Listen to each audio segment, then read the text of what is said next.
Good morning. Today is 22nd March 2025 and we are going to be racing today.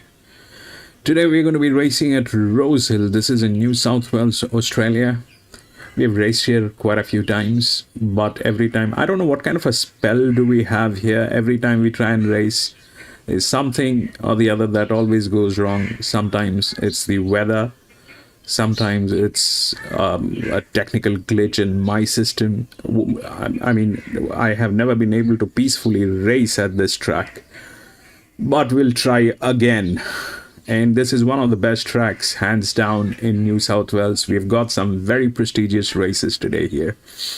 And the Golden Slippers, that's what we have here today. And there are a few other races which are absolutely grade 1 races. So we're going to be racing here and we'll see what we can do here today. Welcome to Grandstand, and we do horse racing 5 days a week, and we do that in 2 steps. First, we try and identify the best horses through physics, mathematics, a little bit of understanding of horse racing. And once we have identified the best horses, that's when we take a look at the horses at the paddock, when we get the live stream from the paddock or the gates. If we find that all the horses that we have chosen are looking good and good to go with, we stick to our picks and place our bets. But if we find that there are changes, which could be circumstantial changes or any other changes, might be a better horse at the paddock, we do make changes with our bets or we step out of the race. This is horse racing. We need to be vigilant. We need to be making decisions that are worthy and in favor of us. So that's exactly what we try and do. I've got 3 tabs opened in front of me. The first one is where we get to see the feed. The second one is RaceNet, where we get to see the scratchings and the odds. And the third one is Top Sport, where we get to see all the winning numbers when we can't make it through the feed. So that's what we have. So we'll get on with the first race today, and I'll share my thoughts on what might happen in the first race, but we'll take a quick look at the scratchings. 1, 2, 5, 6, and 19. All scratched. 1, 2, 5, 6, and 19. 1, 2, 5, 6, 19. Okay, and we'll take a look at the odds. 9, 10, 4, 12. 9, 10, 4, and 12.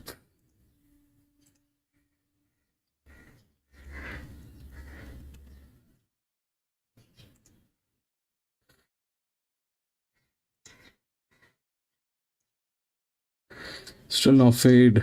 We'll wait for the feed to come up, which should come up anytime.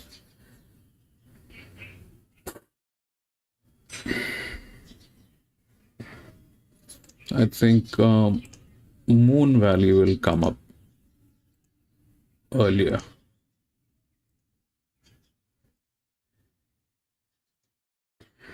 Anyway, we'll see what comes up. So the odds are 9, 10, 4, and 12.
Frank, welcome back, Frank.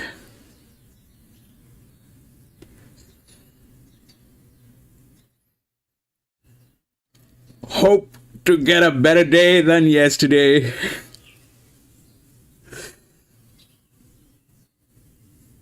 Hope is the fuel, Frank. Hope is the fuel.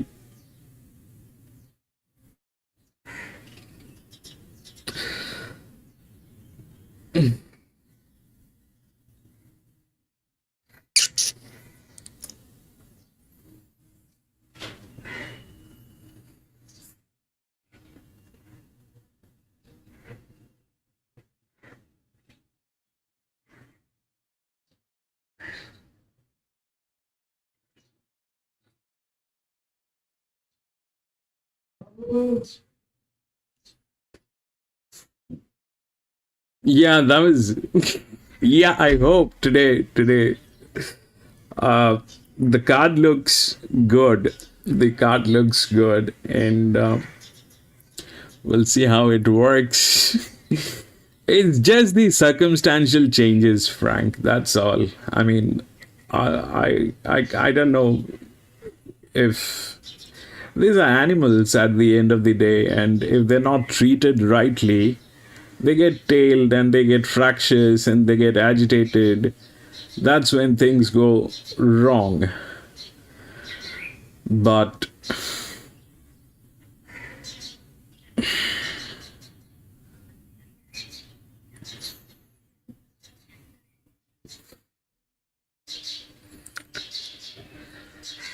yeah, so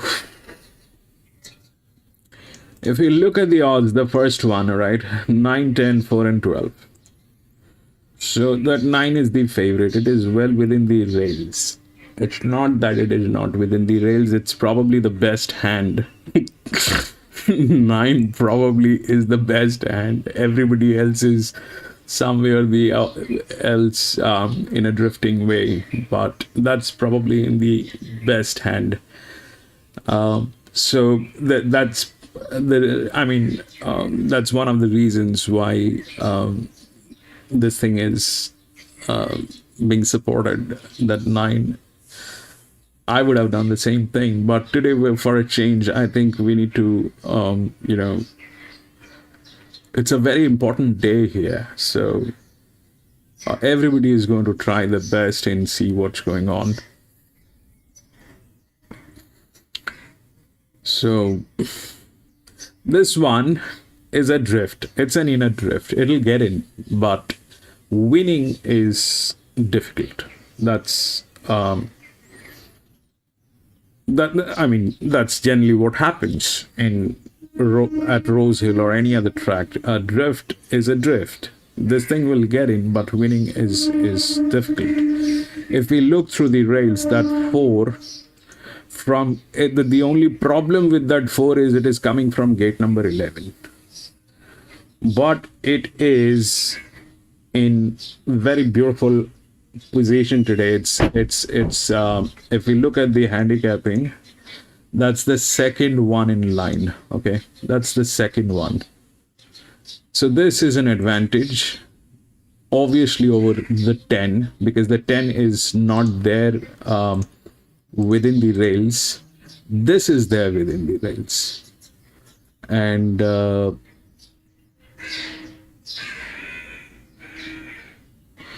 so I'm going to go with 4. I'm just going to play win bets today, just to win. There is nothing else. Things that might happen. That 15 is a neutral, well within the rails, might come in.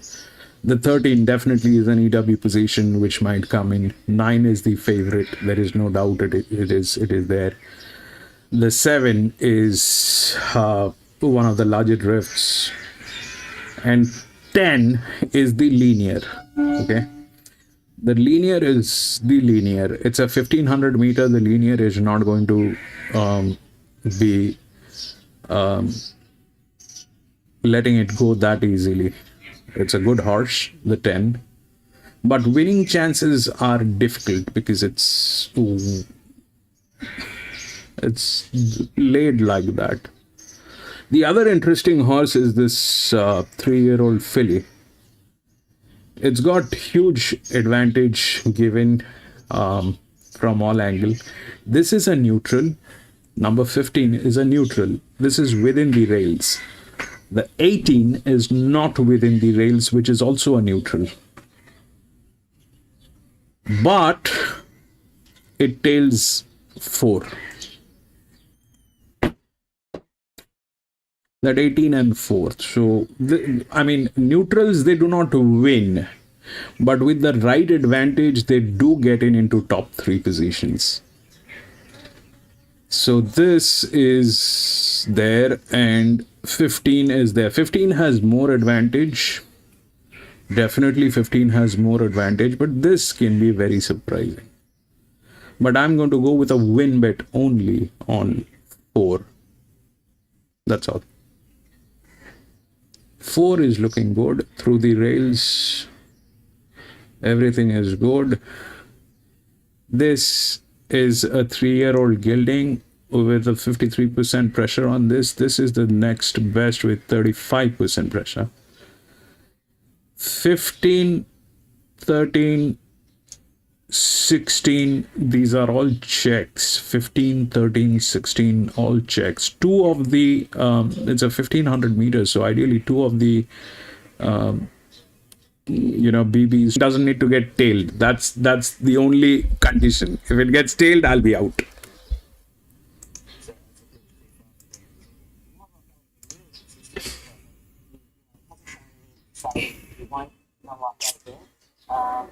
What else have we got there down here? Just Prestige is a very strong sale, I think. He's a horse that if it's a tough run race, he'll be benefited because he just really stays on.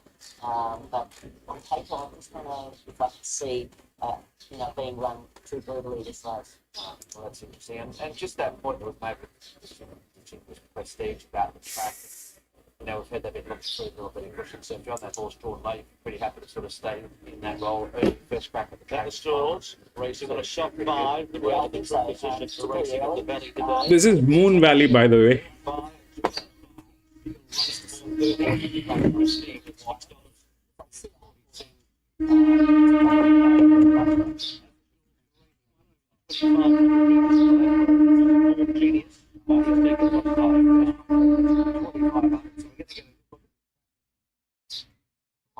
For 11 races for Ellis today, the great Damien Oliver, hopefully set it up for everybody pre, and then give us deep dive in Ellis. I think back to here, Hutch, George Byers, 3.1 to 2.8 on the VOP, and a similar story with the Shippers Prestige.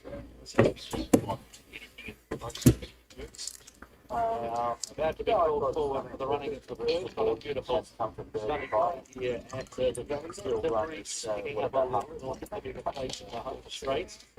It's still really So for last 3 or 4. Movement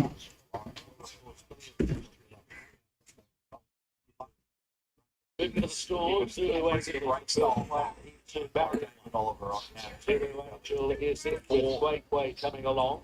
It's 11 race Getting starts set for the starting now. opener. Feature will be She five in the stalls here as we welcome everybody to the Valley for a bumper program. As early warning is about to join the line. So it's Bird Dubai, third run in the Land of Oz. Starting favourite here ahead of Steel Run, who's a lot more effective over these longer 2,500 metre trips. My Rock Ellie goes in, and we await on Steel Run Farrago. Commander Harry standing patiently as we approach starting time. True Irish Eyes is in. Racing on a soft. Best of luck, Frank. On that 6. For the card, race 4, number 2, Windstorm taken out on Bet's advice. Good luck with your selections on a big day. Steel Run takes the outside and they're set. Ready for the opener. And they're racing, and Commander Harry from the centre broke away. Okay, Quay was the best to lead with early warning, and Zulu Angel. My Rock Ellie is showing some speed between horses as well, and presses on as it usually does. Lewis, welcome back. Top 5, and then Steel Run to Shingus Prestige and Through Irish Eyes. 2.5 lengths away, Farrago, Commander Harry, and Port Guillaume is at the tail. Around the bend, just over 2,050 metres to go, and My Rock Ellie found the rails and the lead from Quay. 2 lengths Zulu Angel, early warning, and then came Bird Dubai. Steel Runs on a limb, 3 wide in the middle of the pack from Shingus Prestige. Is up the home running Quay. Let's slip it, went to the lead. So it's Quay with a lap of the valley to go in the first of 11. 2.5 lengths in front of My Rock Ellie. Zulu Angel is third and fourth is early warning, and they were followed by Bird Dubai, who tucked in for cover, one off the fence of the 1,600 metres. Shingus Prestige the fence, and then came Steel Run Farrago Through Irish Eyes. 2 further back, Commander Harry, and Port Guillaume is at the end of the field. So they reach the 1,300 metres now towards the bottom corner. Quay in front, steadied into a moderate rhythm by about 1.5 lengths to My Rock Ellie, and they were followed by Zulu Angel and Early Warning. Bird Dubai's having a cushy run on the outside of Shingus Prestige as they reach that bottom corner of the 1,200 metres, and they've slowed it off. Steel Run the outside of Farrago, Through Irish Eyes next, and then came Commander Harry, and Port Guillaume is last. 1,000 metres to go. Quay as it liked by a length to My Rock Ellie. 1.5 lengths Early Warning, followed by Zulu Angel, no change. 1.25 lengths Bird Dubai in fifth, the outside of Shingus Prestige. Then came Steel Run Farrago, Through Irish Eyes, Commander Harry, and Port Guillaume. Off the back section, 750 out. Quay about to be tested now by My Rock Ellie, who lets rip now, and My Rock Ellie went to the front. But here are the chasers. Steel Run right around the outside with Through Irish Eyes. Early Warning and Bird Dubai going as well. So 4 across the track as they reach the 450. My Rock Ellie's run its race. Then Shingus Prestige and Zulu Angel. Bird Dubai in the centre, had a kick from Through Irish Eyes. Early Warning still there, the inside from Steel Run, who starts the battle, Zulu Angel, and then Shingus Prestige. It's Bird Dubai, 200 to go. Early Warning is going with it. Bird Dubai about 3/4 of a length. Early Warning, Zulu Angel, and Shingus Prestige right down the outside of the 100. It's Bird Dubai about a length in front of Shingus Prestige, Zulu Angel, and Bird Dubai, third run in Oz and wins. 3/4 of a length to Shingus Prestige, Zulu Angel in a photo, then Early Warning. Next Farrago, followed by Through Irish Eyes, Port Guillaume, Commander Harry, Steel Run, and My Rock Ellie, and Quay is a 7. walk over the line and just completes the course. First favourite home, Bo Burton is the man to get it done. Bird Dubai, the winner. That was the favorite. On second turn, 280, getting up All to at Canberra, Chester And circuit in last year, last year, up my to that race, 25 meters on that one at Chester back last year. First over favourite this home trip, on William and State Days. Got 2 one wins, wheel 5 here places. from a photo finish. Both The Shingus Prestige. Go to Rosehill. He hasn't won in a long while, but he rarely runs bad. Just a little bit of a sticky draw, and it can be a little hard to catch these days, but he's in good shape. He is in good shape, Ronnie, and he's obviously had a fair bit of racing this time round, so he's handled it well and still looks really well. Here's number 4, Rush Attack, Anna Roper and Nathan Doyle. Yeah, he's hard to knock with his level of consistency in this grade. I like the claim here. I think it's pretty astute. And he, with any luck from this awkward draw, he's right in the finish. Just needs a few little things to go right, finding a position with cover. He still feels really well in himself. He's been up in the bridle. He looks well. He's really striding out. He's feeling good. Number 7, Satnus, Tommy Berry for Robert and Luke Cross. Yeah, he's a tough bugger. He rides the speed, he tries hard. He's off a last start win at home. Plays chance again, rolling forward. He's another one that still looks okay. He's obviously had a fair bit of racing this time round, but he's still looking well. Here is Henshin Jive, number 8, trained by Ronnie Quinton, who holds the record, the equal record with Shane Guy, winning 4 Golden Slippers as a jockey. He trains Henshin Drive, and he's got Ash Morgan on board. Yeah, if there's one at odds here that's a little sneaky chance, could well be her, around that 21 mark or longer. She was held up and should have got a lot closer to Oziggy at Canterbury 1900 last time. So I don't think back in distance is any problem with her, and she's sure to be running on.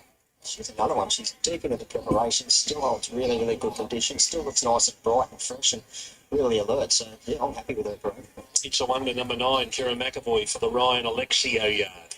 Yeah, look, that Titan noseband's been taken off her today. She's been kept fresh since going down narrowly last start. She presents well here in a similar race from a nice draw.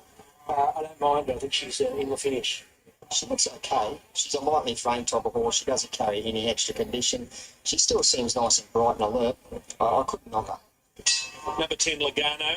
Ash Collett on for John Thompson, Alicia Collett, the rider. Yeah, he's a 3-year-old who has got different form and upside here. He landed good bets in the Class 1 at Wyong there first up. He's heading in the right direction, and the market expects him to shape right up here. First time I've ever seen a horse. I don't remember looking at him before. He's an upbeat type of horse. He seems to be a little bit highly strung. He's starting to get a little bit warm. High Boynton Harry, number 11. Tom Sherry on for David Payne. Yeah, he's had 98 days off and just one trial. He was good in a midway last preparation, 2 starts back. So I was respecting if any money come for him, but it hasn't arrived today. He looks fairly forward for a first-up attempt. His coat's nice and healthy. He's walking out well. There's no real knock for me. Irish Bliss at Lloyd, Nathan Doyle. Yeah, close up in his past 2 starts. He just finds a race with a bit more depth here. A lot of punters had him going forward here, but Nathan's gone to the stewards and to ride him conservative today. He looks terrific. This yard always turns their horses out looking in terrific fashion. He's quite fresh. He has been up in the bridle since he entered the enclosure. Not getting warm at all, but looks well. Hell's Itch, Tom Marquand, John Thompson. I think he's big odds here. He's got blinkers on, 4th up. He's been... I've been on his back at big odds in his past couple. He just may have been a run short both times. So I'm convinced he's around the mark here. He's a big, strong horse. He holds really, really good condition. He's another one that's really bright and well. In for entry, number 14, Rebecca Dunn, Jason Collett. Tough win in an easier race last start. He's got a lot of work to do from this draw, but he has had some little specking all week, and he is a firmer. He's a nice, neat type of horse. Another one, he's quite sort of lightly framed, doesn't carry a lot of condition, but looks really well. Full metal jacket, Chad Schofield, Gary Portelli. Well, his form was okay prior to probably not being up to the class in the Canberra Guineas behind Snow in May last time. 1500 suits better, and he could go better. He's paraded well so far. He has just latched onto the pony. He's slightly getting agitated there before, but it seems to be relaxed now. He's gone with the pony. Jumeirah Beach, number 16, Tim Clark, Jason Deemer. Yeah, big strong type. His past 2 are okay, but his form is pretty well exposed, and another one hasn't won in a while. He's paraded okay so far. I couldn't really knock him. Twin Turbo, Molly Burke and O'Rourke. Yeah, a lot of improvement needed, but he gets a positive ride with intent to lead with 51 kilos on his back today. Yeah, he's a little lightly framed type of horse. He's another one that doesn't carry any extra condition. He's starting to get a little bit wound up there before, but he seems to have relaxed down now. Molly's up on board. My Fair Lady, number 18, Rachel King and Richard and Wilfred. Another 3-year-old who gets a more positive ride today. The stable have gone to the stewards. Outclassed at Kepler last week, but 2 wins prior were quite progressive. I'm a little wary of her. Another lightly framed type of horse, but has paraded well. Okay, there's the aerial shot of Rosehill Gardens as they prepare to move out onto the track for race number 1. It's a midway, over 1,500 metres following this race. The remaining 9 races are all black type, including 5 Group 1, starting with the Randwick race 5, finishing with the Galaxy race number 9. That Golden Slipper today will be the 8th race on the program at 4:35. 16 to face the starter. The emergency is not required in race 8. And there's It's a Wonder Game at the gates for the clerk of the course. Shortly to Chantel, who's out on horseback, heading to the gates with these runners. Corey Brown's about to deliver his thoughts from the yard, try and find the opening winner. Duff's Lake Mail and Tim's update with the market. Corey, who do you like in the first? On with number 4, Rush Attack. This horse just paraded so well. He's obviously been ultra consistent this time round. Drawn a little bit awkward for Anna Roper. She's going to need to go back and find a bun to follow, but if she gets a little bit of luck from that barrier draw, I think she'll be very hard to beat. I am 9, 4, 13 and 10. I'm staying with It's a Wonder here. I just think she can map okay from that inner draw here. A little month fresh and no problem with a lightly frame type as she is. And that little gear change there as well. And the stable in great form. I think Rush Attack, well, what you see is what you get. Mr. Consistency. Look at his pass. 3 runs this prep, 2 seconds and a win. 4 runs at the end of last prep, 2 wins, 2 seconds. So you just know what you're going to get. A good, reliable run with him, and the claim does help. Just needs that little bit of luck slotting him to the back to follow here. Of the others, Hell's Itch, no money for him, but I think he will improve with those blinkers, and probably the more fancied of the 2 stablemates there is this 3-year-old Logano. But and the other one to put in your trifecta is Hinch and Drive, number 8. But 9, 4, 13 and 10. Typically open midway to kick off the card here on tap. Golden Slipper Day at Rosehill. It's a Wonder is holding as your favourite. I put it up second pick on Wednesday when markets first went up. We're still $5.50 this morning after scratchings with a good fair $5.50 into $4.60. It's around 25, just a touch more than a quarter of the investment in the race. It's a Wonder, so it's pretty popular. It is our worst way. The second pick is Rush Attack, who's also put up favourite on Wednesday. Just been a touch easy. $4.60 Wednesday, $4.80 this morning. Now out to that $5 quote. It's pretty popular though, not far behind. It's a Wonder, hold wise there at the top, and there's also a loser in our book. Logano was a big firm on Wednesday. I wanted to play against the provincial form.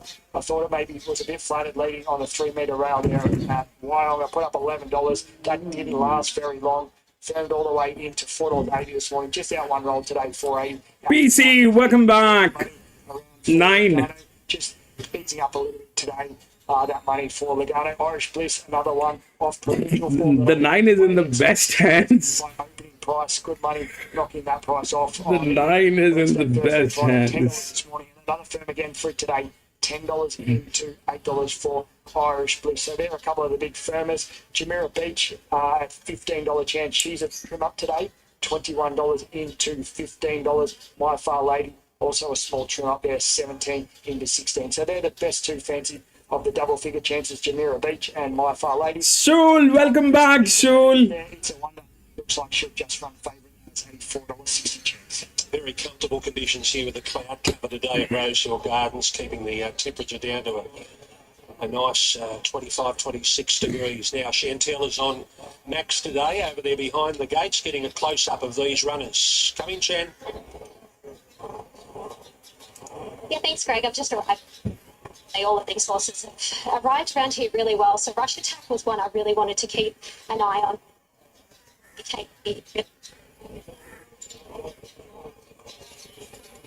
Okay, we've just lost Shanny there for the moment with that Mike probably at the furthest point of this track away from where we are at the 1,500 metre start, right in the back corner of this complex. We're about to go in. 14 to face the starter here for race number 1 at Rosehill Gardens. And we've got pretty decent sized fields until we get to the first of our Group 1, where we've only got 6 to go around in the round, but what a 6 they are. What a 6 they are. Headed by Via Sistina, who's going to run short, but how short? Tim Ryan suggesting shorter than $1.30. Shani, we might have another go.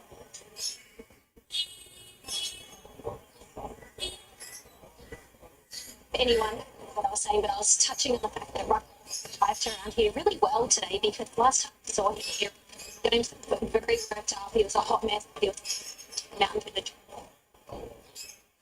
Okay. Well, we won't try it a third time. Tim, midway, about to move in. In fact, I think the first one's about to walk up. Final check on the mark. Yeah, very little change at the top, or actually just some changes now. It's the one that gets back to $4.80. Still the best back runner in the race. $5 about Rush Attack and Logano. $8.50 for Irish Bliss. My Far Lady firms in again. The 3-year-old filly for the Richard Will Freeman stable. Now into a $14 chance. But competitive race to kick off the card here. A lot of interest in how this track's going to play today. Rail out 3 metres today. I'm expecting a fair track. But we'll just wait and see. We should get a pretty good guide here in the midway. You agree there, Ronnie? Yeah, I like to just play it after a couple of races, watch the replay, and then form an opinion then. Here is Darren for the first. See, later on, Private Harry unbeaten in 4 starts. Briasa and Commemorative all in the market. So, terrific day's racing. This is the first of 10, and we're just about ready to go. Inferencia is the last to move in, draw the outside barrier. So It's a Wonder, who ran much better last time when the blinkers went on, is the favourite in front of the informed Rush Attack, being handled by Anna Roper. There's the light, and we're ready now for the first on tap. Golden Slipper Day here at Rosehill. Stand by for a break. Ready now. Gates are back, they're off and racing, and Satnus jumped well with Inferencia wide out and Logano right there.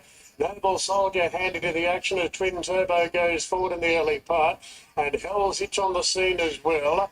My Fair Lady was in that clump but easing back. Irish Bliss cast out very deep. Rush Attack.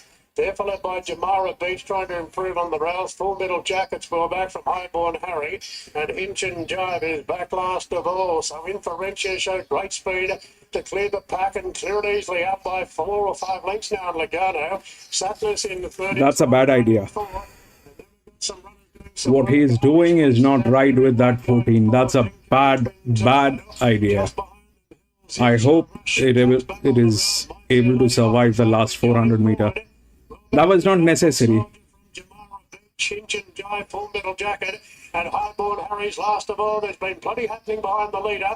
Inferencia, Logano's closing in. My Fair Lady's done a ton of work. My Far Lady's done a ton of work in the run. Up on the outside of Irish Bliss. It's a Wonder now presenting. Back on the inside is Satnus down to the 300. Inferencia 2 lengths clear from Logano, is battling away in second. Then Satnus, Twin Turbo looking for a run. Rush Attack's coming with a late run, but still a long way back. But Inferencia in front, 100 metres to go. Rattling home is Twin Turbo. Satnus, Rush Attack wide out. Inferencia clinging on. I think it just straight in from Twin Turbo. Highborn Harry flashing. Satnus close up. Those out wide didn't really get into it. It's a Wonder, Rush Attack, Irish Bliss did plenty of work. Then Full Middle Jacket, Logano. 14. My Far Lady, further back Noble Soldier, Hell's Hitch, and Hinch and Jive.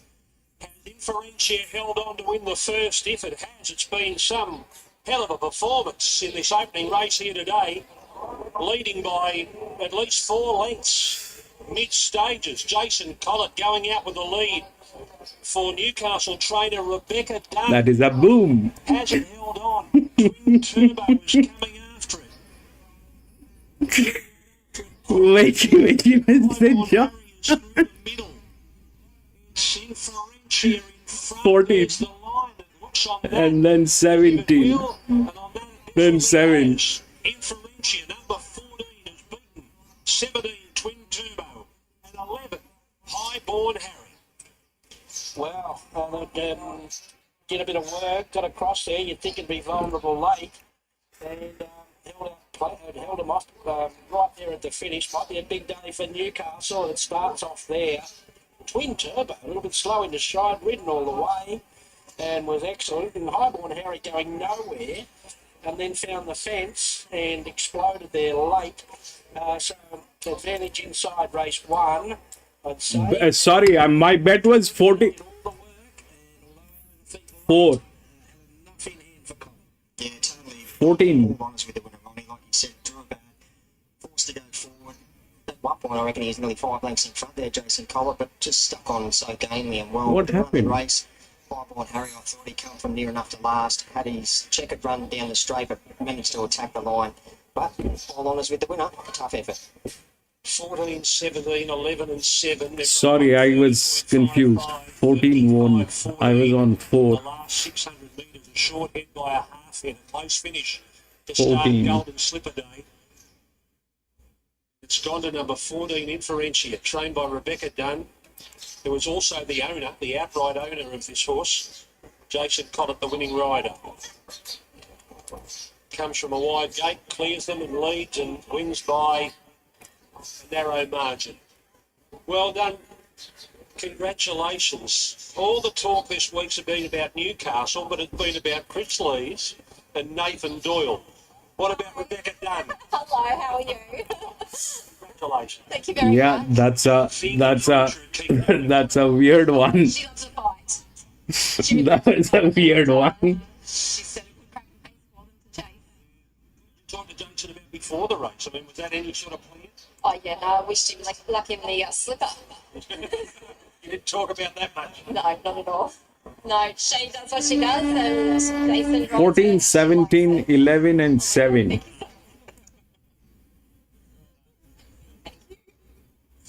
Made you very happy. Oh my god, my husband made me happy. Where does that stand in your career in training? Winning a race on Golden Slipper? The most amazing experience of my life. How long have you been training for? Since 2013, I think. Not long.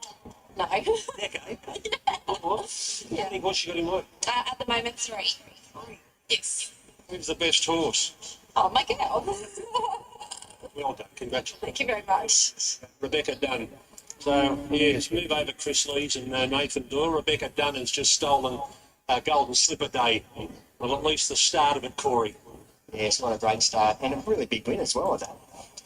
There was no sniping from the sniper there. He was doing a Timmy Clark. Exposed on that one. 14, 17, 11 and 7 to the first on Golden Slipper Day with the midway. That'll take us to the Bisley Workwear Opponent Stakes over 1900 to Group 3. We'll be hearing from Jason Collett up next. Big day ahead of him. He's riding within the law for Bjorn Baker in the Tab Golden Slipper, of course, on Skyline and Sweating Race Day. He rode them both Ribolino and also within the law. I don't know what happened. That 14, I have nothing on that 14. Apart from that it is in the team is good. Apart from that team is good. Got it running early, not by choice. There's nothing, absolutely nothing. I didn't really want to get in a fight with her, so I just had to let her slide on and do her thing. Wouldn't want it any further.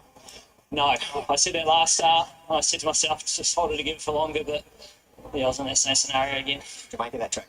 Yeah, it looked lovely. Like I said, fly, good grass cover.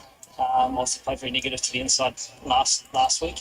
That rail is out, so we're off against it, but obviously I was able to hold on then off, so. Okay, we'll go to the next. Right. Yeah, very good, thanks. So there's Jason Collett. So they're cheering in Newcastle. 15 scratch. Inferentia winning the opening race on this 10-race program. James McDonald is in for a big day. And when he arrived here at Rosehill Gardens, Corey Brown was there to meet him. So, mate, potentially you could ride 5 Group 1 winners today, looking at your books. Well, yeah, I'm in with a good chance anyway, but funnier things that happen. We also need a lot of luck, and as I've gone through it, it all looks none of them are straightforward to be fair, so we're going to need a little bit of luck. What about Wotan? What do you make of Wotan? Very, very good horse, but I would have loved him one last start. I would have loved him put a field away, hence why the winkers have gone on. And have you been on him since the winters? Yeah, I have, and it's done the trick for sure. Again, we need a bit of luck. It doesn't look a straightforward race. A lot of variables in a Golden Slipper, and I need it to be pretty smooth. So, yeah, things need to go our way. Versus Dina, how's she going? going super, flying. Again, tricky. Yeah. But in saying that, I find you just got to keep things pretty simple and just ride her as she goes and not ride the race so much and overthink it, because she'll overcome certain things that need to be overcome if some things do get tricky. So we've got to play it by ear. What about Fangirl? Well, I would have loved a better draw on her because she's a bit of a peekaboo sort of horse. Yeah. Again, it's not straightforward barrier with her. We're going to need a lot of luck early. Where I'll be in the race, I'm not too sure. But she can win for sure. She looks fantastic. She's going great. She just needs an ounce of luck the first 2 furlongs. Okay, away from the Group 1s, Autumn Glow. They keep coming out, don't they? She's great. She, again, short of her best, needs a touch of luck at vital stages of the race, but again, smooth. We just need a smooth run on her. Thanks a lot, brother. Thanks.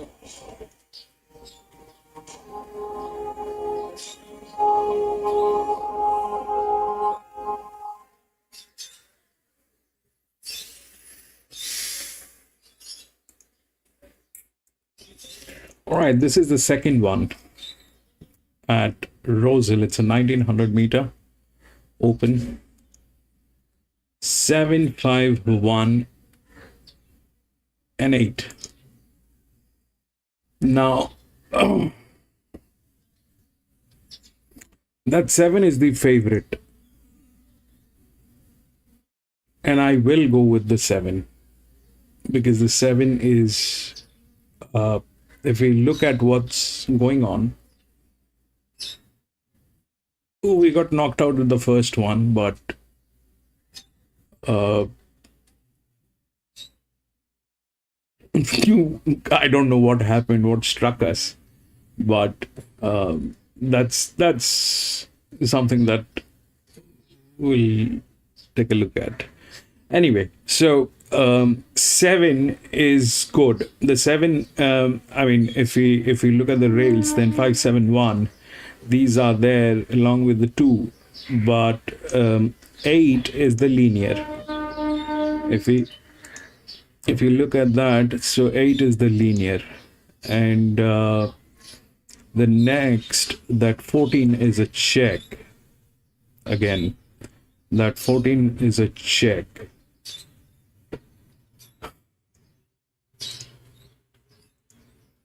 That 14 is a check. It's not within the rails, but we just got struck by something that was not within the rails. The 7 is good. The 7 is good. It's within the rails. 5 is the one which is right below the linear. So this is an EW. And so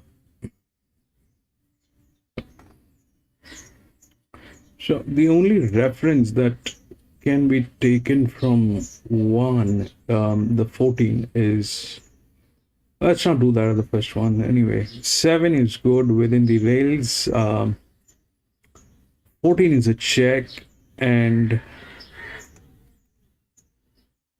5 should be getting 5 and 1 both are EW positions. That's the largest drift, and that's the thing. This one is a 6-year-old mare.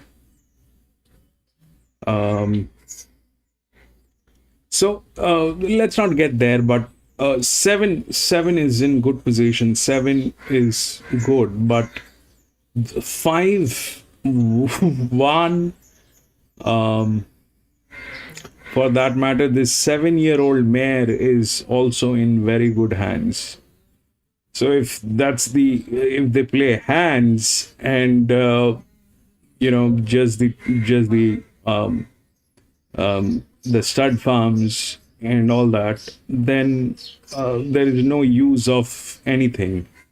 Then either 5 or 1 or 9 or 10, they will get it. because they're the top stud farms. And 7 is the one which is the favorite. And honestly speaking, if we look at the pressure points, this one, the 8 has a huge pressure. It's the linear, but it is not within the rails, but should be able to get in. If we look at the gate numbers, then this is 7, 6, and 5. So the drift should get in. The thing that might happen is 7, 1, then 8 and 5. 7, 1, 8, and 5. That's the potential. That's what should happen. But having said that, that 14 is a check. This thing is a check. It's got huge relaxation. It's a 3-year-old filly. It's far from the rails, but if that 14 kicks in, like, it is going to be nobody's business. The problem here is with 7, it is a team which is like that, might default.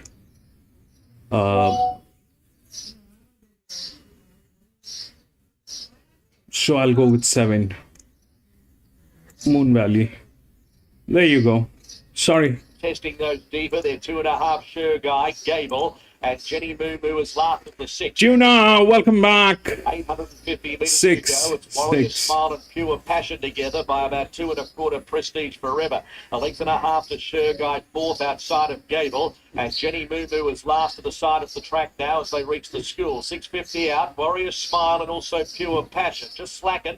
Then 2 lengths Prestige Forever. Then Sure Guy, who's about 3 off the front. Gable next the rails, and then came Jenny Moo Moo. So it's Warrior Smile about a neck in front of Pure Passion. Prestige Forever slipped out 3 wide. Sure Guy 14 now 2 off the lead, followed by Gable and Jenny Moo Moo. Up around the corner, Warrior Smile as they reach the 250, joined by Prestige Forever. Pure Passion regressing, and then came Sure Guy. Prestige Forever went for the doctor at the 150, put up 2 lengths Sure Guy, then Pure Passion, but Prestige Forever inside the 100 metres is about 3 lengths in front of Prestige Forever for the Valley Pearl. Sure Guy second, Pure Passion scrapped on for third, and then came Warrior Smile, Gable, and 2. the long last in the end was Jenny Moo Moo.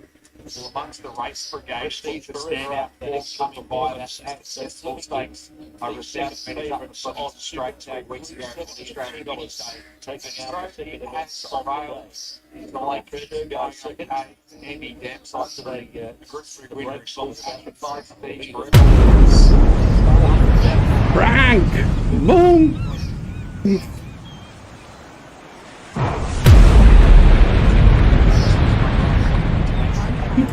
Yeah, 2.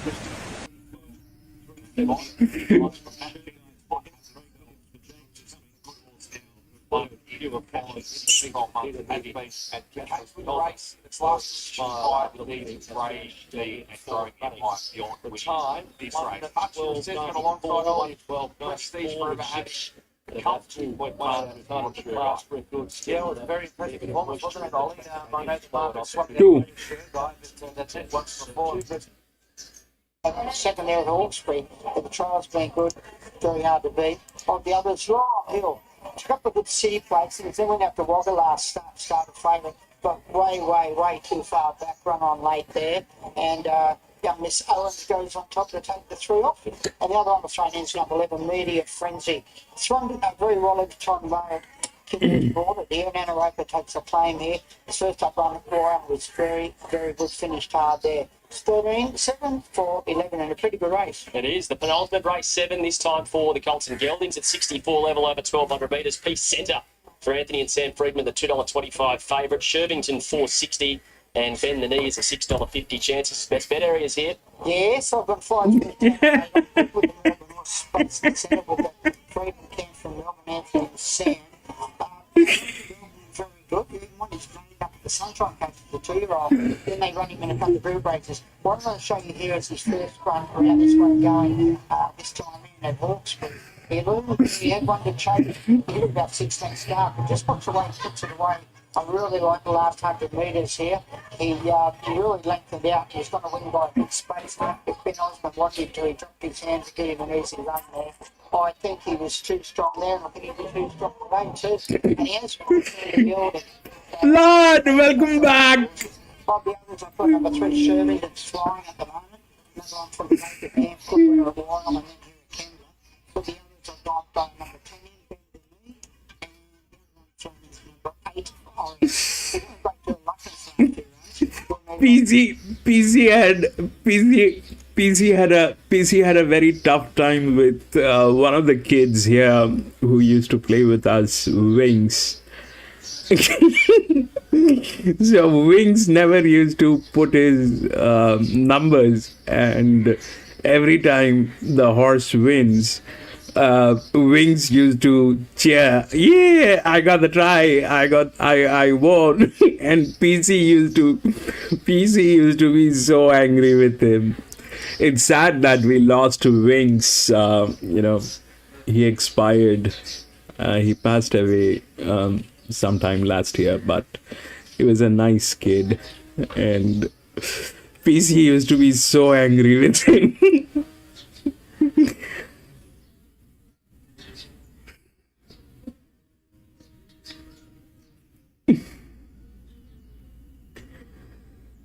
And he doesn't win too often. It's anything with him, but he has been gilded since that last sprint. And he's got a good draw. He's ridden around. Man, if there's 7 losers in this one, I don't know what to say.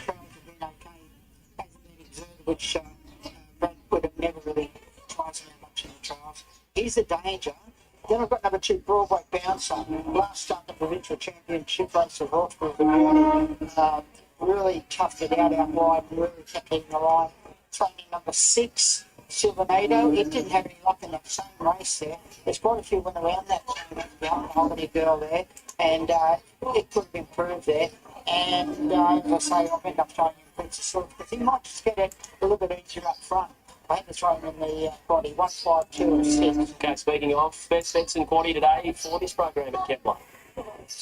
That's me. I thought race 7, number 5, please send my best. Quaddies, I've gone fairly light there as I could with the stretching out the last race. First leg 1 and 4. Second leg 13, 7 and 4. Third leg will be 5 and 3. And in the last, the main race, 1, 5, 2, 6 and 7. For a total of $60. I thought that wasn't too bad. That's not too bad. 100% of the quad, and if some roughy lads there in the last, we could get a bit of that too. Jockey Challenge market. Who is our favourite for the Jockey Challenge? Andrew Atkins $1.35, Zach Waddick $4.40, and Heavy Vanderhoven's a $16 chance. We're only 33 minutes away from the first quick preview. Hopefully our horses get that quick today here on track. And I was wondering why it's so busy. They had a pretty good drink special before the first. So it is absolutely humming here. It's going to be a great day. Do we get involved in that or not? Oh, I wish. I wish. The next second from Rosehill is up after this.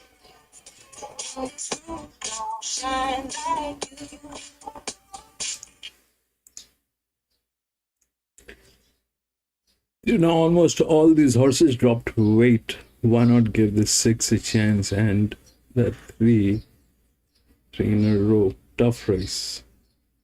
Where is this? This is not Rosehill. Is it Rosehill?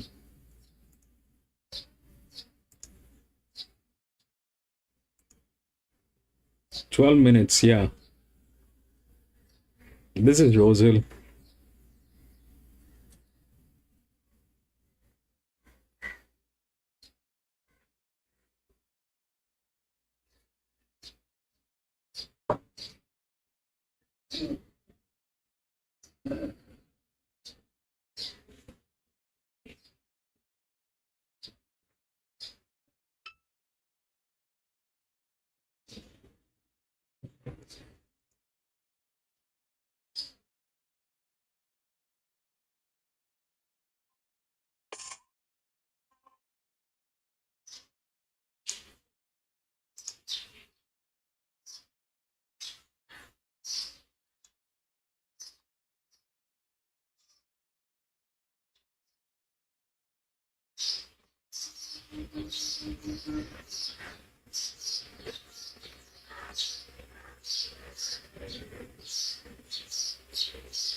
I think she'll be subject to the line late as well. I don't have little Bayer in there, and it looks the leader, so it could be a bit of a worry there. I don't want to go the premature truculation, but I'm a little worried. I want to watch race 2 closely and then work out the rest for later on. Even they are scared. Even they got. Stakes over 1,900 metres, a group 3. Dismounting others for Harvey Norman. Even they don't know what struck them. Technology. Number 1 is Hinged. James McDonald and Chris Waller. Yeah, I know Jared's getting a bit nervous there. Look, after first, you can't blame him. They all found the first 4 horses, 20 to 1, 60 to 1, 40 to 1, and 25 to 1. So all eyes are on this. Hinged, well, not much room to move in it with a much improved run there in second up.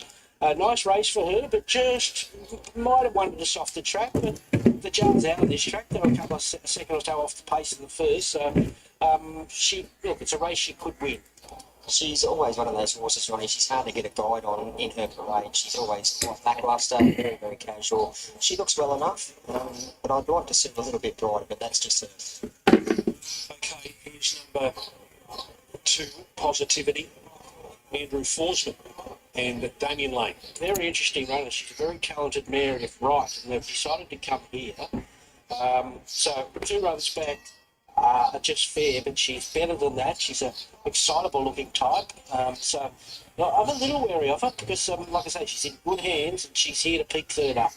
Yeah, she's super bright in the yard. She's been up on the toe, but she's not getting warm at all. But she's handling the parade okay as far as that goes. But beautiful looking horse, well put together. But like you said, Ronnie, quite busy. A lot of these horses coming out of the Aspiration Quality of Group 3 a fortnight ago. Little Bayer won that.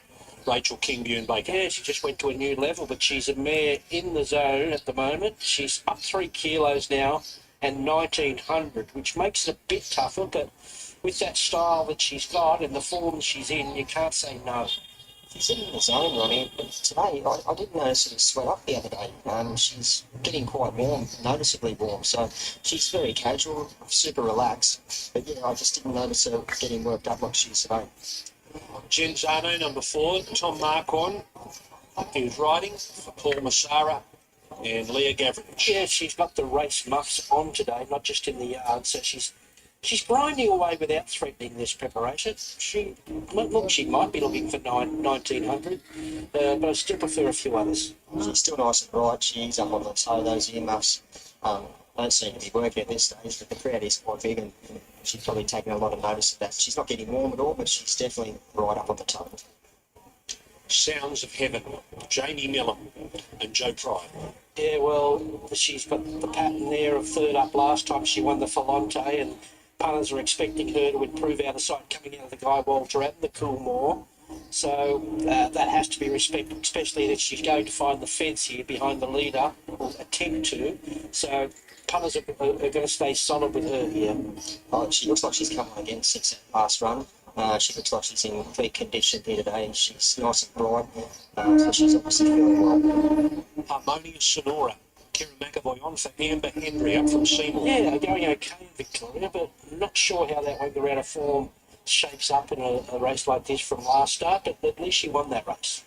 Obviously don't know her, first time I've ever laid eyes on her. She's quite a wound up type. She's not a lot of her, not carrying in extra condition. She's quite a fine type of horse, but she looks well.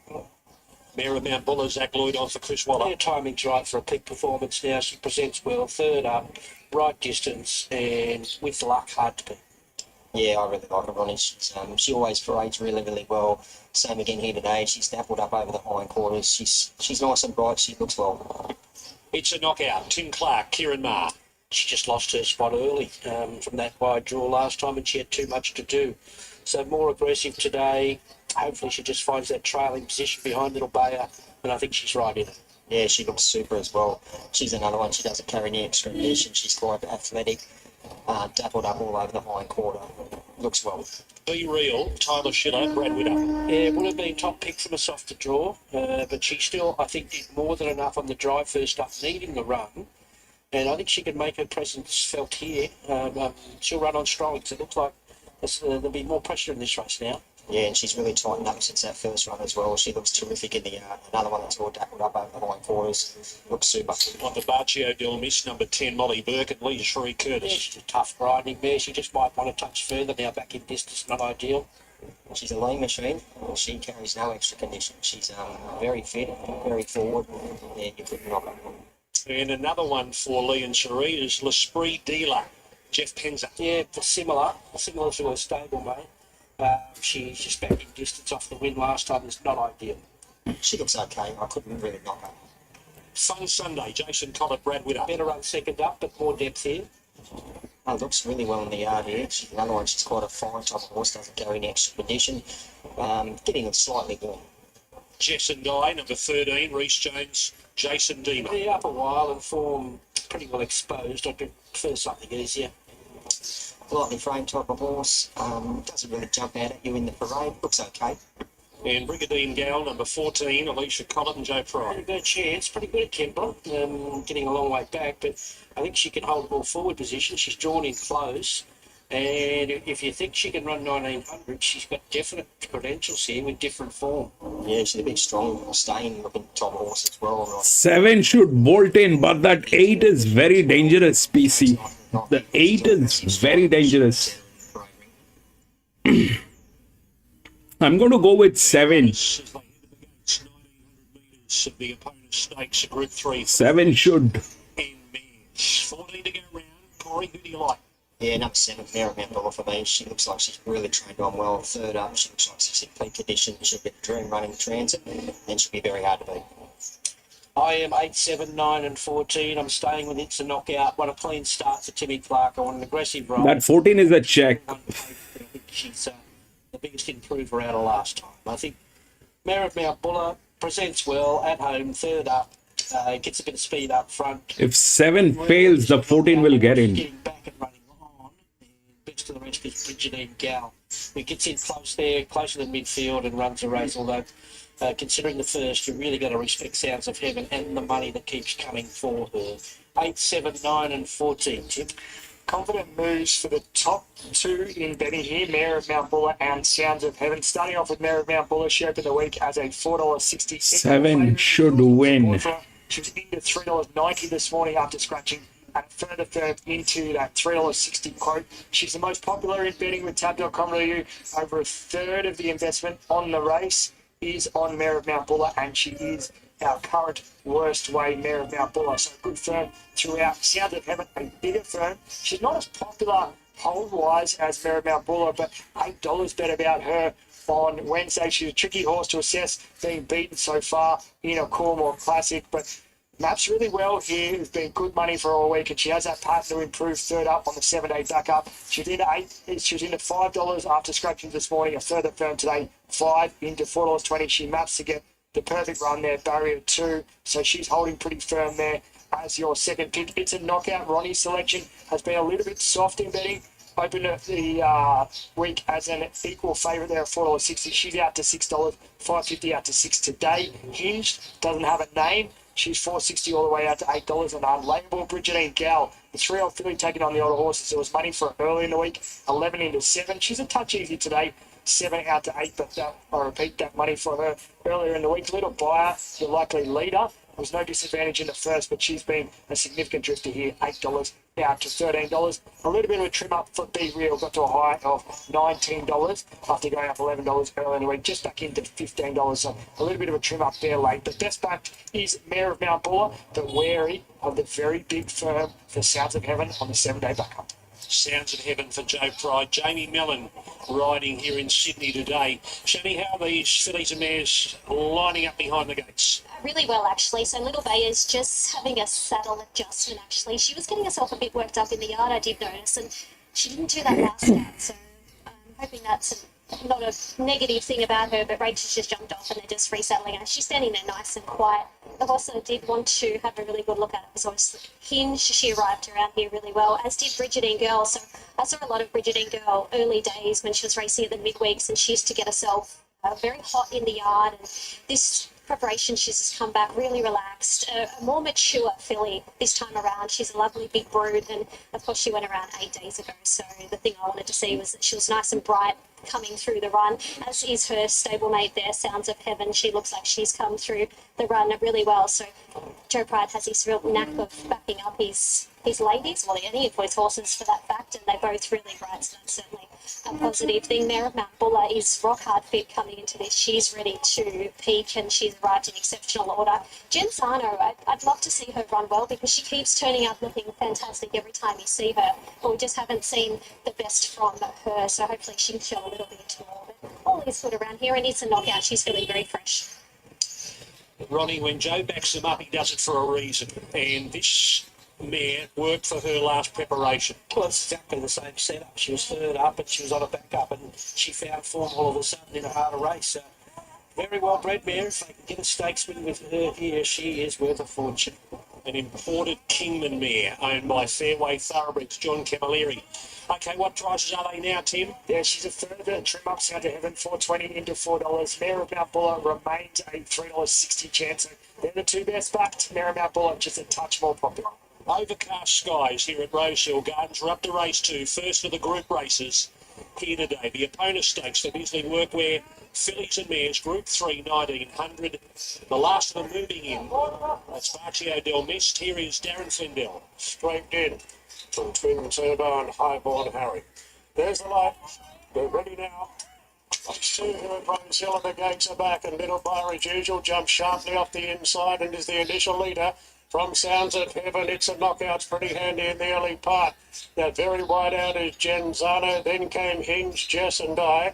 Now, Harmonious Sonora's out very deep with Genzano. They make the run of the first turn. So Little Bar in front with Genzano whipping up on the outside and goes up into a clear second. Sounds of Heaven has leaders back on the inside of It's a Knockout, and Harmonious Sonora in a 3-wide position going forward. Then Jess and I, Bridgetine Girl back on the fence in the white cap. Hinge looks to be 3 wide, Positivity even wider. To the back in the field then to La Spirit Dealer, followed by Merit Mount Buller tucked around the inside of Fun Sunday, and the last two Beat Real along with Bartio Del Mist. So the 2 greys are the last 2 in the run, and Little Bar shooting for 4 in a row today. And the 7 is in a tricky position. Sounds of Heaven getting a terrific run on the back of the speed, followed by What is he doing? It's a knockout between them in fifth. Positivity's cast very wide the entire trip. What the fish is he doing, man? Further back from the Spirit Dealer. Mirabelle Buller, Fun What is he doing? Is back on the inside running rail, 600 to go, and Little Bar still travelling in the lead. Genzano's under the pup, so's Harmonious Sonora. Sounds of Heaven creeping right up on the coattails of the leader. It's a knockout looking for Reno off the inside, and now Seriously? Seriously? Seriously? Starting to slice through, and Be Real back on the inside, but Sounds of Heaven takes the lead. Mount Buller's going up the inside with the final rally. Mount Buller goes to Sounds of Heaven, and Mount Buller too strong. Big Sounds of Heaven, and Brilliant! Brilliant, baby! A length and a half there to him from it. That's a boom. That is a boom.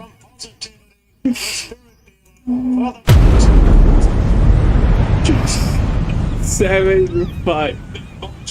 Successfully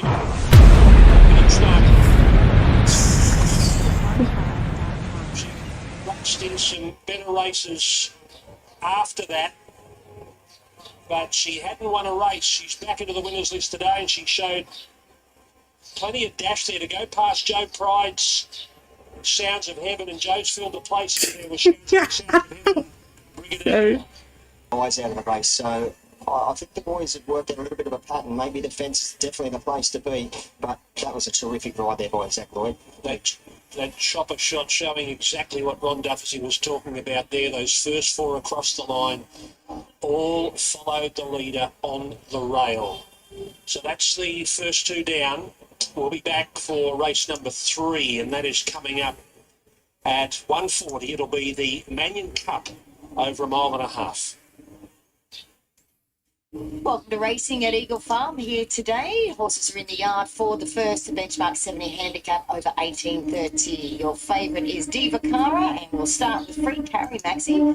Solid second pick for Tony Gollan and Emily Lang. Deserves to be the hot favourite. He's got to run the trip. He's only got one go very early in his career, and he was beaten around about 3 lengths. He's been a real specialist miler, but he's here right on top of his game. 6, 11, 1 and 4. Number 2, Greg Wright and Toby Fittler. Big strong fella who would have benefited from that first up run where things went against him. I think he's got a good chance here. Aim points the 3, Mac Griffith and Courtney Bellamy. Just admiring the way he presents in the yard. He looks in magnificent order. He's on a quick back up. He's capable of positioning handy. And that gives him Yeah, the first one was PC a googly. The first one was a googly. God knows what happened in the first one. Terrific. Latest win. The first one was a googly. Maintain strong gallop to the line. He's going to get a lovely soft run in transit here. William Crop trains the 6, Lucky Exchange with Michael Rod. Just looking at his last start, I know he had a big weight, but 7, a bit of a 5. plod. Anaheim is 14 back in trip. and 9. I'm waiting for him to go the other way, up in trip. All right, Figaro Prospero is the 8, Matt Smith and Bailey Wheeler. His last win was at Newcastle back in August. It was only a Class 1 set weights. His run at Kembla was okay, nothing special. Another Dazzlers, Neil Hockey and Luke Tarrant. Yes, ran on okay, it's easier. Class 2 last start. And Termite is from the Grant Forge stable, Taylor Marshall. It's our class today. All right. You guys, if you guys are on Moon Valley, Mooney Valley, please let me know. I'll switch. Heavy support and free carry. I don't think nobody is playing Doombend. We'll put Mooney Valley. Really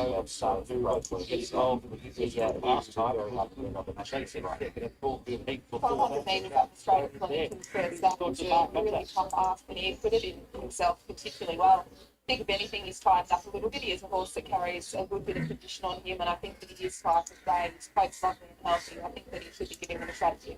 14 not running, 15 ball response for a runabout. That's a great victory. It was a much easier race.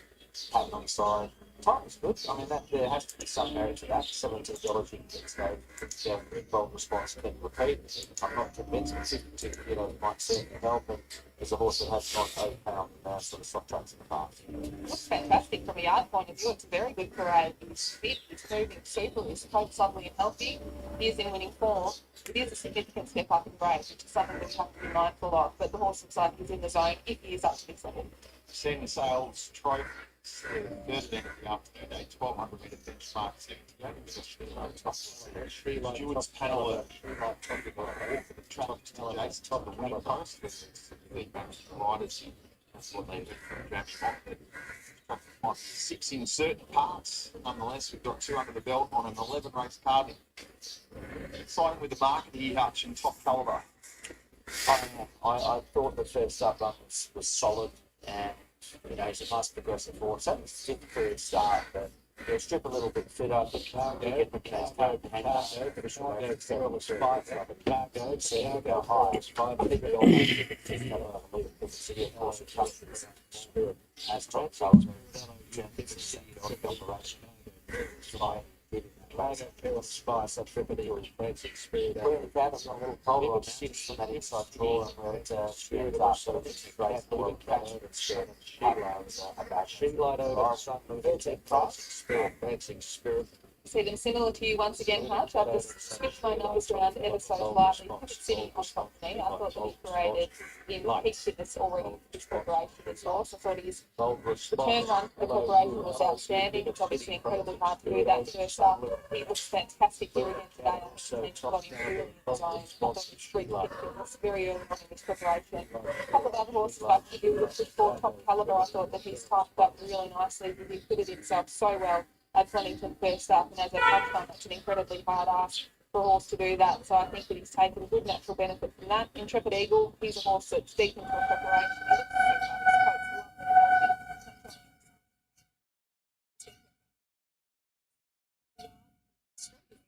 He looks Alex Ray joined us. We chat all things top calibre at his second start of the preparation. You can see him on the big screen here, heading towards the 1200 metre start. How's he progressed via Flemington? Yeah, very well. He definitely takes some good fitness benefit out of his first run. You know, the gate makes things a little bit tricky, but we're really happy with the way he's progressing, and he seems to be a horse on the up. Gate 1 element. What about the ground? Yeah, he won on a soft track in Adelaide. We're certainly comfortable with the ground today. We just hope he gets an uninterrupted run. He was a little bit stiff the other day at Flemington, and we feel like he is a progressive horse, and we hope that if he gets a fair opportunity, he's going to be right there in the finish. Default answer to this question when I ask any trainer who has Craig Williams riding for them, it's a case of leaving it up to Craig. But has he outlined any particular plan from the draw? Yeah, look, we work really well together. We're going to push forward from the gate. There's just be a little bit of speed, which will potentially give us a few options, but we definitely want to be positive and see if we can hit outside something, or maybe we might be able to slot in with a bit of company. Excellent. Thanks, mate.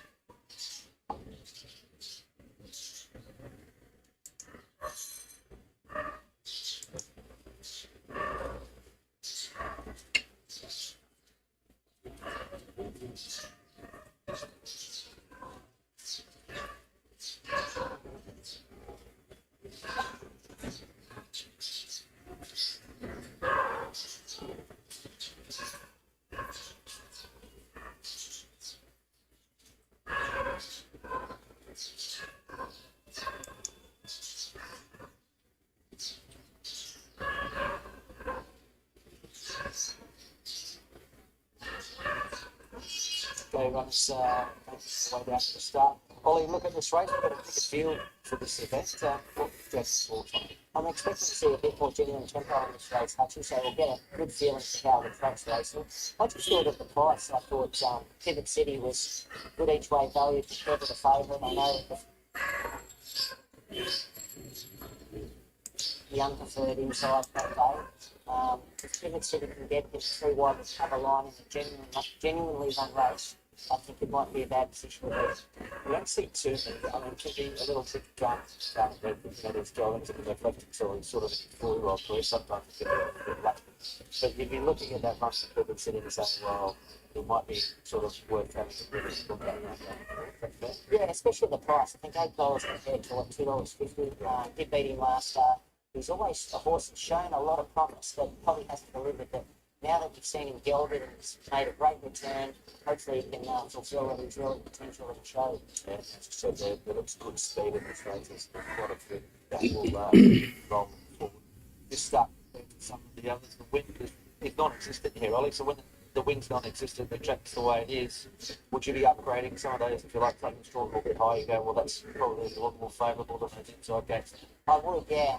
It might change as the day goes on as they start to come off the fence and it opens up a little bit, but early I think probably a little bit of an advantage to draw middle to out rather than inside. But just watch the pattern as the day goes on. If they start to get off the fence, it could open up a little bit and get those horses off the inside doors. That horse that you mentioned, Pivot City, of course, it was a sensational win the other day, wasn't it? Some sort of bang inside. You don't see too many do that as fun.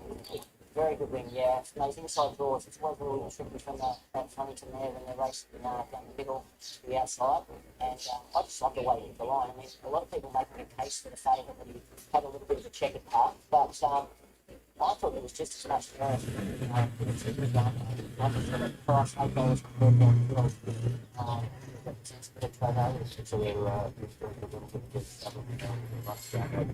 what about this young guy as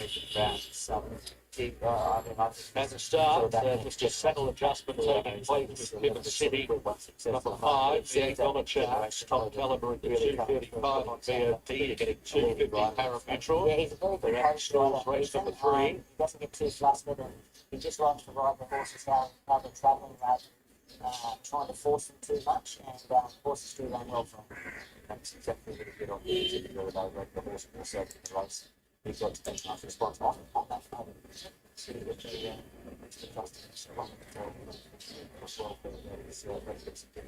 what has transpired. Anyway, we're only 30 seconds out here from the Ascent Sales Handicap over 1,200 metres. Just tuned in, as has been well reported by the track manager and others that have assessed it.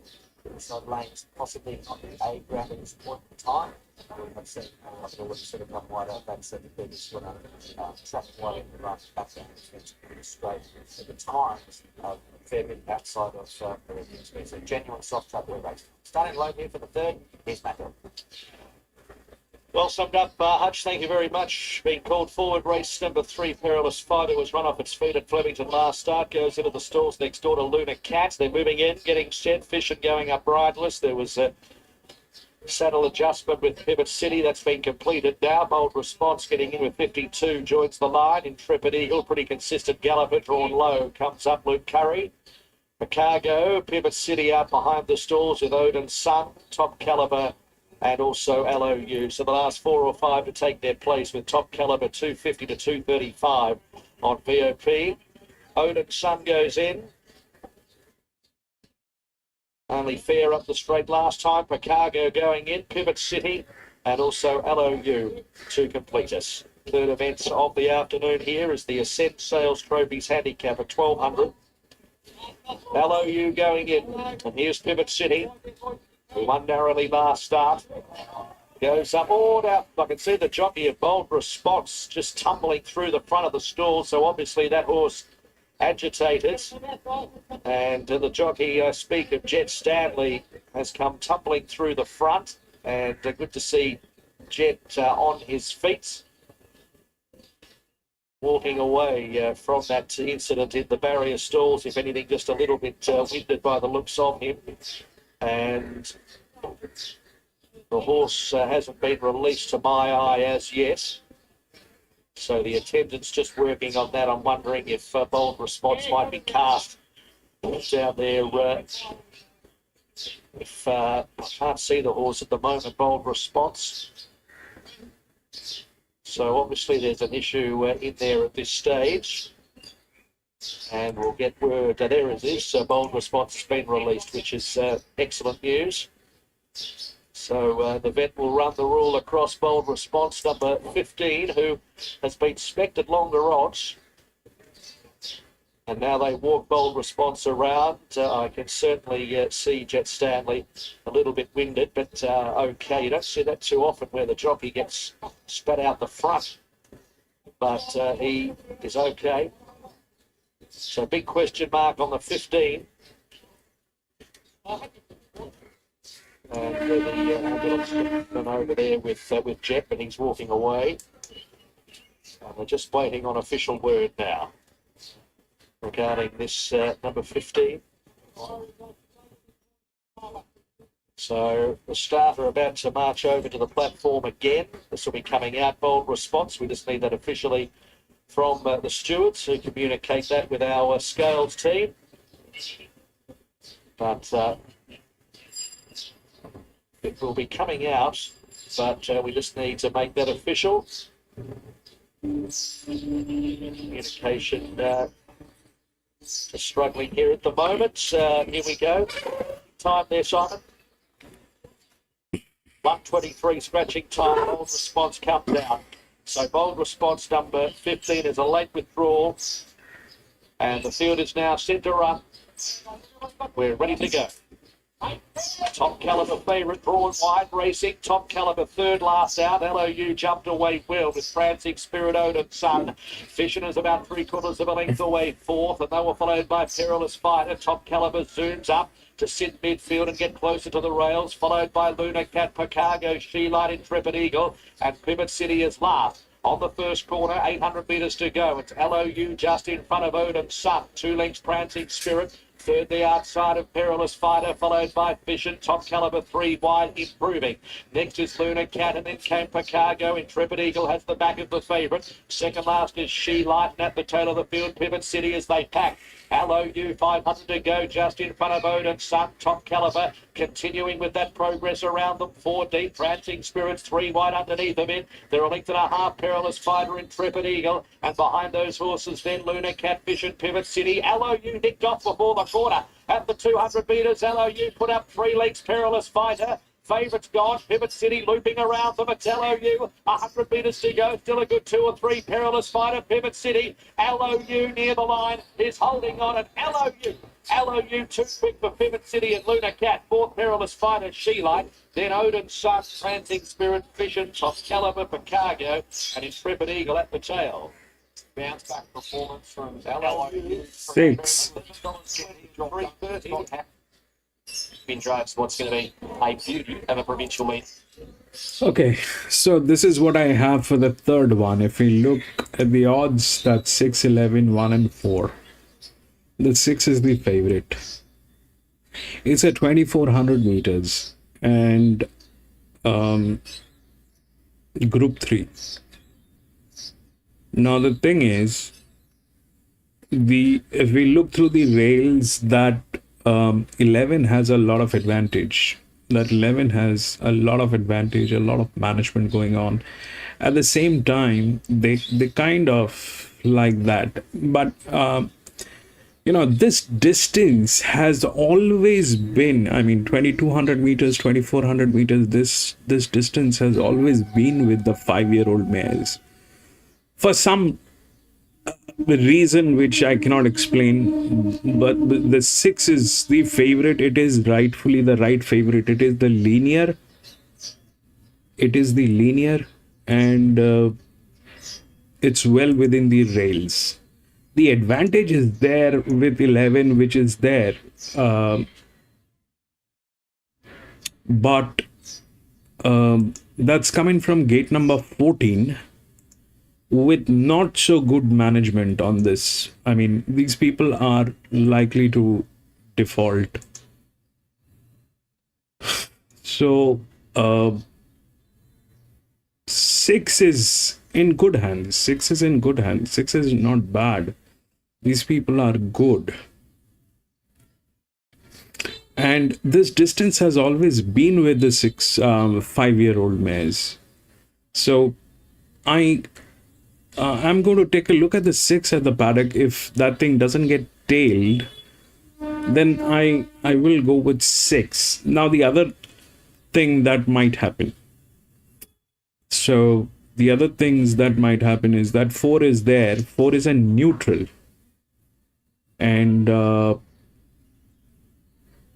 that's a little tricky one, because let's not get into what neutrals are today. But that's a tricky one. It's coming from gate number 13. So that's 14 and 13. So if 14 wins, then probably 13 has 4 has a chance. But here it is 6, which is the favorite. And honestly, I think 6 is good, because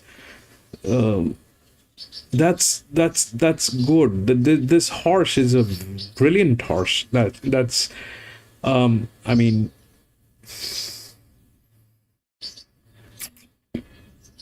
what I think. So 6, I'll take a look at 6 at the paddock, and if the 6 doesn't get tailed, I'll probably go with 6.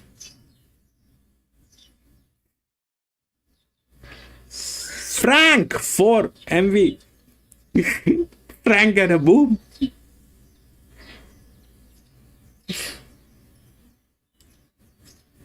No, this is somewhere else. This is we're showing Rosehill, I think. What is that? That is somewhere else. Kemla. That is Kemla. Probably.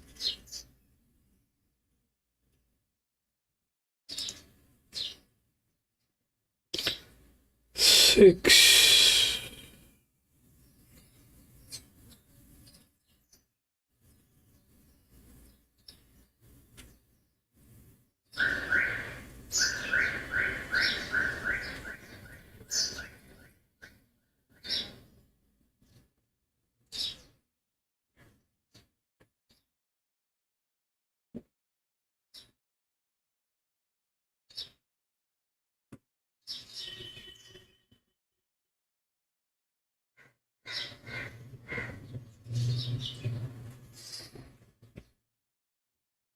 rank 5 in Durham.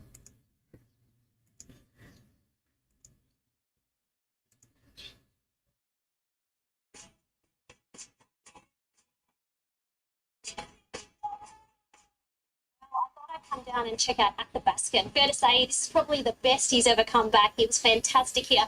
First up over 1900 and even better last time out over 2000 metres. Unfortunately, the brakes just didn't come his way. He went over the line under an absolute throttle hold. The triple suit him down to the ground. He was a winner of the St. Ledger over 2600 last preparation before having a break. But he's such a cook. So there's a funny thing that has happened in the last race. If we look at the last race, we went with 7. 7 was something that was in winning position. But the 5 was also there within the odds, and the 5 was the EW. I placed a forecast. I placed a forecast on 7 and 5, and they kind of did that. So I was on minimum tote though. I placed 12 cents and I got back about $6 by 4, 5, 20, about $4 Australian.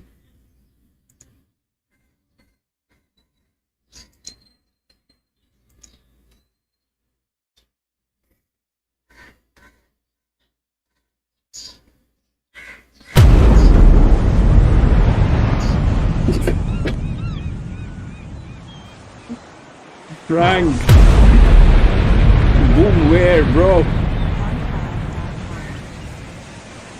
4-win MV. Oh, okay. Brilliant. Running into dead ends last start. That was second up. He's fitter now. Just has to carry the weight. I think he can find a position just off the speed, and he has to be around the mark. He looks super fit today, Ronnie. He's really tidied up in the coat again from that first up run, so he's on the move. He's going forward. He looks well. Cleveland, number 2, Hugh Bayman for Chris Lees. I wonder with his horse, he's gelded this preparation. He's gelded at a late stage in life, but his trial was great at Newcastle, so they're going to resume him at a suitable distance this time in. There's not a cent for him, but he does interest me because he's got a good draw and he can race, just behind them here nice and fresh. He's really, really well at himself. He's been sort of flicking the front feet. He's fit, fresh. First up, they look like they've got a ton of work into him. He's very fit and very forward. Francesco Gardi, Terry McAvoy, Chris Waller. The facts are he's not going well enough. It's been a while now since he's so much staying talent. So, and he probably needs rain. But just to see what happens with him today, when they give him a slap out the barrow if he can improve. He seems a little bit lacklustre in his parade. He's always a little bit quiet and casual in his parade. He's very healthy as far as profile goes. I couldn't really knock him. Andrew, Josh Morgan and Bjorn Baker. Yeah, he was good again last start after putting 4 straight wins together. So the question is, are these other horses behind him getting fitter? Is the handicapper catching him now? I don't know, but he'll still run well. He's been really good this prep.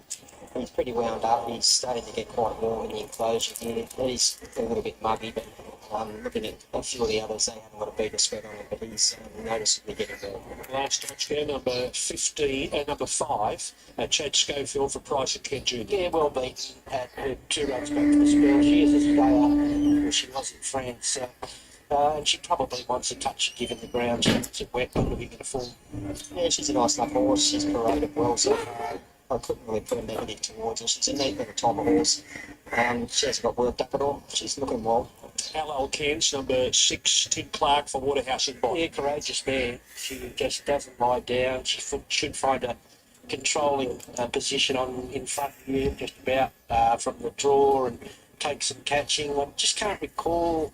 I don't know if you can, Corey, if she just got burned there last start. So she's just sweating up the neck there. Yeah, no, I don't think she did when she won first up there at Randwick. I think she was pretty relaxed in her parade. She's got the two handles on her and she's noticeably getting more. Valiant King, Reece Jones, Chris Waller, very interested in this horse. They've always spoke highly of him. Well, He's done absolutely zero until second up, where he really captured the attention at 100 to 1 last start. So maybe Chris has pushed the button with him now and poured some work into him. And if he can put two together here, he's really on target for the Sydney Cup. It looks like they've got a lot of work into him, Ronnie. He's really tightened up. I know he's third up, so he should be hitting somewhere near his feet, but he's really wound up today. He looks terrific. He's got dapples up over his hind quarters, and he's still nice and bright and fresh. A true marvel, Jason Collett and Matthew Smith. Yeah, he's got a good draw, but he's very one-pace stayer who probably doesn't get warm till he gets to 2 miles these days. He's a nice enough horse. He's obviously second up. He looks like he's a little bit more improvement. You couldn't fault his appearance. He looks terrific. Manzois, Michael D, Chris Waller. Wasn't bad at Canberra, but looks to be more depth here. I couldn't like it. There's another one I couldn't knock as far as appearance-wise goes. He still looks nice and bright and fresh, walking out well. Strathtay, another one for Waller. Jay Ford. Yeah, a bit of a tip going around for him today. He should have finished closer in that Canberra Cup last start. There's room to move with him again here today because he has won at the distance. He always parades really, really well. He's a horse. He's not highly strung, but he's always slightly busy. He gets up on the toe. He doesn't get hot at all, but he does get himself a little bit worked up. Support for Birdman, number 11, Zach Lloyd, Chris Waller. Yeah, I thought he'd be easy in the market from the draw, but he's ready today. He's third up, 2400. He's comfort zone. He hasn't won under 2400. And if Lloyd can produce a ride like he produced in the previous, he can win, but that's not going to be easy. Ronnie, this horse, he's a horse that he never really jumps out at me in his parade. He's sort of a bit of a plain type of horse. But as far as appearance-wise goes, coat-wise and that, he looks okay. He doesn't look great. Diablo Bolt, Neesham and Archibald from their Eagle Farm stable. Alicia Collett. Yeah, I'll tell you one thing about him. He's the map horse. He's a chance of slotting in. 4 is a neutral Frank. He finds himself third defence here. He's a very fit, informed horse. Obviously, he hasn't taken... 4 at Rosehill is a neutral. It's a good one. It should get a place. But that's my thought. That's just my thought. Archibald is more Mona, Rachel King. Blinkers off, just fair last start. Needs to lift.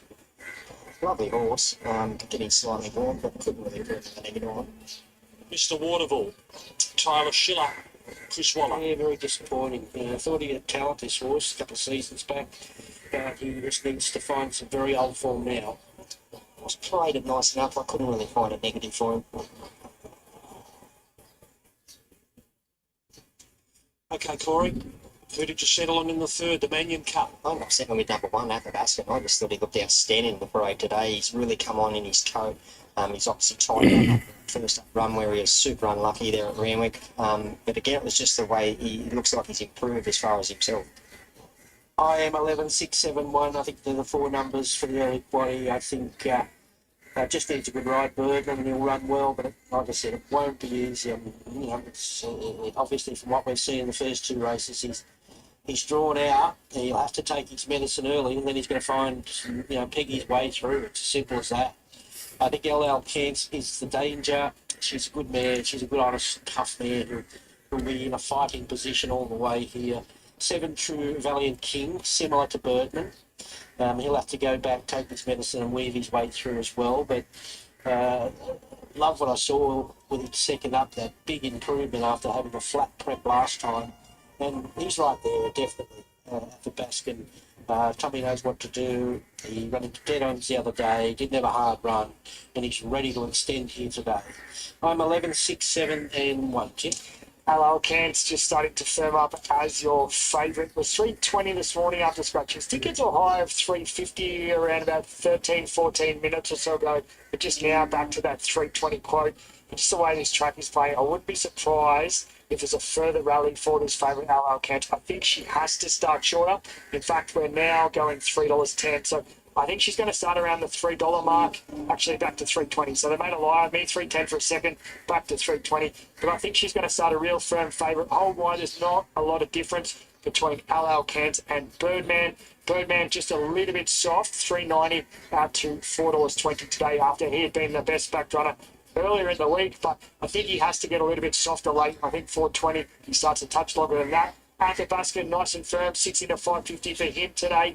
Then we're out to our Anchorage, who is the soft one in betting 850 all the way out to 10. Diablo Bolt had been spec'd early in the week, 26 into as short as $11. He's remained solid today as an $11 chance. I'm looking for one at longer odds. Not really a good push for anything. Strathade 21 into 18 plus Dodgegar 101 into 81. They're the only real firms at longer odds. Shani, they're calling for extra towels for LL Kent.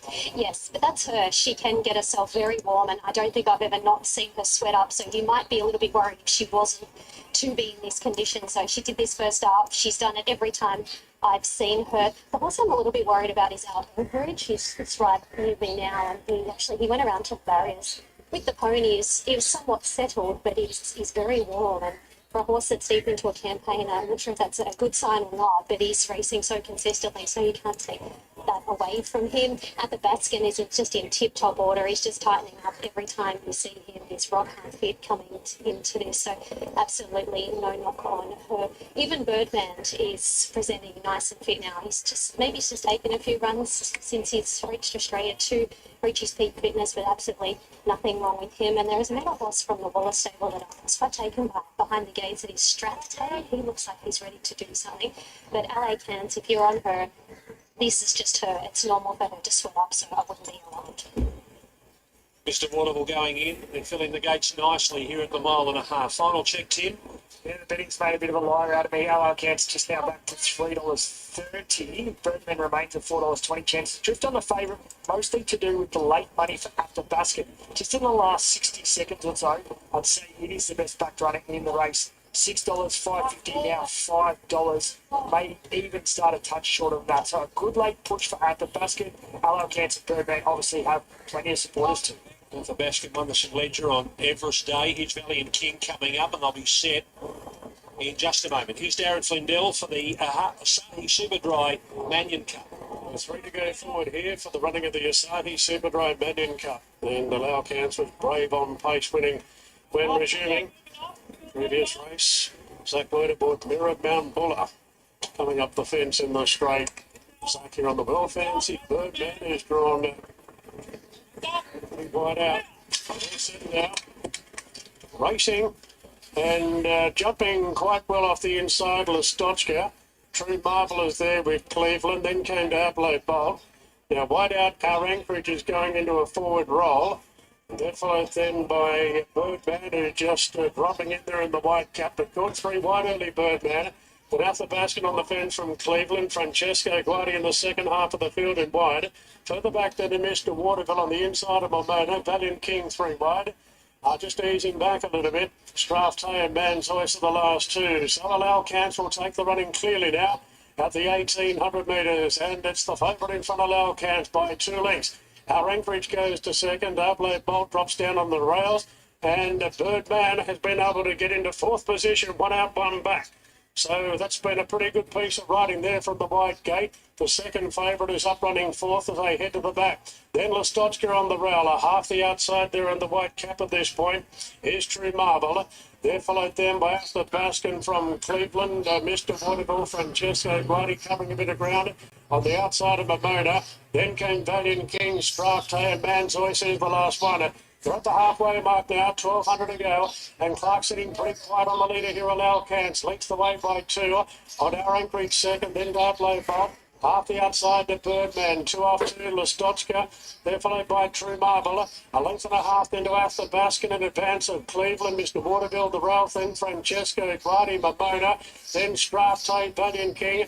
Man's Voice, the last one, at least a dozen lengths off the lead. So the pace has been genuine from the start. And Allow Cans gallops them along by a length and a half to our Anchorage. Then Adelaide Bolt given every chance. A half the outside to Birdman. 2 further back then to True Marvel under the pump. Listotchka the rail. Now Athabasca being revved up midfield. Cleveland getting to the outside, but Allow Cans starting to open up. Race 3. front to our entry. Bergman on the outside of being sealed up, just laying in a little bit, giving away 3 lengths on our chance. At the 275, 3 in front. Bergman going to second. Arthur Baskin to third, but a loud chance. It's galloped these into submission with 150 to go. Nothing can get there. Arthur Baskin flashing over the end. It's Cleveland. A loud chance, different class. That's been a great start. 6. Strife to charging over the end. This distance has always been with the 5-year-old mares. That's the data. 2200 meters, 2400 meters, these distances are always with the 5-year-old mare, and this is a good one. This is a good one. Big day for Gay Waterhouse in years gone by on this very day. They've got a big chance to deliver later on. Gay and Adrian combined here with Al Kent, beating probably Strathday and Athabaskan. Al Kent, look at the margin, Ron. What a ripper mare she is. She just keeps running. And who's to say that she won't run 2 miles? She got lucky there. She missed the start. I thought, oh, she's going to get chopped out here. And she just got lucky they didn't close the gap on her, and then she found the front and did what she does best. And she was terrific for Strathday, who's run well. Athabaskan was cruising in the run, and then in his flat spot when this mare just went for a second wind, and off she goes and makes a one-act affair of it. She's a beauty. Big Dipman. Welcome back to Eagle. Welcome back to Eagle Farm for our staying event of the day. Race number 2, a benchmark 90, and it's over 2,200 metres. Well, this morning we found it hard to split 2. Now Arizona Dreaming is definitely your $3.90 and firm favourite. Let's kick off with Warp Speed, Maxi, Mark Goodwin, Noel Callow. He's just a good, hardy, tough stayer, this fellow, backing up from the coast, 4th to That's Molly last week. He did but chasing too. Political debate led in a good gallop, and he was chasing all the way. 61 kilos is a bit of a concern, though, over the 2,200, but he'll be there somewhere. Torrens is number 2 from the Ian Prizeman stable with Luke Tarrant. Been out of form for a while. He could have a crack for the lead here, though. That's a possibility. Do is from the Kerry Taplin stable with Nikita Berriman. Yes, he's on the back up as well. He ran 4th to Walther Jewel Day last Saturday. He's just about ready to win this guy. Mahogany is trained by Lindsay Goff with Emily Lang. He's gone in as a late entry. He finished 8th to That's Molly last Saturday, but there were excuses. He drew wide, he couldn't get in, he made a mid-race move. 6-1, 10-2. He's ever best to be forgotten, I feel. He's your favourite, Arizona Dreaming, Maureen Harry and Damien Thornton. Loving the 21 days between runs. He should get a fairly cruisy time up on the pace here. He's in great form. And he's feeling well. Iverson is the 7, solid second pick. Rob Heathcote, Bailey Wheeler. Yeah, lovely old horse, isn't it?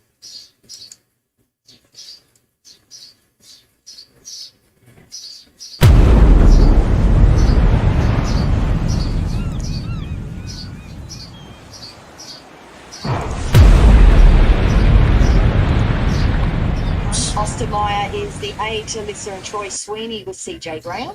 He's got no weight, 53's only a little fella. He'll get back run on. Bedford Square, run him out, Jack Bruce and Taylor Marshall. Doesn't win out of turn, but she'll be running on okay at the right end. Alrighty, that is how they looked in the yard. They are loading up. Maxi on with the favourite Arizona Dream. Yeah, he looked great, didn't he? I'm with Iverson, number 7. I just hope he switches off. That's the one job I think Bailey's got to do here. Have him switched off. I think he can win with the big drop in the weights. To beat 6 Arizona Dreamin', the likely front runner, Tackle Doodle Doo and Warp Speed. The other pace could be Torrens. All right, I think that could be the last one loading. There we go. Here's Josh. Narrow favourite. The light turned on. All in at the 2,200. They're racing now. Warp Speed away well. Mahogany likewise. Handy as the race favourite. Rolling forward. Arizona Dreaming. Tackle Doodle Doo as well. Drifting back Bedford Square on the inside of Iverson. Ostermeyer second last over on the outside of Torrens. Arizona Dreaming's in front. The second Tackle Doodle Doo. Third is Warp Speed. Mahogany fourth the outside. Bedford Square fifth on the rail. Further back to Iverson, third last over on the outside. Torrent on the fence, Ostermeyer a length and a half away. So the race favourite, Arizona Dreaming's in front by 2. Second, the outside, Tackle Doodle Doo. Warp Speed third on the rails, and they're clear from Bedford Square next the outside, Mahogany. A length and a half, Iverson. Third last over on the outside, Torrance now second last on the fence, and Ostermeyer 2 lengths away. No tempo about. Arizona Dreaming's in front. Second, Tapple Doodle Doo. Warp Speed third. A length and a half away, fourth, Mahogany. Bedford Square fifth the inside. Further back, Torrance on the inside. Iverson second last, and still last of all is Ostermeyer. Arizona Dreaming here by neat lengths. Second the outside, still Tapple Doodle Doo. Warp Speed third on the inside. A length and a half to Mahogany. Bedford Square clear from third last, Iverson. Second last, Torrance on the inside.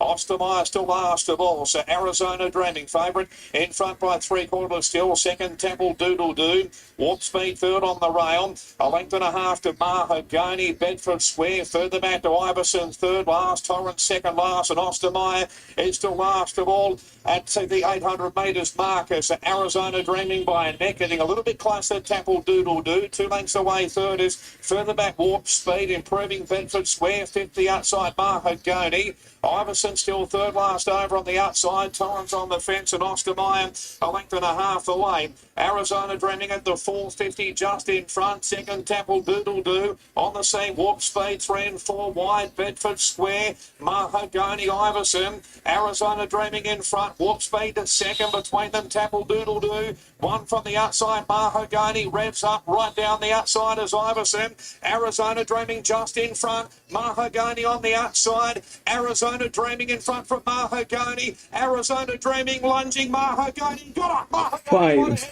Boom. not sure. Third up there is Iverson. Warp Speed. Tapple Doodle Doo followed further back on the run then by Torrance, Bedford Square, and Ostermeyer at the rear. Number 5, Mahogany, has just got up in the shadows of the pace to beat Arizona Dreaming.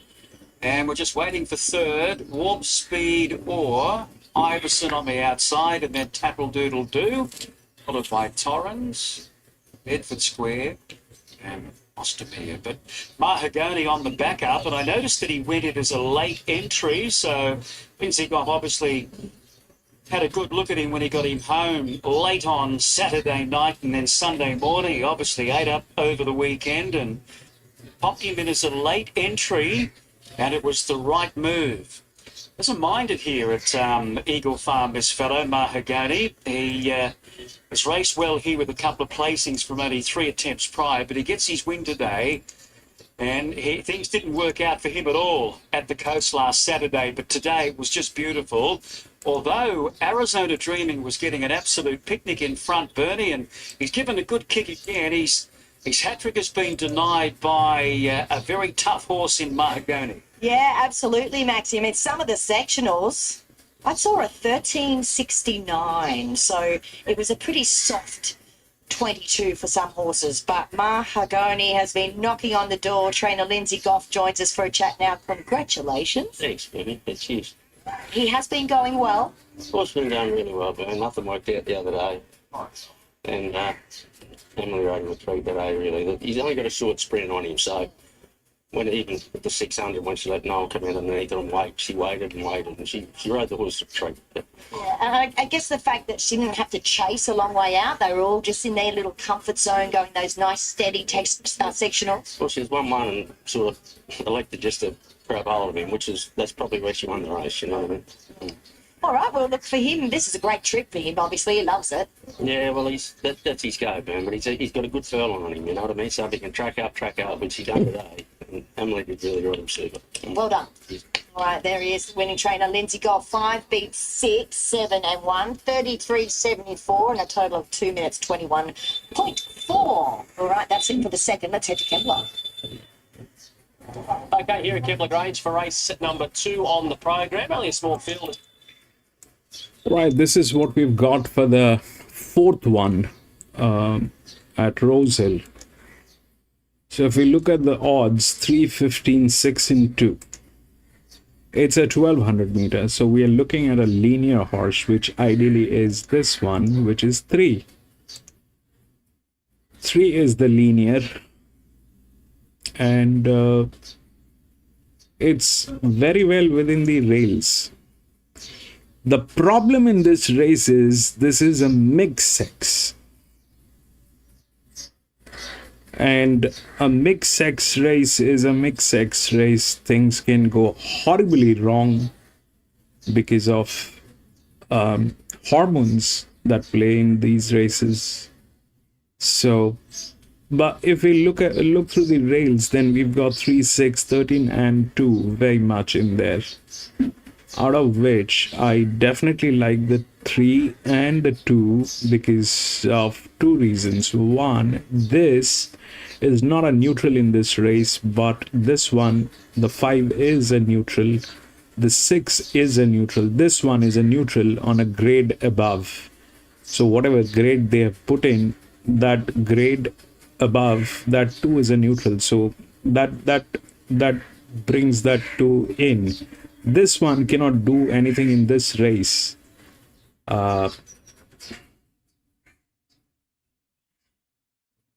This is also a neutral.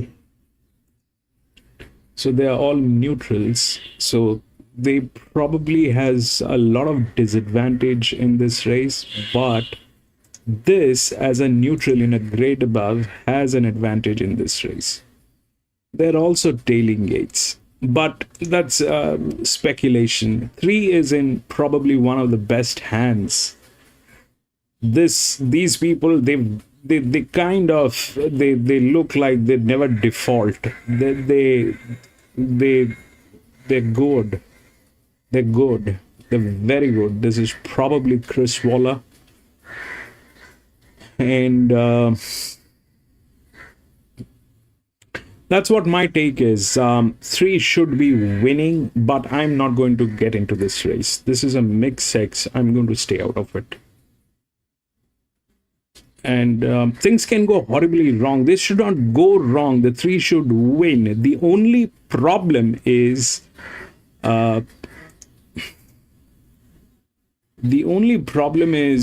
that this is 3, 2, and all that is happening.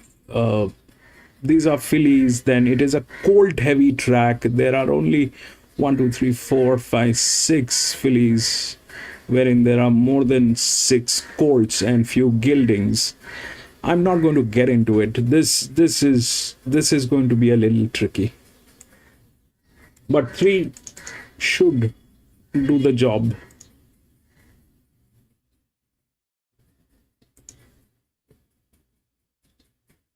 Denmark, then lethal thoughts for Dad. Back behind those horses then was Sun God with Rondo and Sunsets. 14. So the heads around a 131.9 the race time. Stay focused on the rails. We're just getting Coffee on the outside. Stay focused. And the 3-year-old is going to Stay retain focused with the heads out of sync. El Rocco putting in a lunge on the line, so it's too late. One of the key chances Too late. Stay focused, Swinton. no one in the field could really hold Stand a by candle for for the numbers, but just last year, stay focused, number 14. Wilson for the play for $4 into $3.60. And lasted from El Rocco. You got 4 runners in the provincial midway qualified there today. You got a leaning to one or another, or any main chance of those? I think Apollo Mission is insane odds at $18, especially with the track drying up and that it's been set for the race for a long time. I can't see running out of the money. Just quickly, how are you feeling for the basketball competition, right? Very nervous. Good, well done. Good luck to you, Mitch. He's feeling very nervous, Wayne. I would be too. There's some good basketball types getting around here. A couple of tall lads getting around, but into $1.30 now, this 5 Quartz Legend. Pricing wise, I mean, the market's saying hard to beat, but what are we doing betting perspective here at the shorts? Yeah, well, first race I had to look to see whether she'd lost her legs. She had the blue alarmingly, but this horse, I think he could be a decent horse in the making. And horses like Deep Field, when they've got that little ability, they normally carry it through. And I think Les has got the horse pretty fit here today. He wasn't knocked around that trial and only second recently. And his win here, I'm going to be back in a jiffy. Back in the field, he found the line very, very strongly. And he's well supported on that occasion too. So obviously the stable, I got an opinion of it. I think Mitch's filly, she'll lead the Merry Chase. She's very, very speedy. And I heard Mitch mention there that in trials they can look a little bit better when they're held up like that. And he mentioned running second here one day and was behind a horse called Smashing Time. It was a pretty smart horse from the price camp. So like she has matched against decent horses on different occasions. So she might test this other horse out to make him stretch, get into the line anyway. So I think they looked at the dangers rates. I don't think the others can improve that much to beat them. Yep, into $1.25. Sunrise is $3 out to $4.80. Sculptor was $15 into 10, just gets back out to $13. No money, triple yes, and not a whole lot of money for Pride of Wars. Tim Ryan, what's happening here for the second?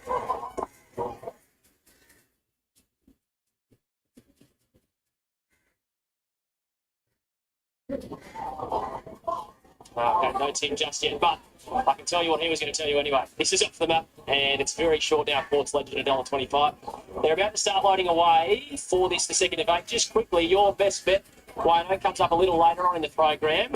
In the penultimate race, number 7, Peace Centre, up from Melbourne.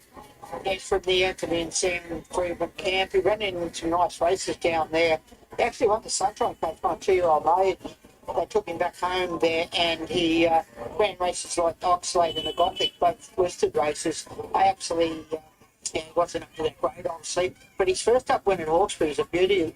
Recently, he had to give the lead a 16th start. Ben Osmond rode him on that occasion, and had to give it a start, but he actually grabbed the horse 100 out. Ben dropped his hands on him, and he won very, very. He might be a pretty smart horse. He had 4 starts for the 2 wins. I just thought I'd make him my best bet of the day. So that's race 7, number 5. Yeah, race 7, number 5, the special here at Kembla. So small field, 2 away in the barriers, that is. So we may as well hand it up to Ben Hall. He's a Quartz Legend fan here as well for race number 2. Slowly but surely they're filling the gates. Fitting the tongue tie or something there with Sunrise. They're leading it up now. Sculptor. It's the other way out of line as well. So only the 5 runners. 125 Quartz Legends. 1 start, 1 win. 460 about Sunrise, who earned the lead on today.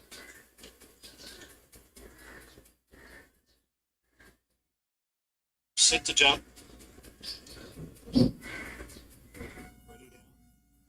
Racing. The 5 began pretty well. Going forward is Sunrise in the early part as anticipated. Goes forward and leads from Quartz Legend, who rushes up into 2nd spot, and Bride Wars drives through to 3rd. Next on the outside, Triple Yes and Sculptor is 3 wide and last. Onto the course proper, Sunrise in front, 3/4, Quartz Legend. Bride Wars sits 2 lengths off that pair, and then Triple Yes and Sculptor still last inside the 550. Sunrise held together at the 450 at the turner. Led from Quartz Legend, close enough there on the outside, then Triple Yes peeling, followed by Bride Wars and Sculptor to the extreme outside. 350 left to go. Sunrise had a good kick, got 2 lengths clear. Quartz Legend really needs to find on the outside. Then came Triple Yes and Sculptor's down the outside, but Sunrise is off and gone. 150 metres left to go. The odds on Pop won't get there, and then Sculptor down the outside, but Sunrise absolutely brains them. Sunrise by 7. Quartz Legend can only manage 2nd. Sculptor will grab 3rd in front of Triple Yes. And the Bride Wars was a long last. Well, they had the crystal ball there. Pre-race, Mitch Spear said, go, click it up, get the fade uncomfortable.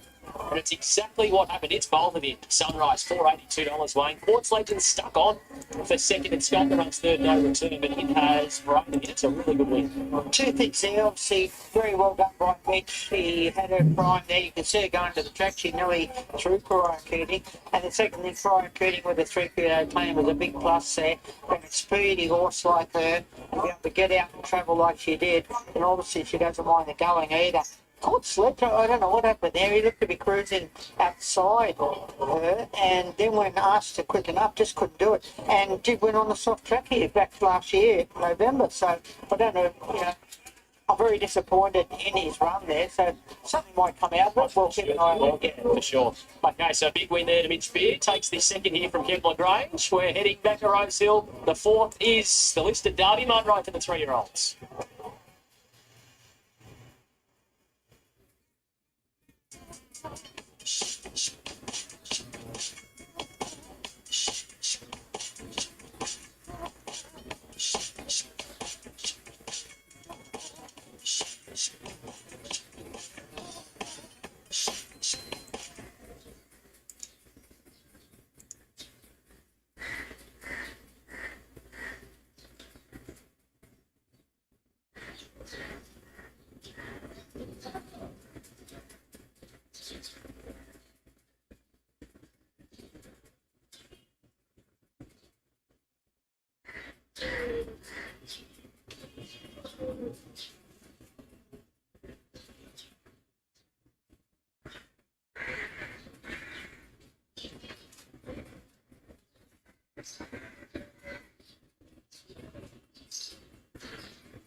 Slight bounce there, and I'm going with the race fit filly, Gangster Granny.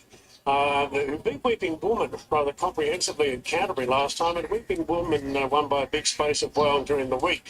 So I'm going with the fitness sets there with Gangster Granny to beat Autumn Glow, and then Ikasara, who will be right up on the speed, and I think Fearless has been trialling better than its price would suggest. Here they are in the yard for Harvey Norman. All you need in furniture, bedding, electrical and technology. This is the Highland Race Colours Derby Munro Stakes over 1,200 metres. And we start with Pisces, Blake Shin, James Cummings. Yeah, look, I reckon he looks superb, this horse. He's had 130 days off, 113 days off, 2 trials, given a very easy time. So he's a genuine type of 3-year-old. He presents to sprint really well fresh, but he has to take his medicine, go back and have a lot to do. So I'm expecting, looking at him, he's going to be a black booker for this after this race. He looks super in the yard, Ronnie. I couldn't agree more with you. He looks like he's fairly wound up for a first up mission. But just That's a gilding. This one is a gilding, and it's a very good one. Enrich number 2, Tommy Berry on for Michael Friedman. Yeah, similar. He presents beautifully here. He looks great. He's really got stronger this horse. He's both runs back terrific. He's primed. Unproven past 1100, but he gives the impression that he'll be okay, and he does find a good spot just on the speed. He's paraded really, really well since entering the yard. He's one of those big, strong, thick-set type of horses. Oh, it's really, really good condition. He looks like he's tightened up since that second up run there when he won. He's getting slightly warm, but only a small negative for mine. Here is Autumn Glow, number 3, the unbeaten Autumn Glow. James McDonald, Chris Waller, first up for 182 days. Yeah, a much awaited return. She's just a laid-back, beautiful filly. It hasn't been let go. Good grounding with 3 trials, not let go. The name on everyone's lips prior to a spell. She's looked the real deal. She would have preferred, obviously, 1400, but she's hard to oppose if she jumps cleanly and she gets sight of him on the point of the turn here.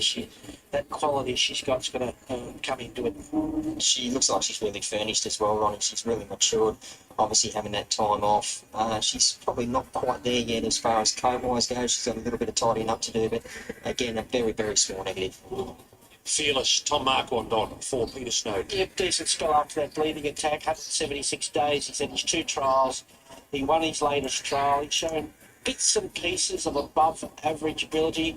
So no money for him today suggests he'll be better for the experience. He's one of those horses that wouldn't take long to come to hand. He doesn't carry any extra condition. He's quite thick set up around the shoulder and the neck, but he doesn't carry much around the girth. But nice horse, his coat's really nice, and again, attitude as well. Next is Yoshinobu, Mark Zara, Phoenician and Archibald. I think a nice horse off a Forgive Run first up.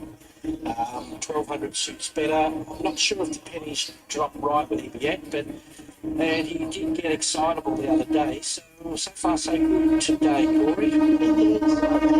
So far so good. Really got him as far as looks wise goes. He looks like he's 15. He's okay. I'm not going to say he's jumped out, but he looks okay. Easy. 15. Number 6, Tim Clark for Interesting horse. He looked really good winning his first start as a 2-year-old, and then he's been wound up with 3 solid trials. He has speed. I just need to see him finish off at 1,200 metres here, but he gets his opportunity with the trialling up that he's had. He looks okay. He's another one who hasn't really jumped out at me as far as in his parade so far. I'm not going to put a negative towards him, but yeah, I'm not going to put a positive towards him. Here's Alabama State, Kira McAvoy on for Jack Pilkington. Yeah, he did a great job in that last preparation. He's a work in progress. Tough race to resume in, but who knows? He might run better than expected.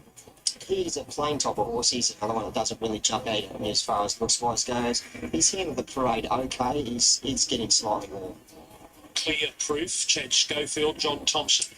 Resumes after 176 days. He's gelded with the blinkers off. He's had 3 trials. I just rather watch him with later on in mind for him. Yeah, he's paraded well. I couldn't really find a negative for him. He's got a nice, healthy coat. His attitude seems to be good, although he has the 2 handlers on him. He hasn't put a foot wrong yet. This is Sergeant Major number 10, Jamie Millimon for Kieran Marr. Yeah, he's an interesting runner. Barrier 1, ex-Kiwi, who wasn't bad first up in the Sedative. So that inside draw is a big plus for him if he can move his way through there. He's a definite place chance, and who knows, he might even have a winning chance. There's not a lot of him. He's getting a little bit wound up. He's up on the toe, quite excited since entering the yard. He hasn't really got fight, but yeah, he's quite wound up. Let's face the music, number 11, Michael Dion for Price and Kent Jr. Yeah, awkward draw, but a well-bred colt. I think he's held in high regard by the stable. Thought he was a value runner here, but obviously that draw doesn't help. That run of the McNeil last prep was Following a 15 ripper. There's nothing wrong with his 2 runs back. Confidence up, bolting in his maiden, there's long odds on, and then great shaping up behind a pretty good horse the other day. Obviously, first time I've ever seen. He's a nice, neat type of horse. Yeah, I couldn't really find a negative for him at this stage. Still strike Rachel King for Waterhouse and Bond. Yeah, another horse with 3 trials, winning the latest one off a long break here. Hasn't raced since June last year, so I'd rather assess him after the day. He's got work to do. He has got speed, but he still has to use that to get across. Good style of horse. He's obviously very fresh and having a bit of a bounce, a bit of a play, getting slightly warm, but he looks well. He's got something in common with Autumn Glow. They're both returning today, having had surgery to remove bone chips in their right knee. He's flying for fun. Zach Lloyd, Bryce Hayes. Yeah, look, Sharp Philly was great first up in the stakes class, mind you. So another one like a few here. And, you know, is this race going to be set up for speed or stamina? Because she's another speed filly who's going to be right up on top of the speed. She's paraded really well, Bonnie. From memory, I think she's a horse that generally gets a little bit worked up in the yard, but she's super casual and relaxed here today, so her parade's good. Catch the Glory, Jason Collett, Jason Coyle. Yeah, has talent, but this I think this looks a bit tough for her. Another one, nice enough horse, has paraded okay. I've got no negatives. Gangster Granny, number 15, Schiller, rides for Team Hawks. Well, good push for her, isn't it? She's just been nurtured through a couple of benchmark races where she's looked good, the form stacked up out of those. Fitness Edge, Map Good, so punters are rallying to who's probably the danger of the favourites, so they're really respected her. Yeah, she played really well, Ronnie. I thought she was going to get hot. She got quite excited when she first entered the yard, but she seemed to relax down, and even more so once Tyler got up on board. So, yeah, big tip for me. And the bolter, Liston's Lass, Alicia Collett, John Cooper. Blinkers off, blinkers on, off 2 wins this prep, but a different class here. Just noticed the horse collected the gate on the way out as well, so it'll be a better check once they get to the barriers. Okay, Corey, as they head to the gates, do you like the favourite, Autumn Glow? I do. I love her. I mean, obviously, we know she's loaded with ability, but just the way that she paraded today, you can tell that she's really matured and come on since that spell, and that'll be right. On the run well, he was Pisces.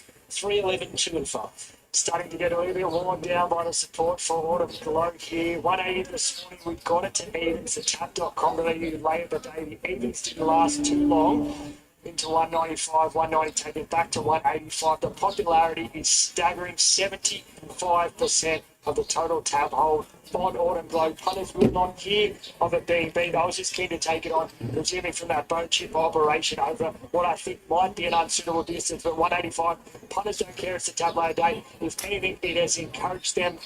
Gangster Granny, the good firm. Barrier 2 should get their own race. $8 into $5.50. Ikasara, also a firm, 11 into 10. It's back to lead, so it's a firm, and Richard has been a bit soft, 10 out to 14, and a couple of firms at longer odds. Sergeant Major, Barrier 1, 19 into 15, and Flying for Fun, a horse that'll likely push forward, 17 into 16. No interest, anything else, it's all about the fave, and it actually has just firmed again, now 180, so wow, this is off the map rate. Shani, all eyes on Autumn Glow, this fabulous looking 3-year-old filly by the Autumn Sun. She's just beautiful, and I was just saying when I went down and spoke about her in the tie-ups, just how much she's filled out this time around.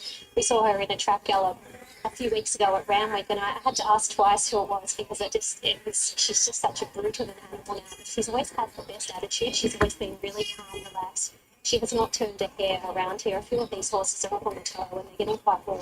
I mean, it is quite humid out here at the moment, but she just has not turned a hair. So she's just absolutely spot on, and she looks great. She's nice and fit coming into this, having had 3 trials. Of course, she was due to race a few weeks ago. They opted to save her and come here. And Rich continues to tighten up each time you see him, so I thought he took 6. Tuna 1 is also good. It's a gilding. It's a very good one, actually.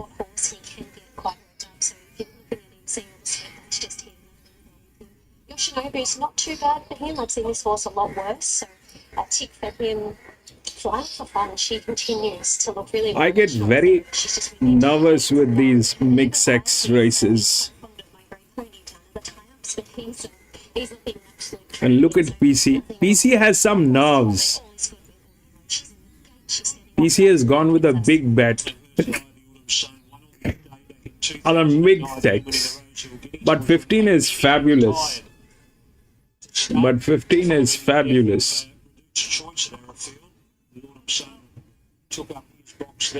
And PC's big bets are, let's not talk about it. I think the bank is going to bounce. She was going to be odds on to win the Flight Stakes, but she didn't make it. The stablemate Lady Shenandoah took up the run in that race and nearly scored, and look what she's done. This one is supposed to be better. Let's find out what happens. Autumn Glow in the Derby Munro Stakes. There's the light, and we're ready to go. Racing now, and Autumn Glow jumped out pretty well. There's lots of speed, flying for fun and enriched in particular. Autumn Glow's made a position right up there with them from Sergeant Major, then Gangster Granny. Ikasara beaten for speed, so's Yoshinobu as Fearless darts up the fence, then Caps the Glory. Further back, the Developer Mistake, Steel Strikers drifting back. They're followed after a length and a half to Liston's Last. Let's face the music, Pisces. And Clear Proof is the last one. Flying for fun, showing great speed. Outright 2.5. Enriched second, and the favourite Autumn Glow to a clear third. 2 lengths away then to Gangster Granny on the outside of Sergeant Major. Further back to Fearless on the inside of Ikasara. Then Catch the Glory and Yoshinobu as they turn. And Flying for Fun spins in front by a length and a half. Enriched is quickly pouncing on the outside, and Autumn Glow under a vigorous right going after Enriched. Enriched about a half to Autumn Glow.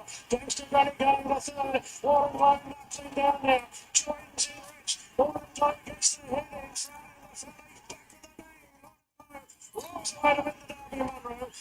3-2-15. The Glory, Alabama State. Fearless came wide. Pisces making some headway. Further back, Ikasara from Yoshinobu. Steel Strike clear proof. Liston's Last. Let's face the music. This is all class. Absolute class. Unbeaten. She comes back and wins the Derby Munro. It hasn't been the smoothest of preparations. But Chris Waller had to pick a race for her to return in. He picked the 1200 metres Derby Munro Stakes. And she's done it with ease. And Rich looked to be jogging and she went straight past him.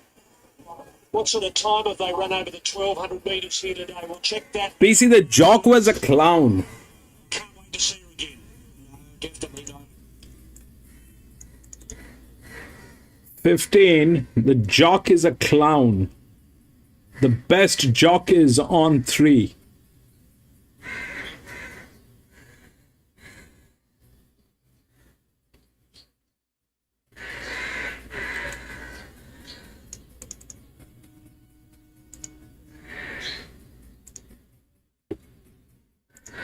He was really good there. He cruised up Enriched and just was beaten by a potential star. Gangster Granny, the money was right for her. She was way up at grade and did a really good job. And he'll keep for another day, Sergeant Major there as well. He's gone good. So, all honours, she was in the pain barrier for a long way there, but she just keeps finding and finding and finding.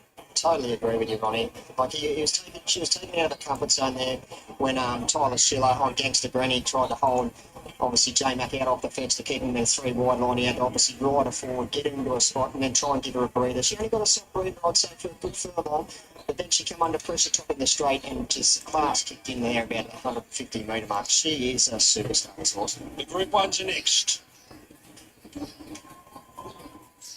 Favourite here for the For the third Class 1 plate over 6, 4, 1400 2 metres, and Lone 3. Force, the first one to look at from the Billy Healy stable with Ange Jones. Yes, comes out of gate number 10 now. Was okay first up when finishing 7th at the Sunshine Coast. Ole Basil is the 2, Jack Duncan, Nikita Berriman. I think it's nasty, gate number 13, but the 2 runs back have been in a benchmark 62 and a class 2, and not far off the likes of Cartwheels and More Trouble. That's good enough form for this. South Sea is from the Stephen Kirkwood stable with Boris Thornton. Yeah, from that draw back to 1400 metres, it wouldn't be a surprise if he ran a place. Here's Winsome Star, your favourite, John Simons, Sheila Laxon and Jaden Lloyd. Clearly has the best form overall here, although only a one-time winner from 18. He's placed her superior horses to the opposition. It's only traffic. That's the only concern, because he'll get back a bit. Paul Butterworth trains the 5, yeah, Copy with Jake Bayless. Yeah, the winkers have been removed and was okay last start, running 4th here behind Rosehill. That run gives him a place chance. John Thompson trains the 6, Jacob's Ladder with Bailey Wheeler. Hard to see where he fits into the picture here. He's just coming off a Canberra maiden, but that did follow a couple of nice thirds at Warwick Farm at the midweeks. Ramp It Up is from the Lindsay Goff stable with Noel Callow. Yeah, just happy to watch this fella today. Lowlight is the 9, Matt Dunn and Andrew Mellion. Yeah, there's a few here that I like. Really good place chances. If you're going wide, I think she's overpriced. I know she's only a one-time winner from 17, but a lot of bad luck among some of the races. Mr. Dawn is the 10 from the Chris Anderson stable, which we're still waiting on, so we might come. Oh no, here she comes now. Damien Thornton is aboard her. She's about to come into the yard. Yeah, she's backing up fairly quickly, but was good last start here last Saturday behind Antonito. Once into the clear, she really found the line strongly. All right, here she is coming into the yard now, looking in good order. Okay, let's take a look at Puccini Dream, the 12. First start, Brent Bray, Mark Duplessis. I think it's been about 16 months since she's raced. Has a couple of unplaced trials. We'll just let it go today. Single and Ready is the 13, Barry Lockwood, Luke Dempsey. Already on the track. Okay, just looking for any market support. Not at this point. Barrier 1, former Victorian form, good enough to give her a chance here. Torpedo is trained by Billy Healy with CJ Gray. Yeah, if she gets all coiled up here, she can dash. She's got nice acceleration. I think a rough hope. Insinuate is a nice each-way play, Maxi. Chris Waller and Lee Lang. I think overpriced. She finished 6th behind Outsmarted in probably an overall better race than this last start here at Eagle Farm. And like a glove, Paul Shayla, Michael Rod. Went to Cops Harbour to win a Super Maiden, and she was really good. The last 200 metres, the 1400 is just what the doctor ordered today. Alrighty, they are loading up nicely. Winston Star is your favourite, and he looked terrific, didn't he? Is today the day? There's every chance it will be, but I'm just going to go with Jacob's Ladder, the visitor from Randwick for John Thompson. Jacob's Ladder to beat Winsome Star, 16, and then I'm putting the 15 in Insinuate. There's a few roughies here that I think are overpriced, Bernie, but like some Glow Light, I think Torpedo and Insinuate fit that bill. All right, well, I thought the favourite looked impeccable, actually. He's a very quiet horse, so he was cool, calm and collected in the yard. Last one loading, here's Josh. Favourite is Winsome Star, and the light turned on for the third. 1400. Gates open and they're racing. South Sea away well. Likewise, Lone Force handed inside is also Single and Ready. And there's Copy. So Copy over on the outside of Lone Force. Up into third like a glove. Now ramping up 4th and 5th the inside and Single and Ready. Next, the outside is Insinuate, and they're clear from Glow Light. South Sea drifted back. There's Winsome Star on the inside. Mr. Dawn, further back to Puccini Dream. Jacob Brothers back 2nd and 3rd. Last, Old Basil 3 wide. And Torpedo's a length and a half away. Lone Force in front. 2nd, Copy 2 lengths away. 3rd, Like a Glove. 4th, the inside. It's Single and Ready. Further back to Ramp It Up. A length and a half. Glow Light on the inside of Insinuate. And further back to Winsome Star, who's about 7th or 8th on the fence and spots for speed about 5, and further back to South Sea at the 450. Just in front, Lone Force. The outside, Copy on the sands, Like a Glove 3 wide. Looking to get into the clear Glow Light. Likewise, Winsome Star. Down the outside is Insinuate. Line Force just in front. Moving up the outside, yeah, Copy. Winsome Star gets up the inside. Glowlight down the outside, but Winsome Star shot back up on the favourite. Burst away, 3 lengths in front. It's all Winsome Star, and Winsome Star explodes in today as one. Second to Torpedo. Third, Patini Dream ahead of Glowlight, followed by Mr. Dawn, and then Lone Force, Jacob's Ladder, South Sea and Insinuate. Further backwards, Single and Ready. Ramp it up and back behind those horses like a glove, yeah, Coffee, and old Basil. Frank, boom! Just waiting on third. Number 12 is prominent there, Pacini Dream. Great effort first up. And then number 9, Glow Light. Finishing 5th was number 10, Mist of Dawn.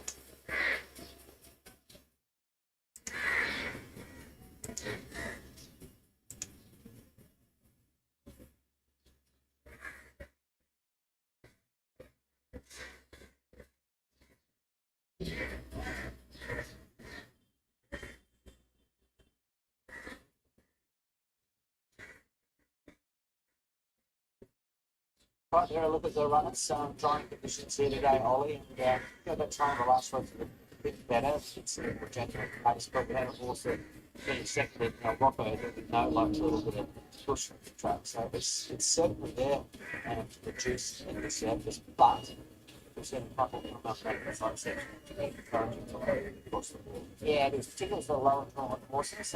Perhaps the more even surface that now they've had a few races on it, it might be opening up a bit and getting a chance to dry out. Like I said, it is warming up, not much wind, but looking like a pretty fair track. They have been able to come from behind, they've been up on pace as well today, so they've also getting a chance. And we saw the horse Beard City settled virtually last week, right around the second great month of feed, and of course, with that race was out of pace back to the inside.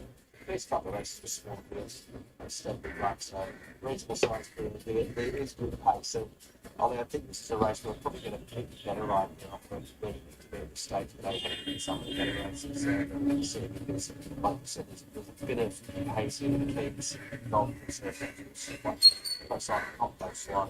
Yeah, genuine tempo, and I think the longer race too, I find so genuine tempo with the longer race rather than the shorter race. You get to see how the track's really playing there. So, if you're like to think of this race, it's either on pace or comes from behind. I wouldn't be concerned at all. Jackson Duchess, happy the way they got a straight cover on. She was in that little air race. There wasn't much tempo in that event, but she seemed to be keeping on well enough to the line. She was, and she just took it a lot of room to really build a momentum as she likes. In fact, she's had 2 starts here for 2 wins. It's really encouraging. I find really Valley particularly is horses sort of track. They've proven here. They usually run well here all the time. Right to the blessing of the sky, of course, for some while. Of course, very close to the big board. Now, just getting moving into the stalls. Savoir Fair goes up right. Jackbird Memorial Yarra Valley Cup. Over 2,040 metres. Badalina goes in. Best of the business, mate. Much, thank you very much. This Yarra Valley Cup, a unique running of it. Of course, it's abandoned last week and moved here to the Valley. And more support coming for My Brother's Keeper, opened up at $7 into 5. Get the right run here from the draw, considering the way the track's playing today. So Ra will try and make its own luck. Dashing Duchess a sticky draw as they make a decent line here. So they're making a good line of it here. My Brother's Keeper going up into barrier number 4, Dashing Duchess forwards. We've got Golden Crusader, who's firmed a 1.5 into single figures, going up into barrier number 5. Using the Cox Plate start here for a unique running of the Yarra Valley Cup to the outside. The field set.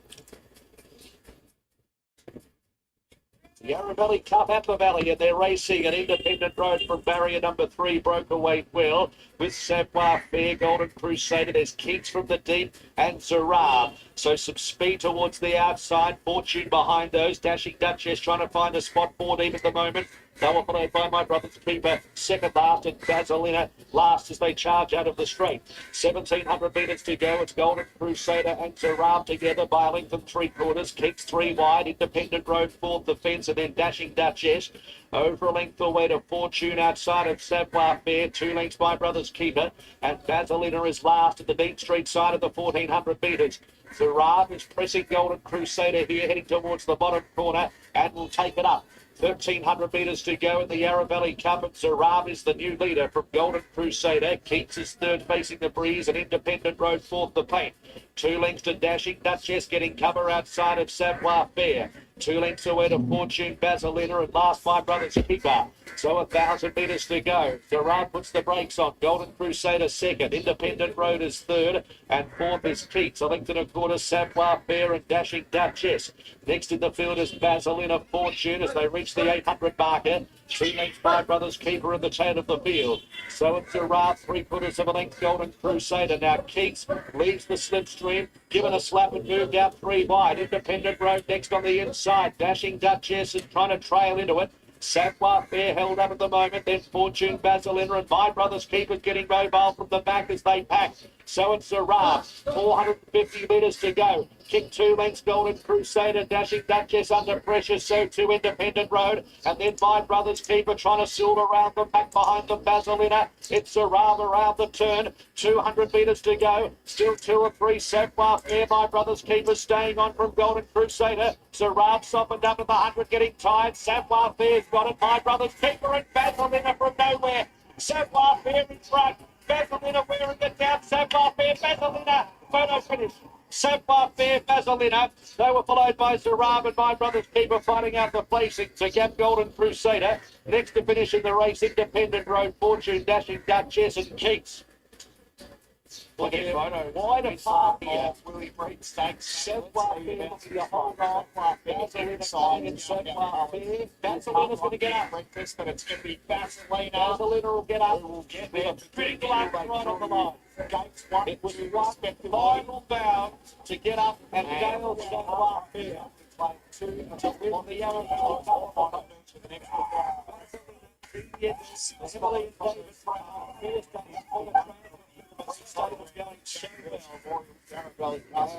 And brought 10 times to perfection up the middle of the course. Has won it. Flying off Vaselina into the front from the back of the field. David Savoir Fair second. Luke Cartwright for Mark Walker. And in excess of the 7 points, Zarab, Harry Coppins, Spear and Bar. Ahead of My Brother's Keeper. 2:08:26 the time. 2026 the time. Preparation. Leading placings in a thriller. Originally 6, 5, 7, and 10 short half by 1 length. Short half 6. Just fall back a little bit stronger. Right, this is the 5th one at Rosehill. It's a 2,000 meter. That 6 is the favorite. Honestly, that 6 is the only one that is handicapped in a way that is very difficult to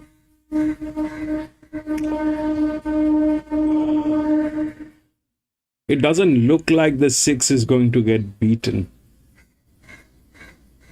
It's a 7-year-old mare though. It's like a 7-year-old mare over a 2,000 meter. That's the only challenge. If we ignore that fact, the rest everything looks like it is the goddess.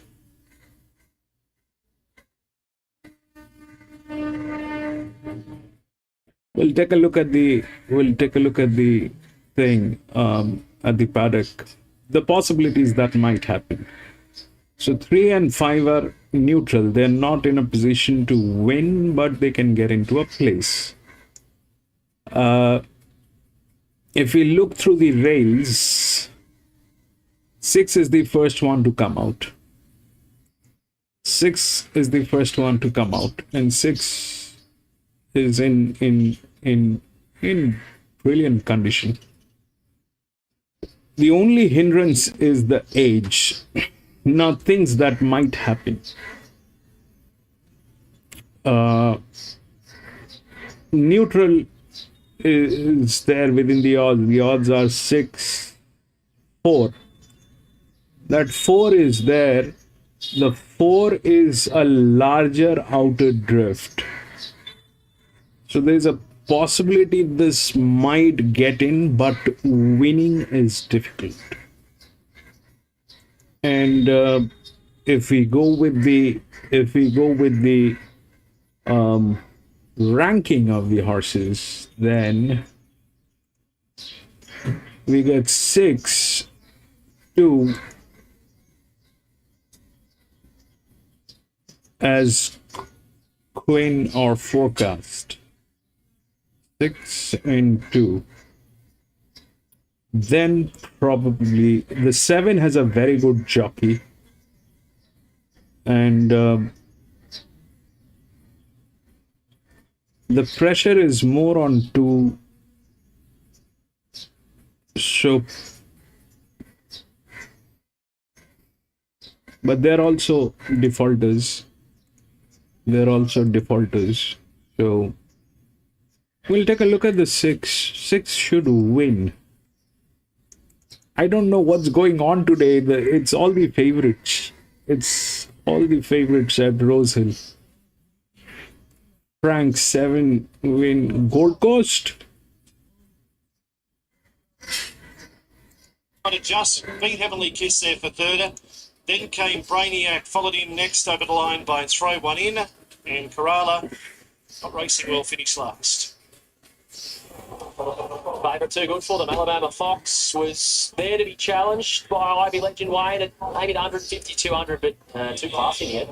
It's always easy to say good ride, but Evan Benhoven just, well, they said they were going to try to ride a bit more positive today and said to get there and travel quite well. And you know what they say about grey horses on wet tracks, they say they love them, but I think it was ever going to get beat. I think Ivy Legend improved from its debut, running made good ground from the back and loomed there for a second, but I think when Evan just decided to put the foot down, off it went, and I don't think it's its last win. Like, its maiden run there at Canberra was very, very good and a strong maiden, so there's no surprise really to see it win there today. So that's 2 of the first 3 here at Kembla for the Neesham Archibald team. Alabama Fox 221.60, Ivy Legend 250. It was close third, maybe just Pro Velocity. We'll have to confirm that shortly. Third and fourth is a photo. We're taking a break. The next fifth at Rosehill is the Group 1 Randwick for $1 million.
Got some good ratings back from her 2-year-old years. Obviously, the biggest query is running the 12.50. $7.50 John for the 4 Snoopy Now. He was a late scratching last week when he dumped the rider Connor Murtar and got loose. Snoopy Now's been in my team for a while. He's still yet to win a race, but I do like the horse a fair bit.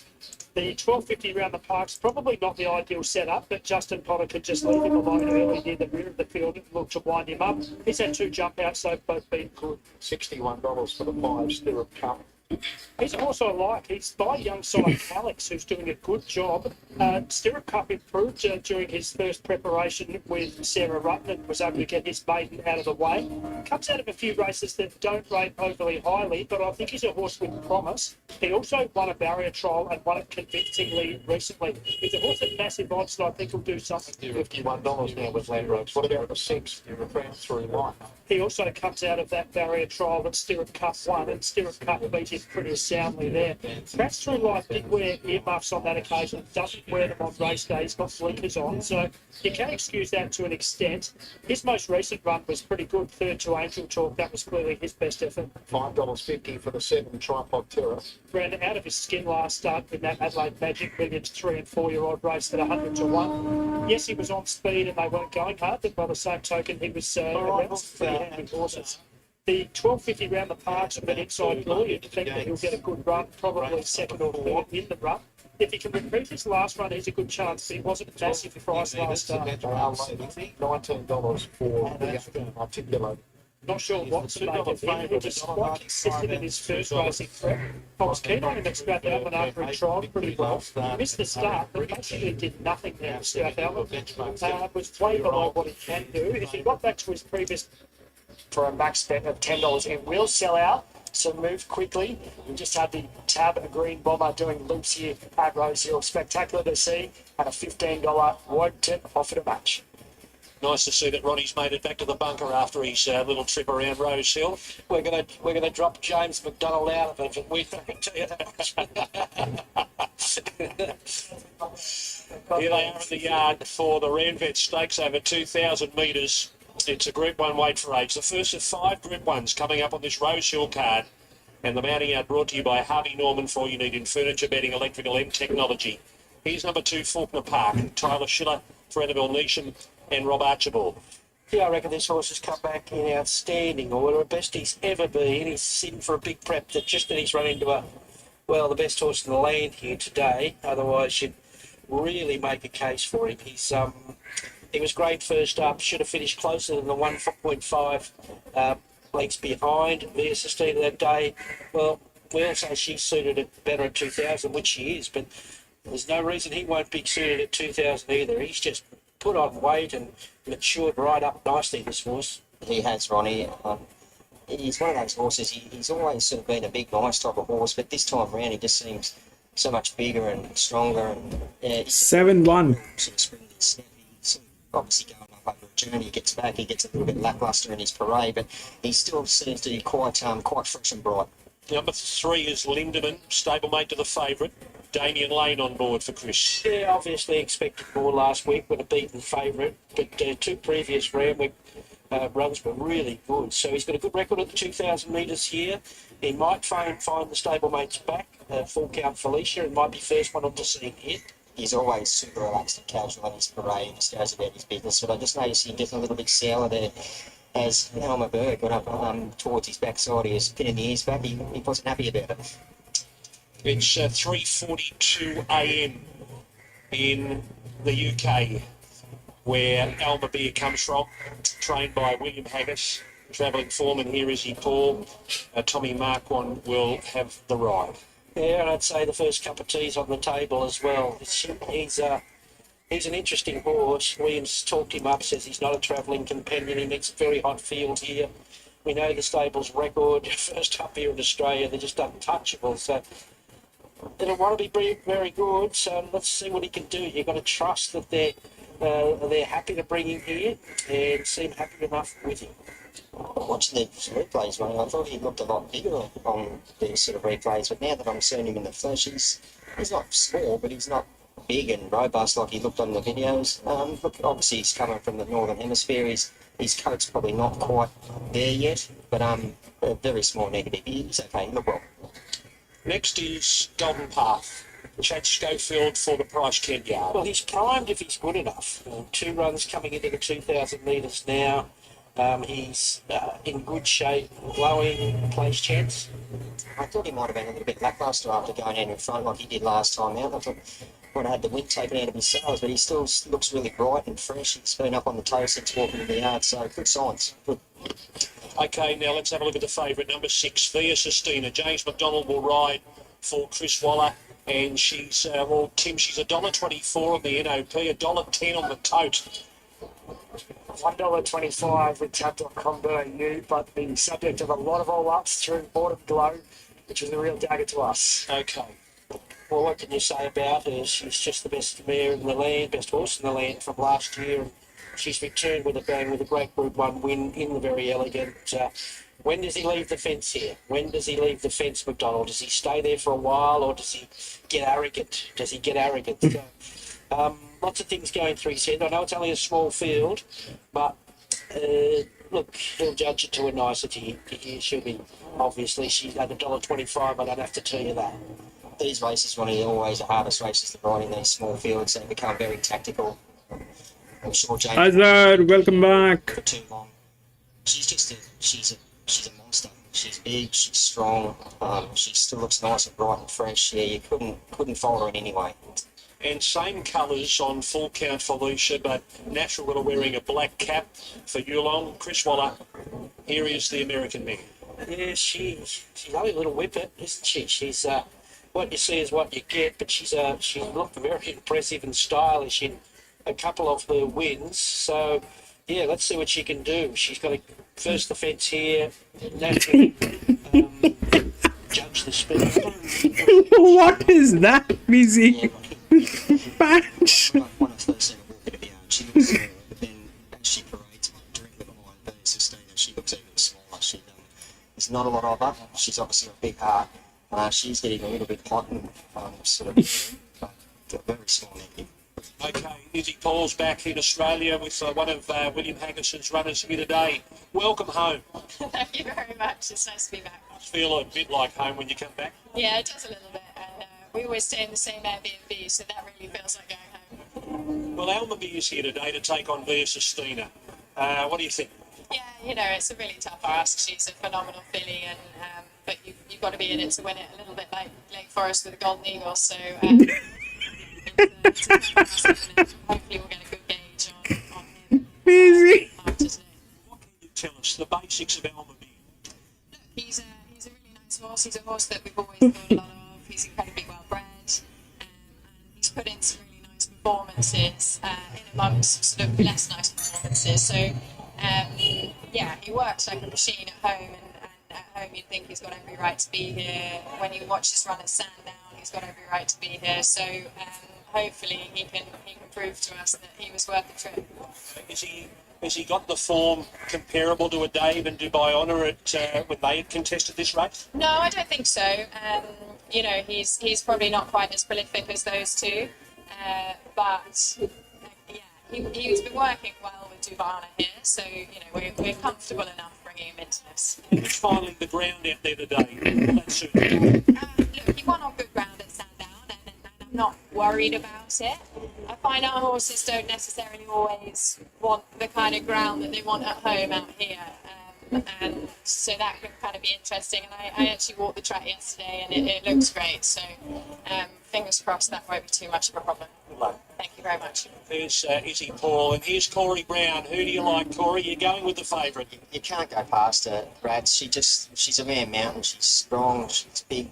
You know, she's the only query is J-Mac. What's going to happen? How long is he going to stay on that fence for? Because he just won't want to be getting buried away. He's wanting to give it a clear early, especially from about the 600 metre mark. She needs room. She's big, and she's very strong, and she looks the winner in. I am 6, 7, 2 and 4 now. Is she the mare of the world? I think she might be. We'll find out here. If she already is anyway, with the record that she's got. So, yeah, the sticky one with the way the track's playing, and the Corey says, when does he leave? Well, I don't think 6 is beatable. Come out 3 deep and probably, you know, a length or two worse going. What do you I don't. It's a 7-year-old mare.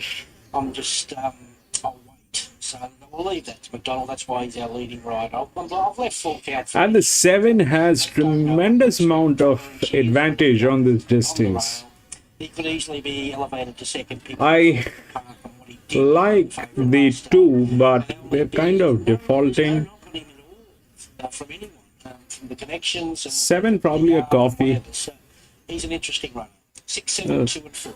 Thanks, Ryan. Just quickly, the tap takeover offer about Waddington has sold out. So that is shut up shop. But Via Sistina, 2 will win. 2 will win. 90% of the total holders on her. We can't lay anything else. She's a subject of a lot of all-ups through autumn blow, so she's a terrible result for us. This market is noted by the fact The 7 has tremendous amount of force going on. It's got one of the best jockeys. 2, on the other hand, is a very good horse. It's the second one in line, but the kind of defaulting, they're the highest defaulters in this race.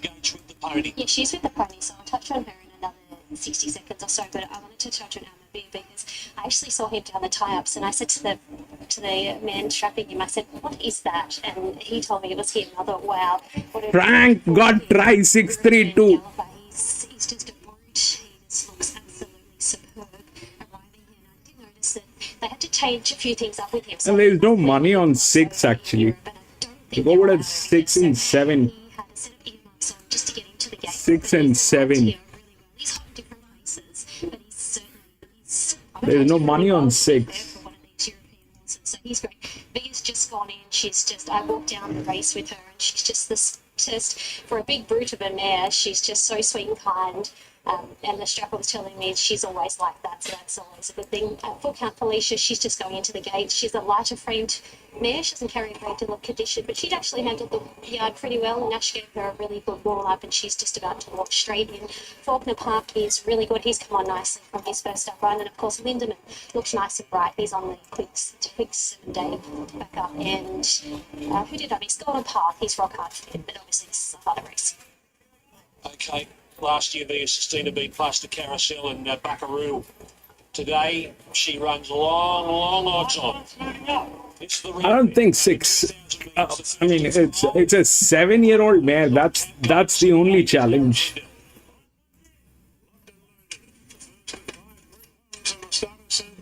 Randwick Stakes and jumping well towards the inside. Full count Felicia. Golden Path away well. Lindemann away well. Via Sistina just flops in behind them. And so does Faulkner Park in the early stages, with Alma Beer just 3 horses wide, now 2 horses wide. So full count Felicia in front of the early stages, with Lindemann striding up on the outside. So Nash Willer in the seat here on the American Bear. Full count Felicia shows the way. And Lindemann, who's usually ridden by Nash, is going to take a sit in second spot. Golden Path third. Via Sistina moves to fourth now from Alma Beer. And a length off to Faulkner Park as they work down the back. And the Glamour Bear from America, full count Felicia, now with Geelong Australia shows the way by 2.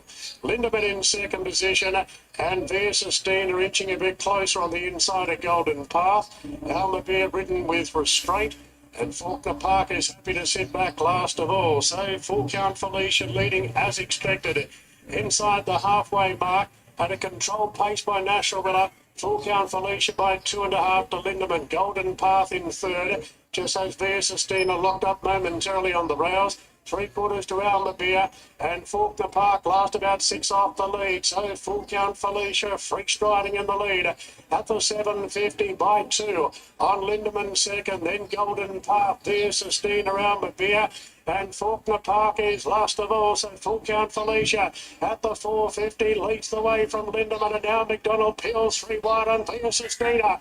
Out of the straight now, Lindemann got the better of full count Felicia, but here comes Via Sistina, roping in Lindemann. Faulkner Park going to third, but Via Sistina rests the lead now from Lindemann. Inside the 150, Faulkner Park goes to third, but Via Sistina celebrating her anniversary with 7 Group 1s in Australia. The greatest in the 632 Frank got it. Felicia and needed the Australian hit out 4. A gap to Golden Path, and Alma Beer was last in. She does it again, and she does it with ease. How are they ever going to beat her? Who's going to beat her? Via Sistina, James McDonald and Chris Waller. Whoa, that's good, Frank. 7-6 for Chris Waller. McDonald's closing in on Oliver, and Waller's closing in on 200. Best horse in Australia. There's no doubt. It's a Waller Quinella with second, and Faulkner Parker's in third. Yeah, what can you say about her? Everything's been said about her in the past, and I'm sure it's going to be said about her in the future. What she's done here in Australia is amazing. She had them covered once she peeled on the turn. She was in touch with them. He was a little kind to her, give her a wake up the last little bit there, and she just does what she has to do and keeps delivering. Lindemann, he bounced back well there, and every hope there. And Faulkner Park, another very good run from him. Brilliant. He's flying at the moment, but he's just run into an absolute star. She is running. She's an absolute freak. Obviously, what you see is what you get. She just pulls it up there. I think J-Mac about the half mile, he would have been having a little bit of a panic, thinking, what am I Brilliant. That was. Once he got about the 600 metre mark, he pushed the old path out of the way and give it a little bit of clean air. The race is pretty much all over the top of the straight. So another massive win there by her. Chris Wano this season has now won 15 Group 1 races, 6 of them with Via Sistina. We'll be back with those interviews with Chris and J-Mac and also the Rosehill Guineas. Welcome back to Eagle Farm. Race 4 on the card, an open handicap, and it is over the mile. Devastate is your $2.50 favourite here. Tony Gollan with 3 runners, the top 3 in the market, kicking off with Cronenberg, Maxi. Third runner for Tony is Devastate with Ange Jones. He probably would have rather to go the other way with the track rating. Yes. But he's a pretty good horse at this level, and he'll probably take the trail here. I think he might let Russian Ronnie go. I've got an idea it might lead. Is he with a chance? Expected is the 5, John Thomas, Talia Fenton. Possibly ends up last in this field of 6, but he's got a good turn of acceleration on him. He'll conserve all the energy that he's got, and he's only got 52 on his back. I think he's right in this. This will be the one, could be one that might want to lead. That's the Jack Bruce Taylor Marshall. Yeah, another one that might want to lead, but we'll be right up there anyway. Yeah. This is a little bit harder, though, for him. Russian Ronnie, he's desperate to lead. Chris Lee's Damien Thornton. Well, at least he was last time. And they almost got a win out of him, so I'd be very surprised if they don't try similar tactics here. One win, Eagle Farm. Yes, just 6 runners here, so quite the race of tactics. Although we think the speed map will definitely be Russian Ronnie, Maxi, maybe Devastate, Cronenberg. This will be the one. Rising Pacific and Expected. That's it. That's the settling position. And I'm hoping Expected can come from last and just knock them all off late. Wow. So I'll go with him, number 5. He will sit back and watch it all sort of unfold. He's only got 52 on his back. That's the significant point with him. Rising Pacific, Devastate. Look, he's been solid, just getting out slightly towards the end of betting as we get close to start time, and then Cronenberg, 5, 2, 3, 1. And with that chap on the screen now, that is Rising Pacific, looking absolutely immaculate here today. Faultless parade by him, should get tempo to suit, a winnable weight, everything to like about the 2 for me. Here's Josh. Red light turned on at the mile, racing immediately, and they've jumped as one. Devastate away well. Rolling forward as this will be the one. Russian Ronnie sliding through between them. Cronenberg now 4th and 5th. The inside is expected. A length and a half to Rising Pacific. So moving through Russian Ronnie. This will be the one. The outside, the first couple by 2. Third Devastate. 4th is expected. A length and a half to Cronenberg. Outside Rising Pacific at the tail. So this will be the one by 3 parts here. Second, Russian Ronnie, the race favourite. Third, Devastate. 4th, the outside of Expected. Improving Rising Pacific on the inside, and Cronenberg a length and a half away. This will be the one by length and a quarter. Second, Russian Ronnie, and the race favourite stalking. Third, Devastate. Improving up into 4th now is Rising Pacific. Back to second last is over on the outside. Expected and Cronenberg a length and a half away. So this will be the one down the side in front. Second, still Russian Ronnie. Devastate third, the outside. Rising Pacific 4th on the rails. Creeping for Cronenberg out deeper around Expected at the 500. This will be the one. Russian Ronnie, Devastate third, about a half to 3/4 away. Expected the outside. Rising Pacific trying to get away from the fence, and Cronenberg is still last of all. Looming up Russian Ronnie, Devastate down the outside. This will be the one that's still there. Rising Pacific's a length and a half away. Looming up Devastate between them is Russian Ronnie. The inside, this will be the one coming home late. Rising Pacific. Devastate in front, launching Rising Pacific, Devastate, grabbed by Rising Pacific has won again. Rising Pacific by a neck to Devastate, third Cronenberg, a golden trifecta, and then expected this will be the one, and Russian Ronnie at the rear. So Rising Pacific coming from well off the pace, down the outside, has got up to blouse the stablemate Devastate. He just can't find the mile here. Devastate, maybe if he gets a wet track, he can turn the tables. He's only gone down by a half a length, and then Cronenberg, who's been good from last, down the extreme outside, and then possibly expected back in fifth.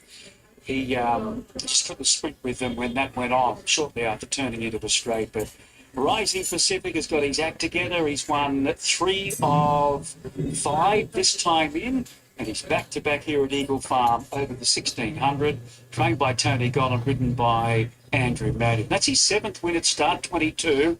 So he's developing a very nice strike rate. He needs it dry. The other fella, Devastate, probably needs a little bit of get in the ground. Cronenberg does get third on the outside. We're just waiting for the official 4th number. So 2 beats, 3 and 1, confirm 4th shortly. Right now, we need to get back to Rosehill with more after the Randwick Stakes, won by Via Sistina. It's a great life, Chris, rolling in of autumn glow and saddling up Via Sistina. Yeah, it's a privilege. She lit up our life literally 12 months ago today, and we had no idea what we were working with. And even that day, it was a Group 1 win, but we would have thought she's gone on to win 7 Group 1s now and throw a Cox Bait in there and another big feature Australian Group 1 races. And you want a Queen Elizabeth now, and you couldn't have had a better prep run. PZ,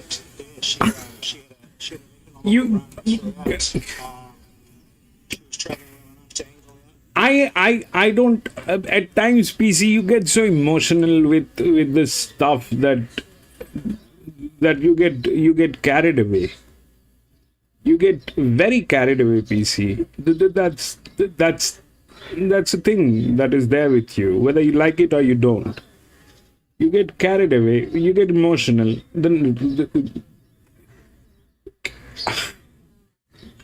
Like in this one, all right? In this one. What's your take, PC? What's your take? The favorite is 1. If we look through the rails, 1 is the first one to come out. All right, that's the favorite. And all these 3 are there within the odds. 1, 3, 11, 2. What's your take, PC? What do you think about the 6th one, PC?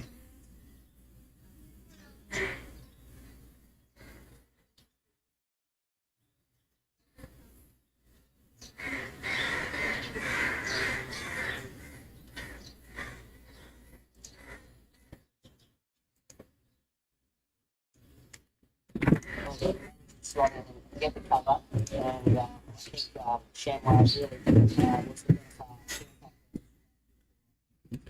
It's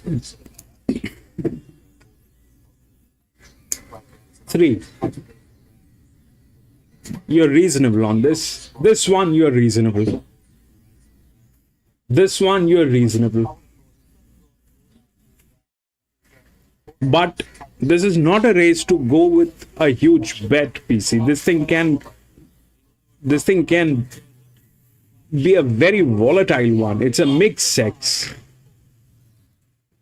Yeah, let it be. I mean, a male jock, a female jock, or an alien jock, it doesn't matter. The race itself is a very volatile one. It's all sexual in there. The hormones are going to play.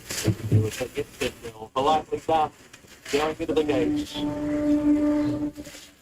The last of them, Detroit City, is in. Imperialist going up into barrier number 4. Statuario going up into 5, so that will leave Red Aces, the Amy Barnes winner, back in the spring to complete it. So Red Aces takes the outside. One of our features today, the DCE Alistair Clark Stakes, 2014 and away. Politely done, jumped away okay. Red Aces got a little brush with Detroit City shortly after. And opening address is pushing up out wide. Speed towards the middle of the course. Opening address leading Red Aces. Then Chandwa politely done. Rapid Chevelle the rails from Imperial. Huge run last run. Emphasise second last. Detroit City is last. Out of the straight, 1,700 metres to go, and it's opening address leading by 2 lengths to Red Aces. The 1-2 from the Vase in the spring. They're a length and a half in front of Chandwa and also Rapid Chevelle. Further back, politely done the outside of Imperialist. Further back is Emphasise, who's really keen at the moment. Statuario second last. And Detroit City is at the tail of the field. Heading towards the bottom corner. 1,300 metres to go. Opening address the leader. By a length and a half to Red Aces. Rapid Chevelle is third. And the favourites in the 1-1 spot, Chandwa. Fourth one off the bench. A length and a half, Imperialist. And politely done. 2 lengths away, Statuario Emphasise. And last, Detroit City. 1,000 metres to go. Swinging towards the back section and opening address has slowed this right off. 3/4 of a length in front of Red Aces. Third, Rapid Chevelle, and fourth is Chandwa. There's no pressure at all. Imperialist fifth on the rails, and then came politely done. A length and a half, Statuario Emphasise. And a gap to Detroit City. Running off the back, 700 metres to go. It's opening address, slowly trying to dial it up. From Red Aces, Chandwa leaves the slipstream 3 wide. Politely done's got going as well. 4 deep, stoked up. Rapid Chevelle right behind those horses. Where is John? I haven't seen John for a very long time. So it's Chandwa dead alike. 400 metres to go. Plains opening address under pressure. They were followed by Red Aces struggling. Imperialist the outside. Politely done. Statuario. Chandwa went for home in the group 2. Came around the corner. Come on, baby. Meters, 3 lengths Imperialist. Statuario the only threat, I'd say. It's Chandwa, 100 metres to go. 2.5 Statuario who's trying to eat into the lead. But Chandwa's going to be too good. Doing a great job. Chandwa won the elephant. Frank is on fire today. Frank! Statuario, then politely done Red Aces. Further back, Rapid Chevelle. Then Emphasise Detroit City back there with opening address at the end. Well, it's those yellow Chandwa, the famous paint. Showing the 1-1. Well, towards the left-hand side. You want to get shuffled at any stage, so he hooked wide. The sides, they put the foot down. 2. Chandwa, Four on the trot, the time indicative of how slow they went, 2:10.65. The time is about 6.5 seconds outside the record of some. So they really be Somewhere, someone is. Okay, so this is a Group 1 open. That's how it is there. If you look at the rails, these 3 horses 1, 3, 11 are within the rails, out of which the 1 is the favorite. But the thing is, if you look at this 2000 meter, all right, so we needed a linear. That's a linear here. 4 is the linear. That's 4, but it is not within the rails. It is not within the rails. 4 is the linear. This is huge torque, huge pressure. This horse has a lot of disadvantage. But hands down, that 4 is the best horse in this, whatever we are race. I mean, in this particular race card, that 4 is the hands down best. There is nothing that can be there. Rest everything is advantage. It's a Group 1. Now the question is, that 3 is a gilding, which is the second best. It is the 1, then it is there, but it has advantage today, and it's within the rails. It's a good one. And the 4 is the next one. But this is the problem. Okay, the thing is, the jockey on the 3 is not as good as the jockey on the 4. The best jockey is probably on 2. Then it is 1, and then it is 4. 3 doesn't have a great jockey, so decision making on a 2000 meter is not going to be something that is there with this jockey. It's in good hands, it's in brilliant hands. 4 probably is in a bad hand, but that 4 and 3, if they are in the last 400 meters, this 4 will nail it down. The question is that if the 4 can get to the last 400 meters without the support of the rails, if they are tailing horses, these two are tailing horses, if this 3 or this 1 or whoever it is, they come in the last 400 and the 4 is there in the last 400 by any chance, then the 4 is going to nail it. That's a force which that's a force. These are advantages that can happen, that's possibility. These are advantages. I mean, honestly, if this was not a mixed sex, I might have gone with the 1, and because that's the first one through the rail. It's a mixed sex. I will not get into it. It's a mixed sex. That filly is the one which has probably one of the, it has given a lot of relaxations out of this all colts and stuff. But this is the drift. So whoever wins, there is a chance that the 10 is going to get in. So that's what my take is. I don't know what the 4 will do. It's a gelding. We'll take a look at the paddock. We'll listen to what they have to say. But that 10 is a check which can get in. It's a drift. And rest everything is advantage. Now, that's what it is. I am not in. I'll be out. And PC,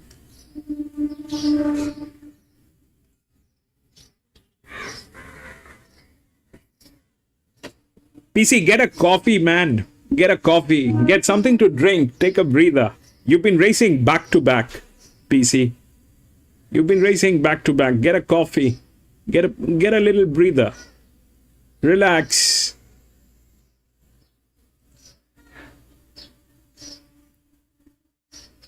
Get a breather, PC. Get a coffee. Or a cold coffee. Or a beer.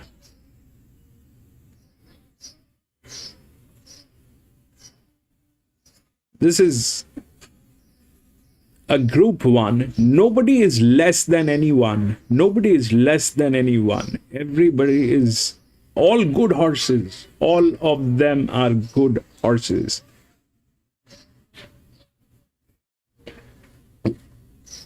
Two and morph.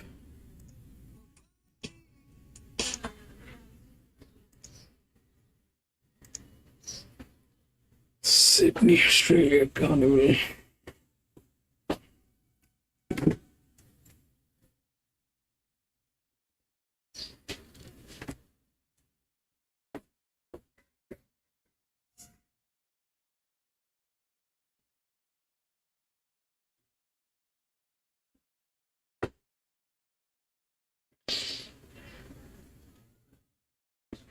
Massive bets on 3 Rosehill. Okay. The 3 is in good hands. I just hope that works, PC. It's a mixed sex. I'm out.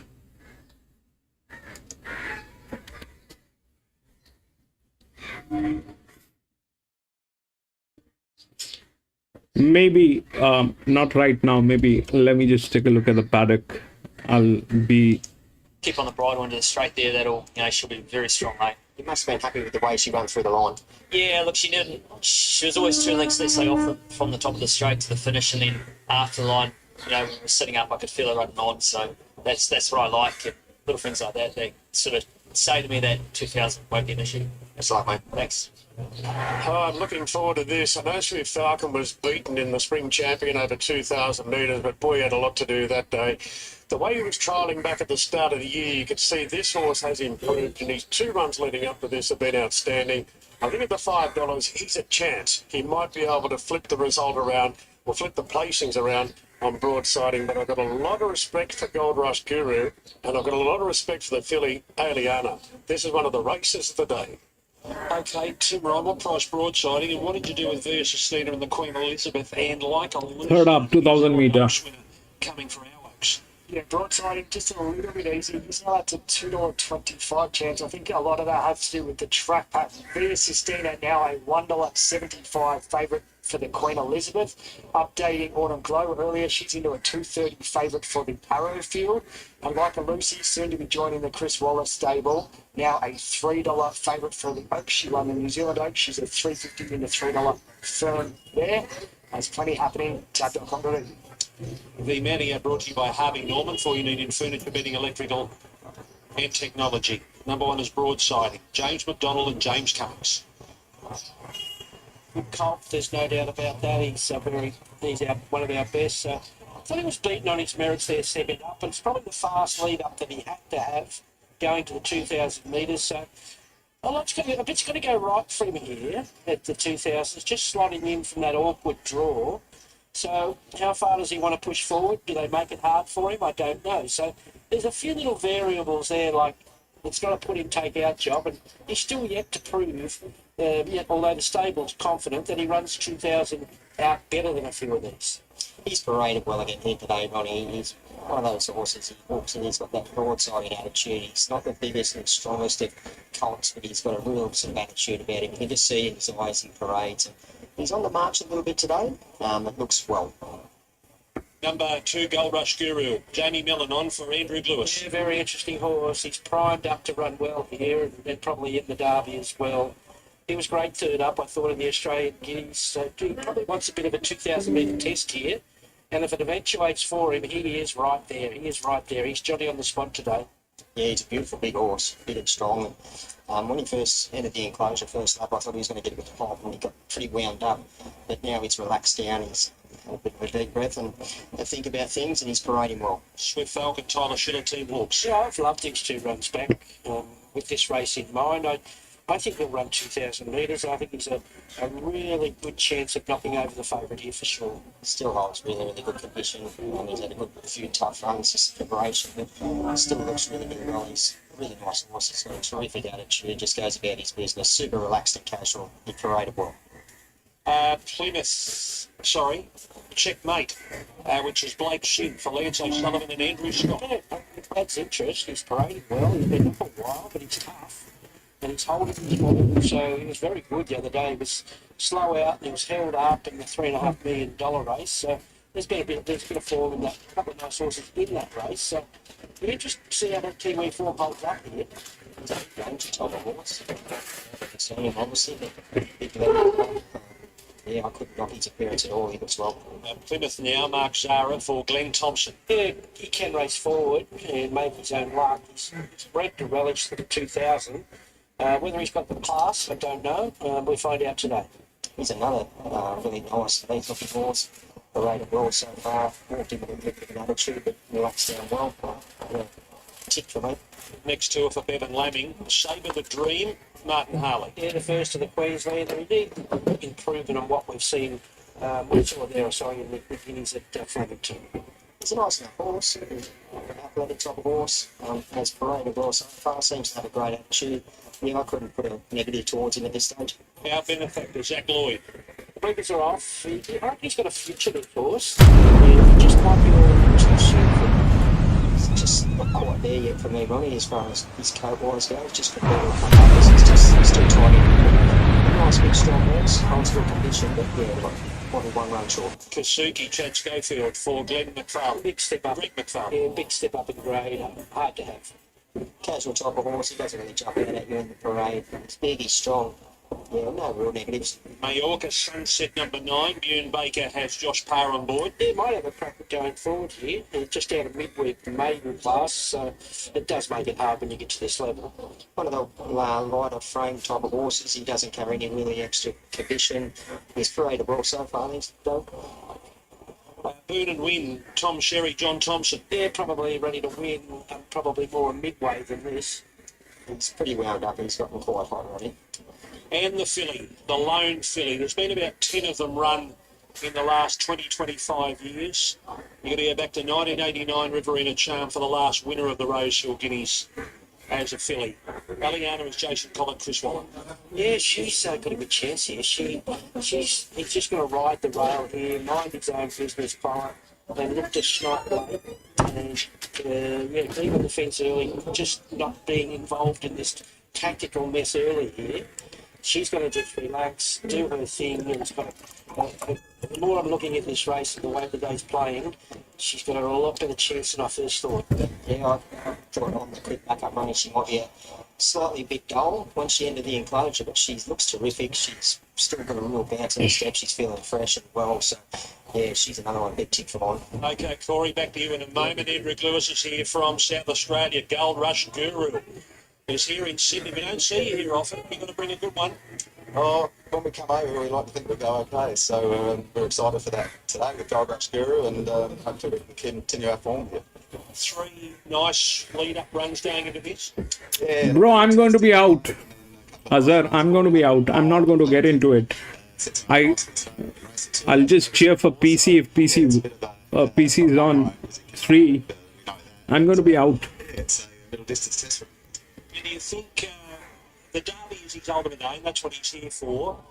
And he's better at 24 than he would be at 2. Is that your feeling? Oh, he's got a lot. He's got capacity. He's got See, I that's why I'm excited. I contradict the favorite when the data doesn't match with what the favorite is. But here, the favorites and the data, they're matching. The reason I'm out is because it is a mixed sex. I don't want to get into it. But 3 is a good one. PC is on a good one. PC is on a good one. The only thing with the favorite is that it is coming from gate number 9, and I think it is being ridden by J Mac, who's been riding back to back. So that's the only advantage which is there. That J Mac has been riding back to back, and if he's stressed, from that gate he will not be able to deliver. But other than and if that happens, then 3 wins. But then the 4 is also there, which is just tailing 3. So I'm not in. I'm out. Guru, you can see the run better than expected. Well, it's not. He is expected to run well 550, but I like the horse. I think he's really fit for this race. There's no doubt about it. Broadsiding, no knock other than the price. Well, that's you're getting a bonus now at 6-4 instead of evens. Just needs things to fall into place. He needs some McDonald magic. Yeah? If I was messing with my tips, Aliana would be a lot higher up in the order here, just because of perceived pattern. A few punters are green late there. How many races have J Mac raced today here? This is probably the 3rd one. Punters are on top here first, but 4 straight favourites have got the cash. There's a lot of all-ups into broadsiding here. He is a drifter, however. Even money this morning after scratchings, he's now out to $2.50. He's easy to lay though. He's around about half the investment on the race. A couple have to firm behind him. With him drifting, Swift Falcon is the late firm. $5 this morning. He was still there 5 minutes or so ago. He's the late firm now, a $4.40 chance. Gold Rush Guru, who's just holding his price as a $5 chance. And the big firm is Aliana. She was $8.50 this morning. We even bet 10 at one stage mid-morning. She's into $5.50. And that big firm, all to do with the fact she's Frank, yep. Gets tricky here for the fade. seen plenty of winners on the fence. How James McDonald finds the fence from barrier 9 on broadsiding, I don't know. And for that reason, he continues to drift, now out to a $2.60 chance. Checkmate. The only other one really given much of a hope by the market, a $13 chance. That's just out a little bit from $12 this morning. But a drifting fave here, broadsiding, $2.60, but very easy to lay, and it is an absolute wipeout for us if it wins. Chantel, there's a favourite in front of us, James McDonald riding broadsiding. Yes, he was typical of him in the mounting yard. He gets himself, he's just fresh. He's actually not sweating up. He's not doing too much wrong. He's quite settled now that he's arrived here. But he's quite a playful colt, and that's just him. And I think that'll be him, even with many runs under his belt there. So he's great here. Swift Falcon is absolutely fantastic. He looks great. He's just a picture of health. He's continued to tighten up with each run, and he's at his absolute peak here now. So I'm expecting to see good things from him. Gold Rush Guru, he's a lovely, big, strong individual, and I watched him do his prelim, and he carries himself beautifully. He's a really nice horse. First time we're seeing him here in Sydney, so he's arrived here in a beautiful order. But broadsiding, fantastic. If you're on him, A great 2,000 metre race for the 3-year-olds coming up here. Broadsiding looking for his fourth Group 1 of his career. Gold Rush Guru, a Derby winner. Swift Falcon chasing his first. We've got a Kiwi who's flown in. What price is he now, Tim? Drifted further now, $2.70. That late money continues for Swift Falcon. He firms again into $3.90. And repeating a big firm today also for Alien. Swift Falcon, let's go, let's go. Rosehill Guineas. Suki goes in. Here's Darren Flindell for the Rosehill Guineas. In the Sky Racing Rosehill Guineas over 2,000 metres, broadsiding up to 280 at the death in the rough and racing. And Plymouth has the head in front early from Checkmate. Gold Rush Guru being sent forward. Aliana passes up nicely. Then Majorca Sunset. Swift Falcon a bit handy in the run. And broadsiding's caught a little bit wide in the early part. And McDonald's looking over the shoulder to see if he can drop him, but he's caught 3 wide for the time being. Followed by Savour the Dream, our benefactor, and Kasuki's last of all. So broadsiding 3 wide going into the bend. And the leader is Gold Rush Guru. Jump to the front, and now Bellum puts the brakes on as broadsiding goes forward on the outside. And broadsiding will race up into second position to avoid being caught by it. Then Majorca Sunset. And Savour the Dream, one of the long shots of the field being sent forward. They're followed just behind the speed to Plymouth in the Navy Cup down on the rails. So Majorca Sunset back to 5th. Then came Aliana. Further back to Checkmate. 2 off to Burn and Win. Swift Falcon, who was pretty handy in the early stages, is back 3rd last now on the running line. From our benefactor and Kasuki. Gold Rush Guru switches off in the lead. Just being pestered a little bit here by Savour the Dream, the outer. A length and a half to Plymouth in broadsiding. He did some work early, but McDonald's got him 4th. 1 out, 1 back now at the 750. Further back, Majorca Sunset on the outside of Aliana. Swift Falcon starting a run. Doesn't want to give away too much against broadsiding. Swift Falcon's making a very... Ooh, busy! High ball by Savour the Dream. Plymouth blocked up now from broadsiding and Swift Falcon the outside. Majorca Sunset is next into the straight now. And just in front, Gold Rush Guru, Savour the Dream, but broadsiding letting down now. Swift Falcon a length behind. Broadsiding 200 to go. Length by length on Swift Falcon. Aliana making some headway. Broadsiding in front of 150 to go. Come on!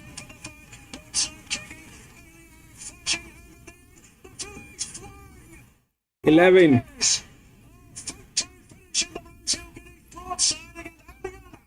Oh, nothing in there. Swift Falcon, Plymouth 4. Get back to Burn and Win. Majorca Sunset, Checkmate. Gold Rush Guru, our benefactor, Savour the Dream, and Kasuki. Under hats, the filly Aliana lunging. Broadsiding was trying to group on. 11. Frank. Broadsiding was in. 11 or 1? To the end. Broadside. 11. Just showing the win. Here's the filly. She got it late. She flashes. There's the noses on the line. No, 1. 1.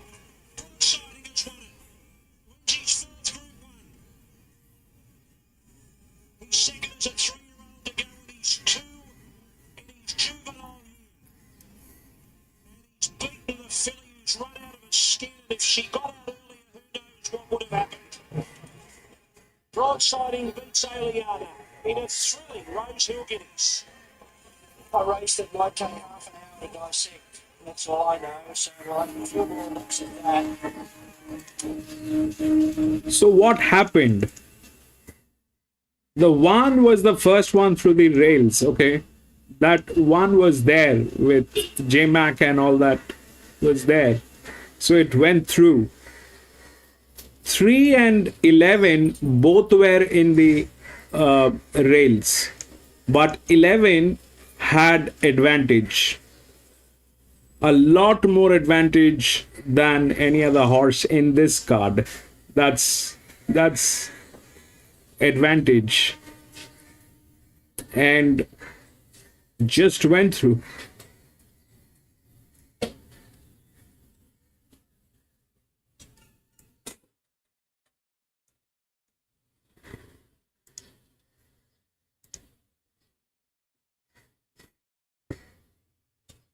Frank, as are you scared?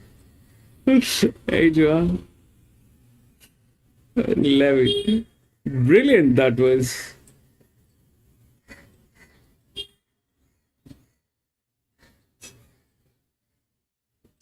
One of the day.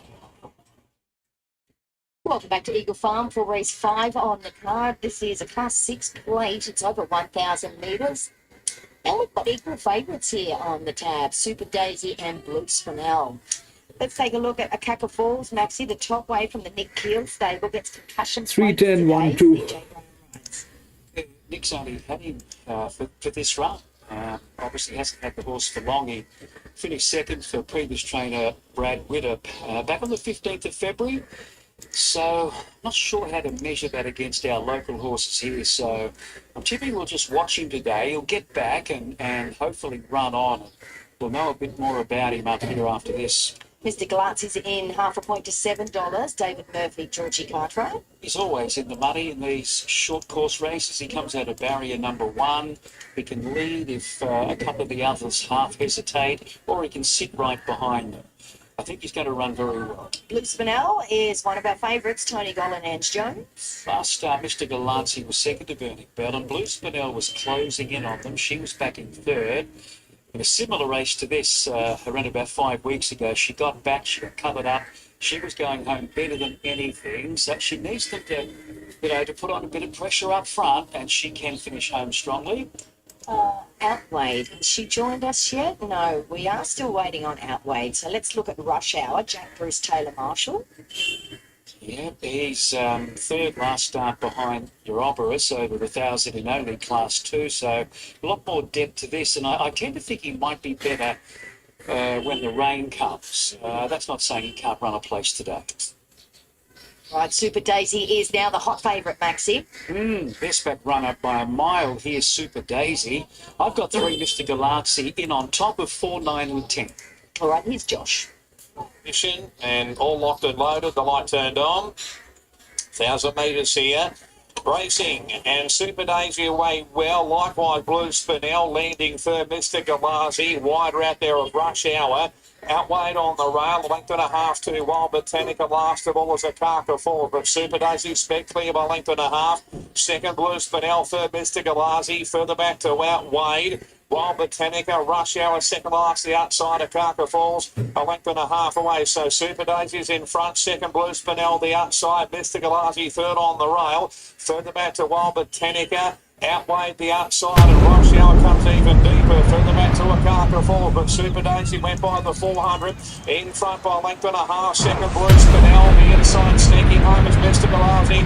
Running home Wild Botanica down the outside, Super Daisy's in front. Led by 2 lengths at the 150. Going well at the moment. Well clear Super Daisy. Heavily back 3 in front. Super Daisy. Super Daisy's 1. Second to Wild Botanica. Fido third. Between Outweighed, Deeper and the inside. Mr. Galazi, a camera there. Followed by Blue Spinel, who tied a Carker Falls. And the last one was Rush Hour. Well, she just showed him a clean, clear pair of racing plates there. Super Daisy with great speed.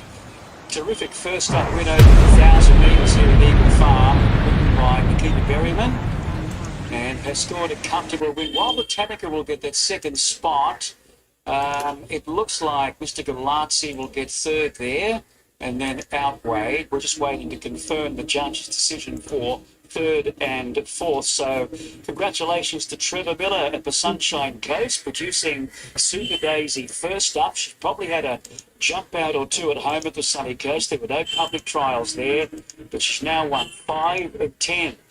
A very sharp short course mare by the sire Super One from an all bar one mare. So she's bred for speed and she looks it too. She's got a big rear end on a Super Daisy, and that's all they saw there. Outside the leader, Blue Spinel, probably ridden a bit closer than I thought there, and she hasn't had that same strength at the end when held up last start. Mr. Galazzi holds third and then outweighed. So the placings, race 5 Eagle Farmer up, 9, 10, 3 and 5 as we head back to Rosehill for more after the Rosehill Guineas. All right, this is the 7th one. It's again a group 1. So if we look at the odds, 3, 10, 1 and 2. So the 3 is the favorite. If we look through the rails, now this is where the problem is. The 3 is the favorite, but it is a drift. The 3 is a drift. The 10 is the first one through the rails. So far, this is exactly what has been happening. The first one through the rails.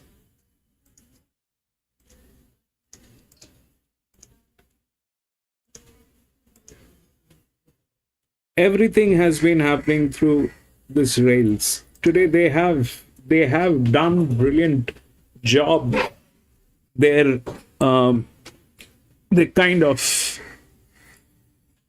done the thing today, but the question is if who's right. And out of the entire thing, these two horses, the 10 and then the 11, these two horses have the highest advantage in this race. The 11 is coming from gate number 5. 11 is coming from gate number 5, but I don't think it's a match to this one. The 10 is strong, very, very strong. It is the second linear.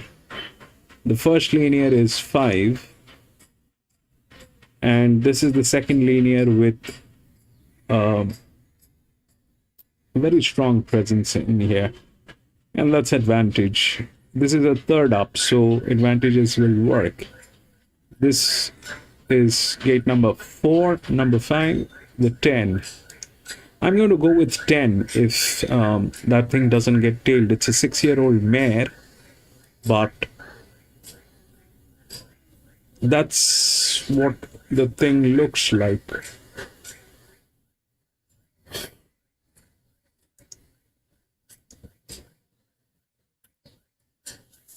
The 5 is also good, but it lacks this side of the rails. 10, 2 are well within the rails. Possibilities that might happen is this 8 getting in because of the drift. It's a huge drift, a lot of advantage, and one of the best jockeys, and they kind of tailing gates. So that 8 is something, and it's also in very good hands.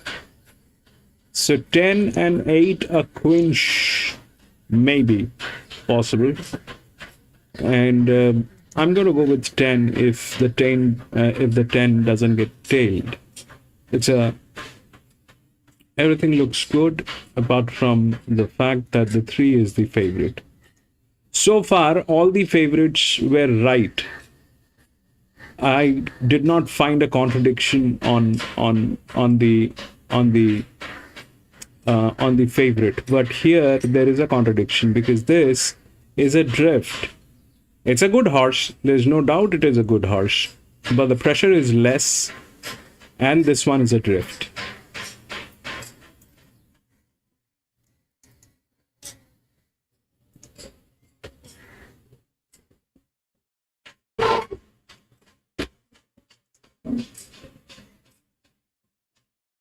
Meters. Yep. We're on a soft 6 now.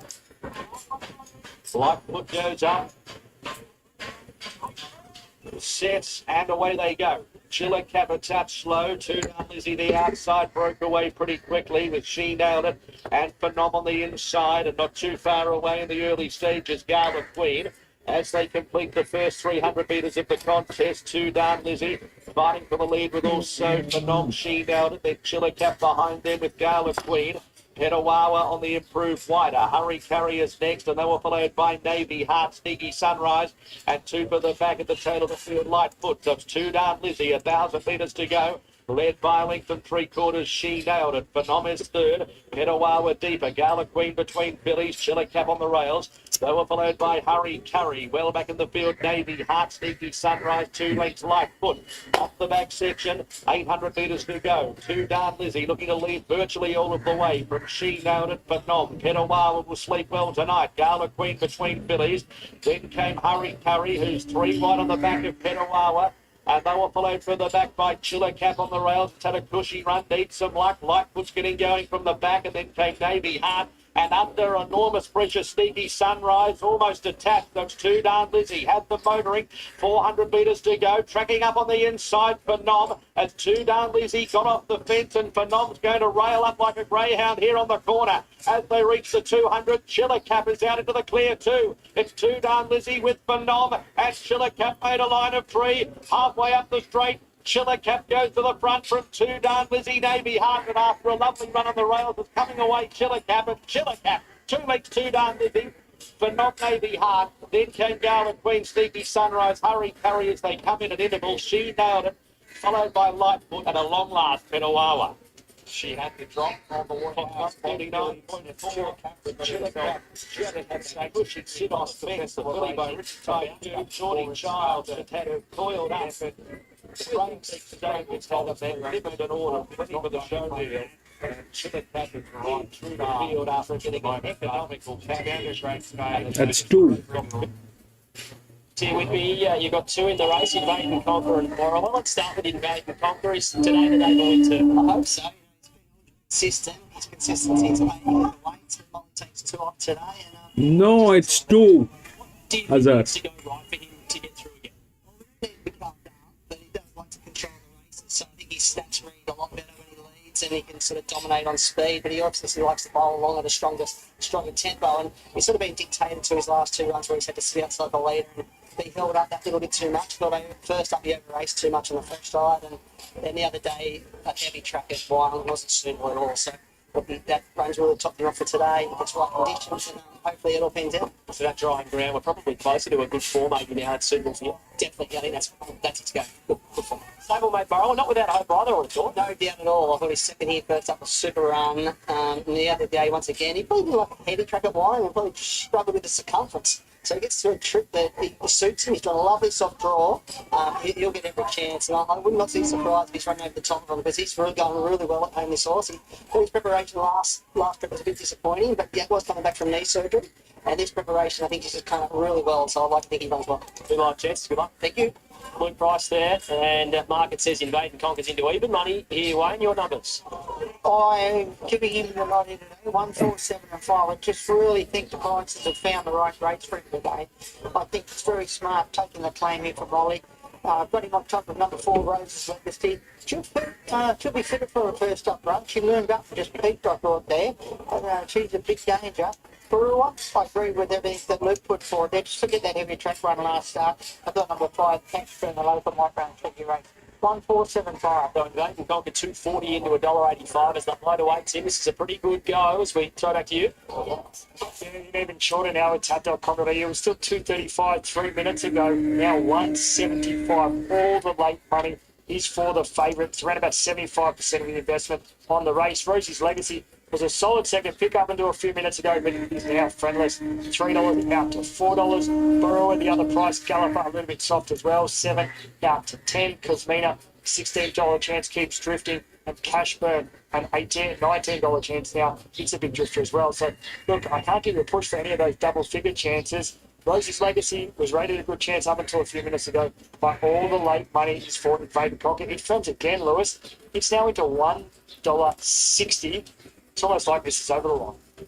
Wow, there's some very forgiving, shall we say, punters, Wayne. 15 starts, 1 win, 10 minor placings, and they've backed it as if the number's in the frame. $1.55. This is a big go. Let's get up the band, start the potty. Invade and Conquer. What is the number, PC? Last one is Rosewater. Which is green knots. We're going to the 1400 metres. Gorshin's got the inside gate, and we're ready to jump, and the red lights are being turned on. Set Kembler. 5. Running on the signal, there it is. They're off and racing. Gorshin off the inside began well. Cosmina's going forward in the early part, and Rose's Legacy drives forward, and is Invade and Conquer with plenty of speed going across the face of the field to take the front of the 1200. So Invade and Conquer cleared out by 2 lengths. Rose's Legacy. Rosewater is out deep on the track around Cosmina. The Equilibrist is next, running 3rd and 4th last on the outside of Gorshin. Burrower and Cashburn are the last pair. Down the side with 9.50 left to run. The leader is the favourite, Invade and Conquer. Led by just over 2 lengths to Rosewater. Rose's Legacy on the inside, 3rd, and Cosmina travels 4th.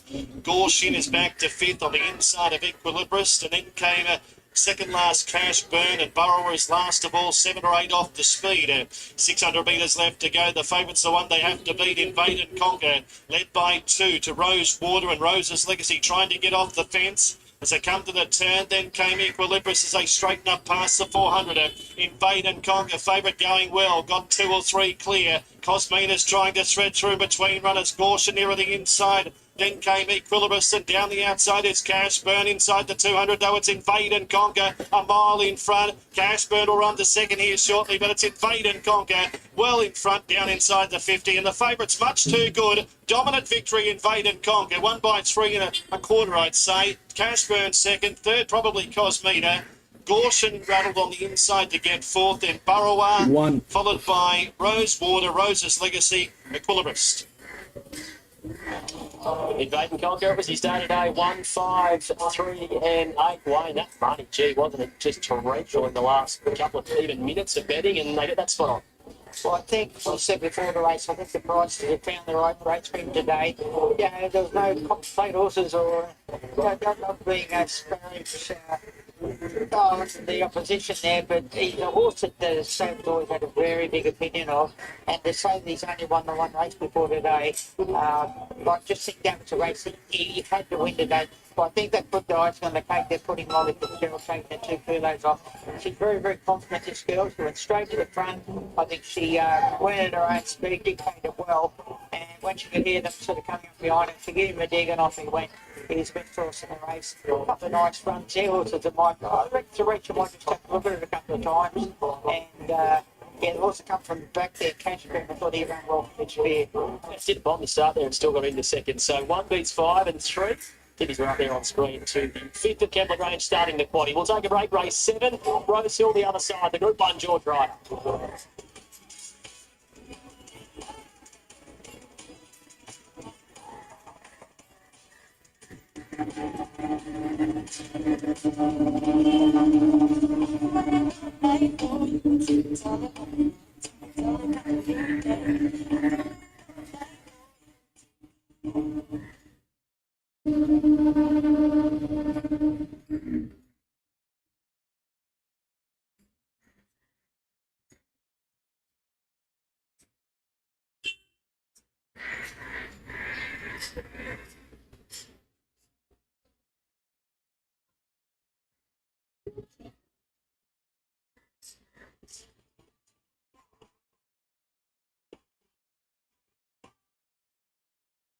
Well, Joe, he's looking an absolute treat. How is he? Yeah, great. It's been a good, uncomplicated 2 weeks with him. It's exactly what we were looking for. The 5 is a good one.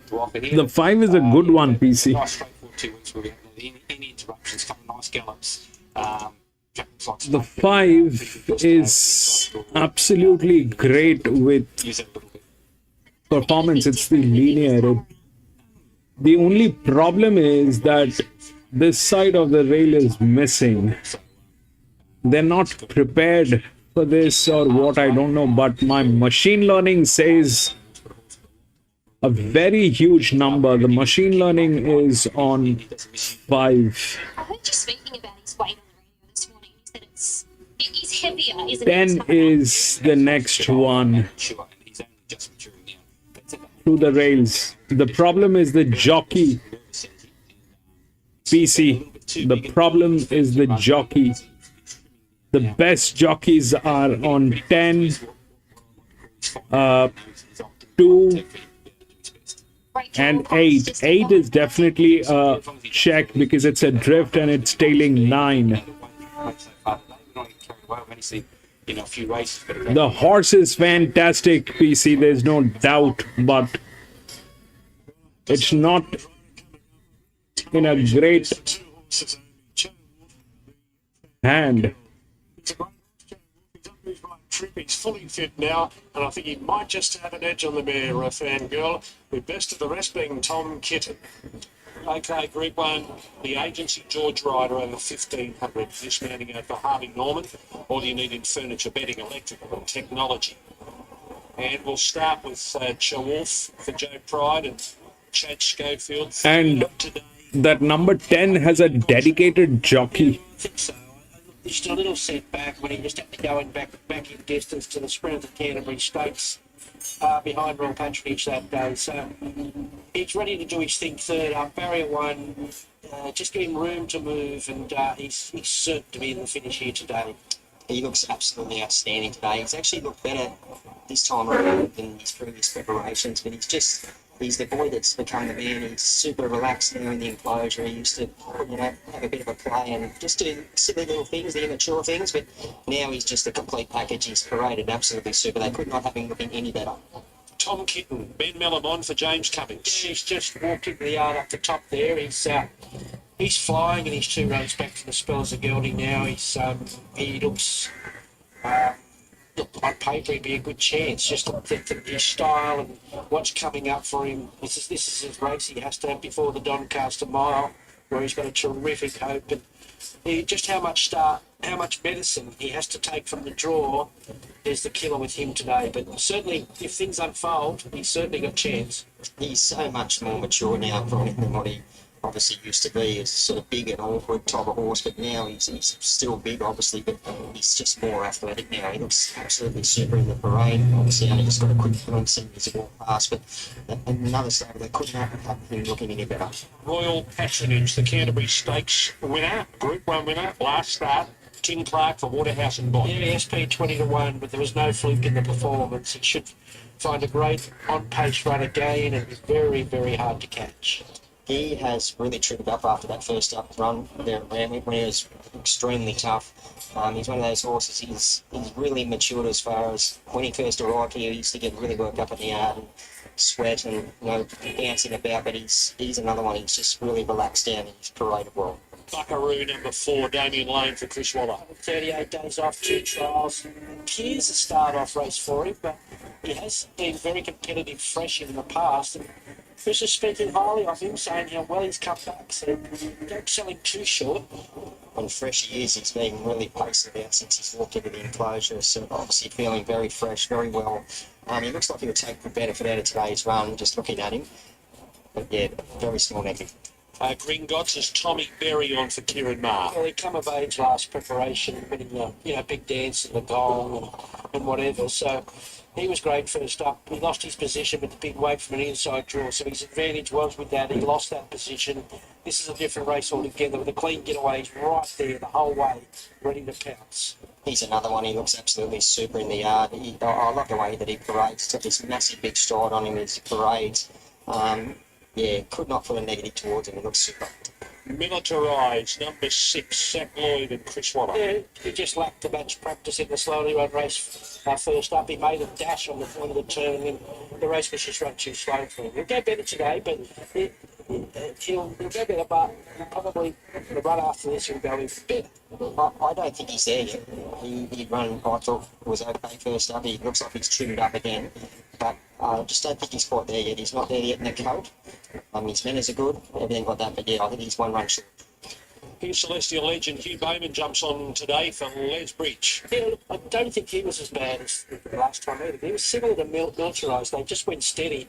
They made their runs. They sprinted for a quick furlong, and then they went outdashed with the way that race unfolded. So I'm not ruling him out that he's hasn't come up yet.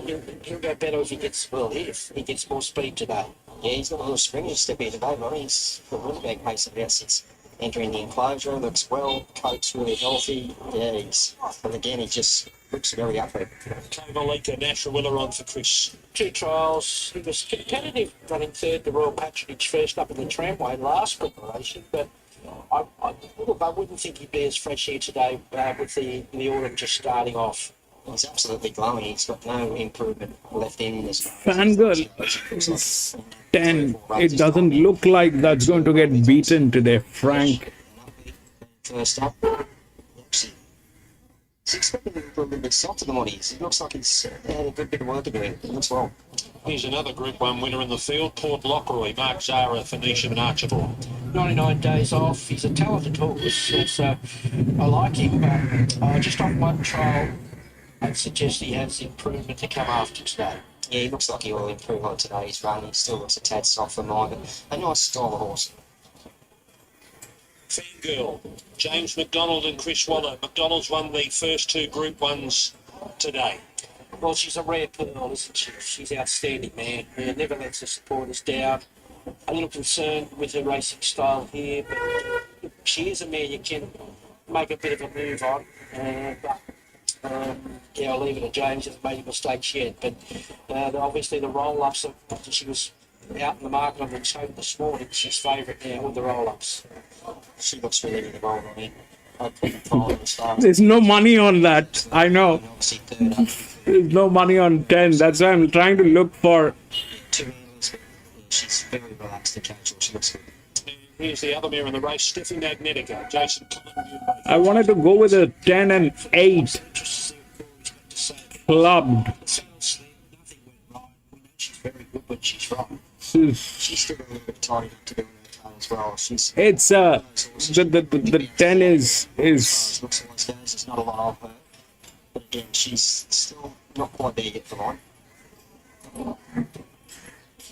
That's the field for the George Ryder, the third of our Group 1s today. Up next will be the Slipper. Who wins the George Ryder? Corey Brown. Fangirl. I've always been a fan of Fangirls, but today she looked extra special. She's always super relaxed and casual. Frankie's up, yeah. Glowing. Run to suit, but the way J-Max riding, he'll... Frankie is. I'm sure she's got that big... Frankie is high on spirit today. 3, 10, 2 on with Chill Wolf here is very solid in the market. It's Joe Pride's birthday today. He has had a Group 1 winner on his birthday in the past, steps in time in 2014. So good luck to Joe here with Chill Wolf. And Joe rides him well. He knows the horse well. Royal Patronage is going to be a hard horse to get past here. And doing his thing up front in Buckaroo, but where Gringotts leaves him alone here. Fangirl, gee, I know she's got a bit of work to do here, but she deserves more respect than a $4.60 chance. She has got form around Via Sistina and the other horse as well in this race, Lindemann.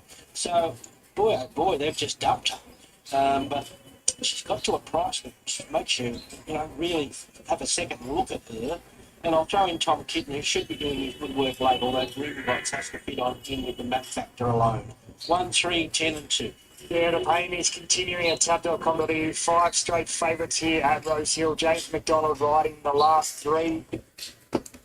So I was thinking of going with the 8, but the 8 is in very good hands. It's a fabulous jockey which is there on 8, and that's a very large drift that is also tailing with 9. It's in good hands and it's a drift, but that 4 is also there, which is in a drift And if we look at these two horses, then I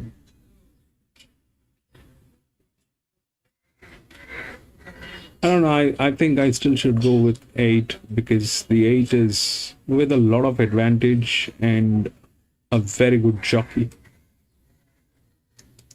But the 4 remains a check. I don't know how that 4 will work, but PC 8 is 10:1. Yes, that's just because I'm going to put a coffee on that PC. It can't win, but it probably is going to get a place.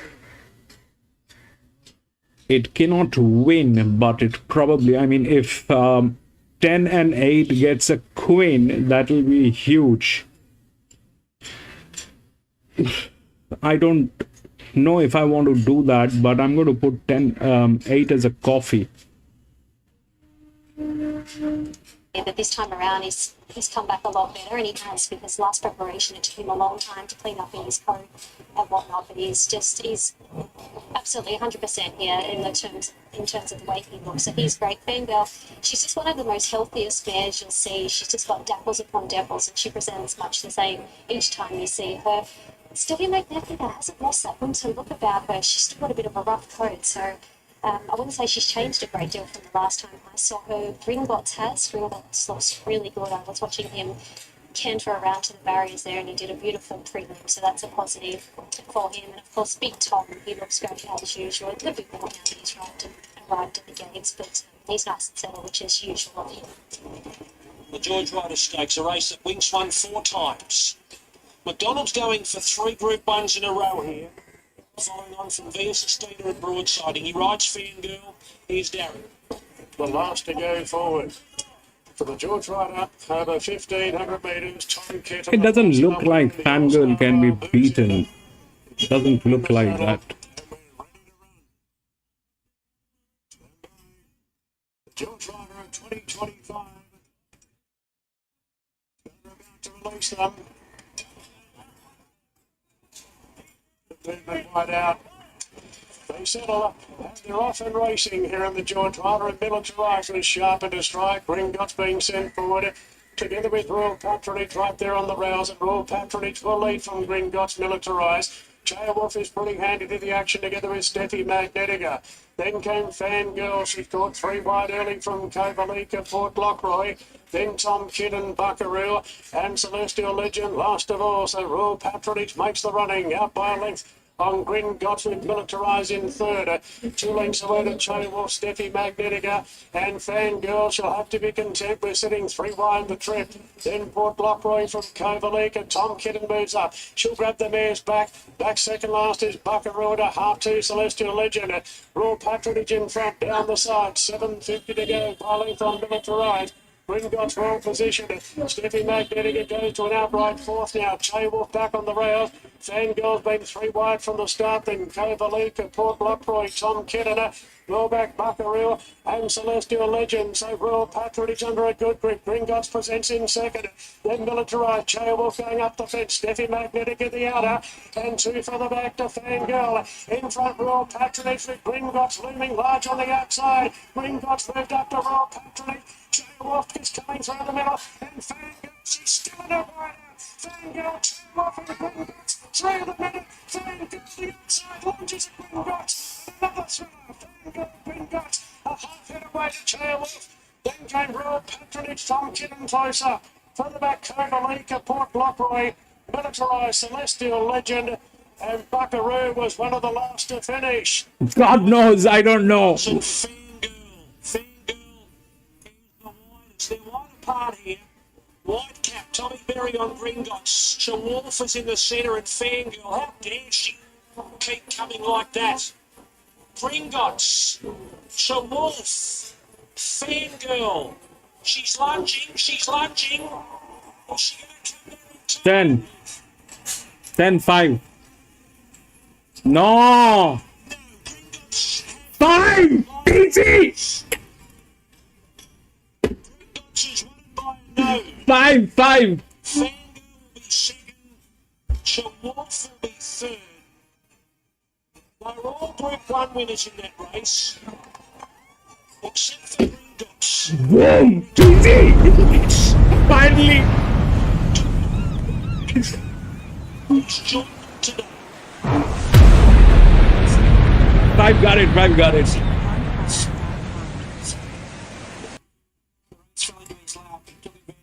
He had confidence in the horse and he gets the job done. But how brave was she? $5 she finished, fair girl. And she was just outstanding, having to make a long sustained run.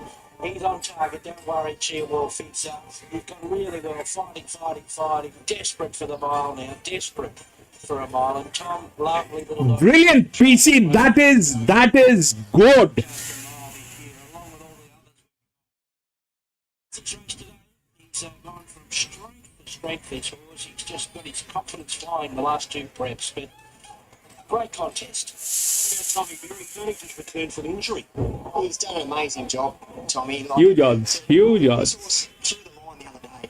It was super strong. Tommy come in with a smile like a Cheshire cat, and it's powerhouse. There is Gringotts coming back. He won a big dance at Gong, and now he's won a George Rider. The Slipper is next. 5.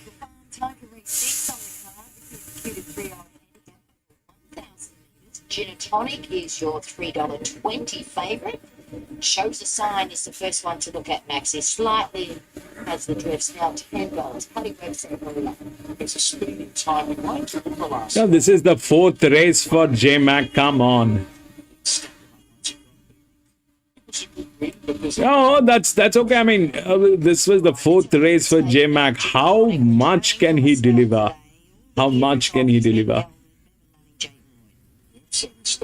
He's done his job today. It's a brilliant job. Draw, lovely trial recently when he wasn't pressured at any point, and he looks ready to go. He looks in great order. He looks super fit, doesn't he? Okay, number 3, Speedy One. A very interesting horse. He's unbeaten, Luke Cavajak Martin. Yep, for owner Joe Janiak. He was the person we saw when we got it. He was here before the first, and he's got a nice short course sprinter on his hands here. He's been winning. This is beautiful, the way they played. New South Wales, but with plenty of authority and in fast time. A lot more pressure around him today. A little like the top one shows a sign, but there's a fair bit to like about this horse. He's got a ticker. Man, this is the reason we are here today. The slippers.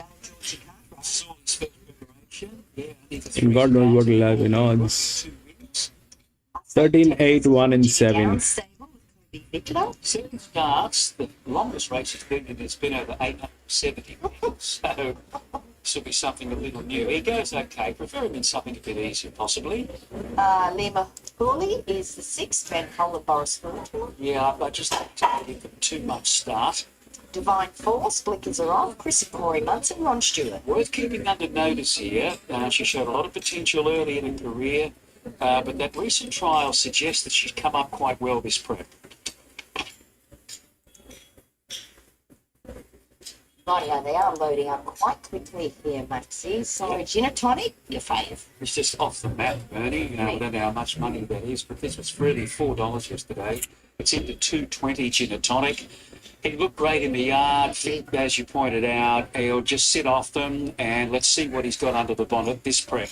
Benzu, number 10, looked fantastic. Speedy One to be handy and give us a sight, and then Divine Force to run on. Yeah, and all 4 of them look terrific. I'm going to stick with Divine Force, who's been quite the winner here at Eagle Farm, though. All right, last one loading. Here's Josh. Got to make the line. So game 4 for Ginatonic. Very, very well backed indeed. Starter is on the platform, and the light turned on. Race 6 over the 1,000. Gates open racing, shows the sign away well. The Speedy One up into second, landing third. The race favourite Ginatonic. Further back to Divine Force, Hidden Nugget, wide round there with Ben Zoom. A run of the first outside Lima Hooley, a length and a half State in Texas outside Rocky Reward. So Speedy One in front, second the outside shows a sign. The race favourite 2 lengths away, third Ginatonic, and Divine Force fourth on the rail. One further back to Hidden Nugget, creeping forward Benzu wider. Then we've got just in behind those horses, they're getting towards the outside State in Texas. So the outside shows a sign in front, Speedy One the rail. Ginatonic's a length away. Trying to get there, down the outside, Benzu, Divine Force, who's further back, but shows a sign that's still in front, Wayward. Down the outside, Benzu, closing off well. Ginatonic trying to go with Benzu, but Benzu's in front from Ginatonic, and Benzu comes away. Benzu's won by a length and a half. Second, Ginatonic. Third's a photo. Shows a sign or state in Texas. Hit Nugget, followed by Divine Force, Speedy 1. Alana the first, Lima Hooley, and Rocky Reward pulled up at the rear. Well, that was a big win. Benzu, ridden by CJ Graham for Billy Healy at $6.70. Midfield wide, not easy to do here at Eagle Farm over the 1,000 metres. He's a pretty good one. And his little sister goes around in the Golden Slipper a little later, Bella Zane. It's the four brothers doing big things here at Eagle Farm today. Ginatonic was good. He got into the right spot. He had his chance. He's simply been beaten by a better horse today. And we're just waiting for the minors. Stayed in Texas. The 800-metre horse was right there and shows a sign. And All right, this is the 8th one, the Golden Slippers. 13, 8, 1 and 7. 13 is the favorite. So if we look through the rails, which I did, then we get 2, 8, 13, 12, out of which 8, 13, 12, all within the rails. Then they have 7 and 1 as well. Now, if we look at the linear in this one, 1200 meters, so the linear is this one, 2. 2 is the first one through the rails, but they lack this side. They're kind of 50% drifting. These people are not the best. 8, on the other hand, is good. They have one of the best jockey. I don't know if again J Mac is riding this, because that'll be this is going to be the 5th race. I don't know if he'll be able to deliver, but that's the second one in line. 8 from gate number 2. 13 is gate number 1, which is relaxed. It's got a good jockey, and these two are colts. The above one, this one, the 13 is a filly. The 13 is a filly, which is the favorite. This is relaxation. Now, what might happen? So we've got a lot of colts and then a few fillies. I have a strong feeling this is not going to go to the fillies. This is not going to go to the fillies because it's a colt heavy track. I don't know. I mean, let's see what PC has to say, Frank has to say. But it's a colt heavy track. There are plenty of colts and there are just 4 or 5 fillies. So these are fillies which are there, out of which that 12 probably is one of the best fillies which are there. After these two colts, it is 12. If we look at the linears, then 2 is the linear, then 8, and then 12. That's the best filly, 12. But it's coming from gate number 13. That's the thing, but it is well within the rails. It's got the physics with it. And that's just my take, but the possibilities that might happen is none of the fillies will get in. And the reason behind that is because it is a colt heavy track. And the 8 is in very good hands. That's a colt coming from gate number 1. It's in very good hand. This is probably Chris Waller. And again, probably J Mac is going to be riding. So the chances are, if J Mac fails, which he did in the last one, then probably 13 or 12.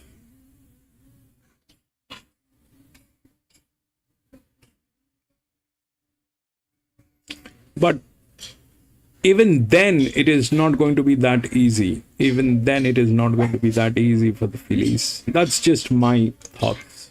I don't know.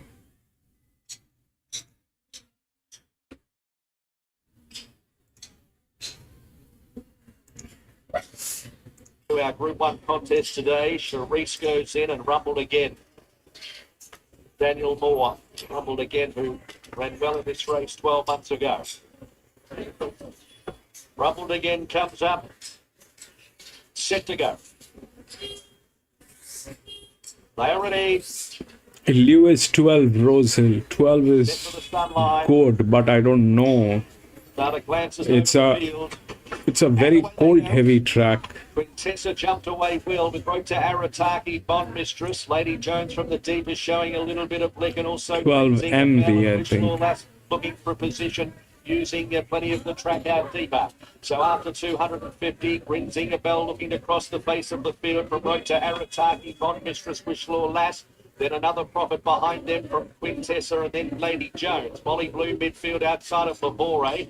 Two further back, Charisse So Glamorous rumbled again, and Mission of Love is last at the 1,000 metres. Grinzinger Bell loves to lead, out clear a length and a half. Wishlaw last second. Third is Rota Arataki, fourth Bond Mistress. Another profit, the only filly in the contest, fifth on the rails. Then came Lady Jones on a limb, a length and a quarter, Quintessa. Molly Bloom 3 wide with the back of Lady Jones. Labore midfield the fence, they're 2 lengths. Charisse So Glamorous, and then rumbled again. Mission of Love shown the whip last.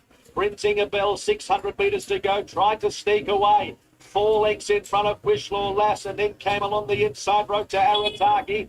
Bond Mistress rowing along, and they were followed by Lady Jones. Another profit, 2 lengths rumbled again. They're stringing out Quintessa, Molly Bloom a long way back.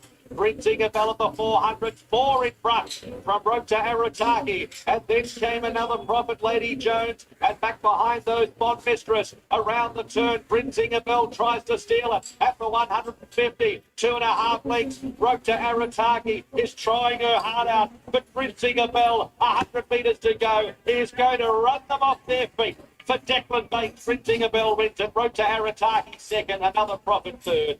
Then Charisse rumbled again, Lady Jones, followed by So Glamorous, Quintessa, Bond Mistress, Mission of Love, Wishlaw Lass, Molly Bloom, and Labore.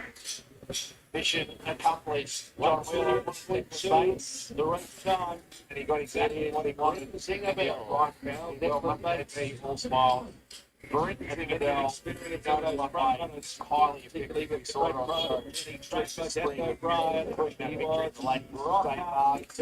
I mean, I seriously don't know. I like to worked their way through the mannerism behind the rest of the field. Yeah, this one, honestly speaking, the 8th one, I'd like the 2 to win because it is actually the best horse. The 2 should win, but the people are absolutely disastrous. In this one, that 2 is the linear. It should win. It should do, but the people are absolutely disastrous. I don't know what they'll be able to do. The pressure is brilliant on that horse. The pressure is brilliant. 89%, 126 by 89. Beautifully handicapped. The jockey is the problem. The jockey is the problem. I just don't feel great when, it is such a prestigious race and for some reason they do not get one of the best jockeys to ride one of the best horses. That's a problem, PC. That's a problem. Jocks are the problem. Like in this one, I like the 2. It's a 1200 meter. The linear should win. That's how it should be. But if you look at the management on that horse, it is absolutely disastrous. These people, they kind of have been defaulting. They either very unlucky people or they are just careless and reckless and all those things. They got one of the best horses. They've got one of the best horses. And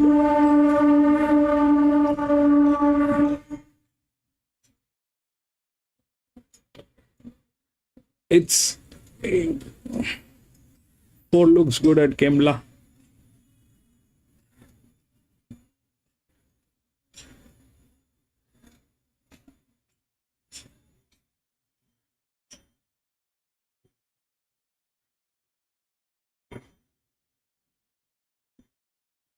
And it's got an awful draw, but it's got the claim. The other one thrown in is number 9, Let's Fly. Pick around the 1,000. Frankie, this is one of those tracks. Kembla is like those tracks. I hate that place. I've stopped racing at Kembla. Just quickly, these two at the top are clearing out from the rest. Yeah, both firmers, but Heat Missile by far the better back to the 280 after scratching this morning now, and odds on chance 195. Did touch it short of 180, but really heavily backed, and a little bit of a late trim up for Broadway follows with your Vegas. I don't know. I haven't noticed, but it's not one of the best places to race. That I can tell you. Can't give you a push for anything. Okay, here's a race. Kembla is not one of the best places to race. Laurel Hill. It's gone with the apprentice here, Matty Allen. They're like 61, she'll claim 3. Musbrook and Newcastle, Kembla. Kembla Grange, we're at the 1200 metre starting point. Starter has climbed the ladder. We're set for a dispatch. Red lights are being turned on. Starter hits the button, they're off and racing. Maybe Mowat was a little bit slow to leave the barrier. Moonlight Grace was speed, and Kaznar's looking for a forward spot, and there goes the favourite. Heat Missile runs up into second spot, followed by Broadway Follies, and Laurel Hill gets over now into about 4th spot. Moonlight Grace back to 5th. Then Media Frenzy, Let's Fly. 7 stopped running, PC. Pushing through in the centre, Anna Reaper on the rail was maybe Mowat at the 800 metre mark. The 4 is daydreaming. Star and Broadway Follies third the rail, 3/4 away 4th Laurel Hiller. Then came next was Media Frenzy, Moonlight Grace, Let's Fly. Maybe Mowat's on the inside, 3rd and 4th last. Then came Princeton very wide. And Anna Rita whipped them in at the point of the turn. Heat Missile at the 425, led by a length Kaznar. Broadway Follies trying to get into the clear. 2 lengths away, then came further back to Laurel Hill. Look, what is he doing? Let's Fly and Princeton's out deep now. Heat Missile's in front, but it's a bit wayward. 200 metres left to go. Heat Missile by a length to Broadway Follies is just ducking in behind it. It's Heat Missile with 50 metres left to go, doing the better now. And 13. Heat Missile comes away and scores. Heat Missile. That is Kembla. Follies. Laurel Hill maybe third in front of maybe Mowat. Then Kaznar, Moonlight Race, Anarita past a few in the straight. Then Let's Fly, Princeton. And the last one to clock in. They do all that. Frank, it's not your fault. I think PC was also spot on that 7, but Kembla is not the place. No, PC. But you stay in Australia, PC. You've been racing for God knows how long. No, it's why do you want to risk at Kembla? That's what my question is, PC. Why do you want to risk at Kembla? It's a track you should stay away from. I stopped racing at Kembla. This is not where.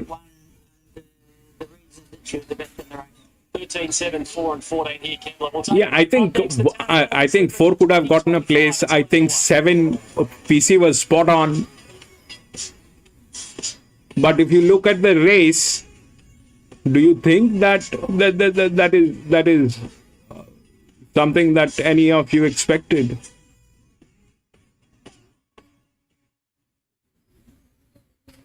PC, we've had very bad taste. I mean, I have a very bad taste in my mouth with Kembla. Very bad taste in my mouth. Whether you call it the jock, whether you call it the track, I mean, it is the jocks. They kind of follow what they've been instructed. So that's what they deliver. Kembla is not. North England coming up in the slipper. This is the horse that I saw the very first 2-year-old jump chat to the team and I said, what do you think? And they said, he's our pick. And he's been solid the whole way through. Of course, he was an early 2-year-old winner. He went out for a break. He did his job. He had a small setback ahead of the Todman where he was eyeballed. And I thought he had a bit of improvement to come when I saw him in the yard that day. He's just being cheeky and playing a little bit. But he's always been such a professional horse. And I love the way that he's come on for today's officially second up assignment into a Golden Slipper. I feel there's a sense of timing about him. And when the writing's on the wall early, you have to take note. Good luck, mate. I think it's best to stick to the prime tracks. Randwick, Rosehill, Flemington, Doomben, and then you have Albury. Balat is very good. I think these tracks are good. Rest, everybody, they play absolutely.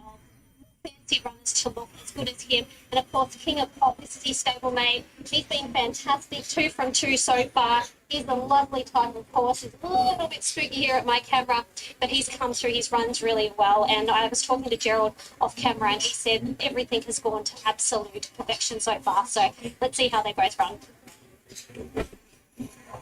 The Golden Slipper of 2025, a very challenging one. I've been a fan of Skyhook, the way he's progressed. I think he maps well behind the speed horses and should be given every chance here by Karen McAvoy. Rivellino's done nothing wrong. He's bound to get a good run from the draw. Those from the bad gates, Belazane, King of Pop, if they can have a little bit of luck in the run, they're 2 really good roughies for the Slipper.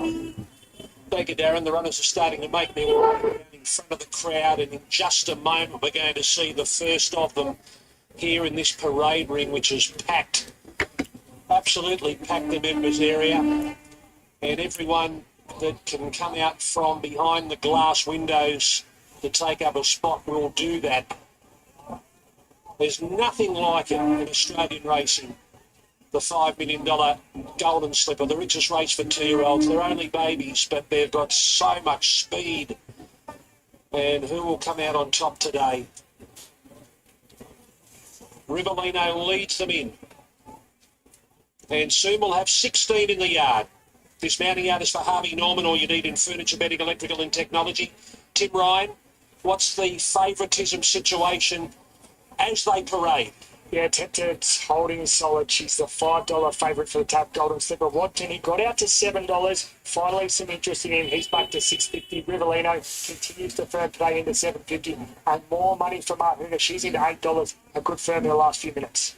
They're so well known, these babies. We've been watching them for months. And it all comes down to this. Here's number 1, Rivellino, Hugh Bowman. He's on board. He's flown back in from Hong Kong to ride for his good mate Chris Lees. Yeah, and he's nice and bright and went well too. So he's one of only 2 unbeaten colts in this race. He's proved strong, too strong for with it in the Lord. 2 starts back at the Millennium and backed it up, beating an unlucky Skyhook last time. So pretty hard to pull holes in his form. And he's, like I said, he's got a beautiful draw here. And if they open up for him late, he's going to be stronger than most. Ronnie, it's pretty amazing. Like he's done it all. We spoke about that, Frank, yesterday. We spoke about it. January, and he's where he is at the moment. So It's every bit as good as what I mean, that's the data, Frank. I don't know if that makes sense, but Here's the Blue Diamond winner, who hasn't raced for 28 days. It's both between runs. Number 2, Devil Knight. Michael D rides for Team Horse. Yeah, what do they say? Out of sight, out of mind. And he has been kept fresh since winning what looks to be a good form Blue Diamond from what we've seen come out of it so far. So he's hard to knock, just needs a little bit to go right from that barrier number 10. He's handled the occasion really, really well. barrier number 10, barrier number 11. He's a lovely, big, strong type of horse. He's handled the occasion really well. Number 3 is North England. Tim Clark will ride for Gay Waterhouse and Adrian Bott. Gay is chasing her 9th slipper, her 3rd with Adrian. Yeah, hard one to read because he was off a setback when easy in the market and he just got tired there first up. So he does have speed and his trip's much fitter today. If anything, just a little query running the 1200 right out. He's a casual customer. You think he'd get even further than 1200, Ronnie. The way that he parades, he's just a really relaxed, casual type of horse. He's paraded well, looks well, yeah. We'll get a 4 Tycoon Star. Mark Zara will ride for the Hayes boys. He's a real sleeper, this horse. There's nothing wrong when he's running the Todman after being caught wide, racing a little greenly at his first go at this way round. So I think that lead-up form is strong, and he'll be a better horse for it today. And I like where he's drawn. I like his strength, and some of his performances in Melbourne with no luck at all have been outstanding. I couldn't find a negative for him, Ronnie. He's only got in the first lap around, but he's a nice enough horse. He holds good condition. He seems nice and bright. Yeah, I couldn't find a negative. He's number 5, West of Swindon. He underwent a vet's examination to be passed fit to run this morning. And here he is in the yard. Another one, like his stablemate, Devil Knight, 28 days between runs. Tyler Schiller on for Team Horse. He's a beautiful colt. He's the real mystery runner here at big odds. So, beautiful draw. He just has to overcome a few setbacks of late, but he's in fantastic hands, and if in order, he's going to run a lot better than that price suggests. Yeah, he looks really, really well, Ronnie. Obviously, look, I'm not going to say that he looks big, but he's that big, strong type of horse. You would have loved to have seen another run under his belt before today, but you couldn't fault his appearance. His attitude's absolutely perfect.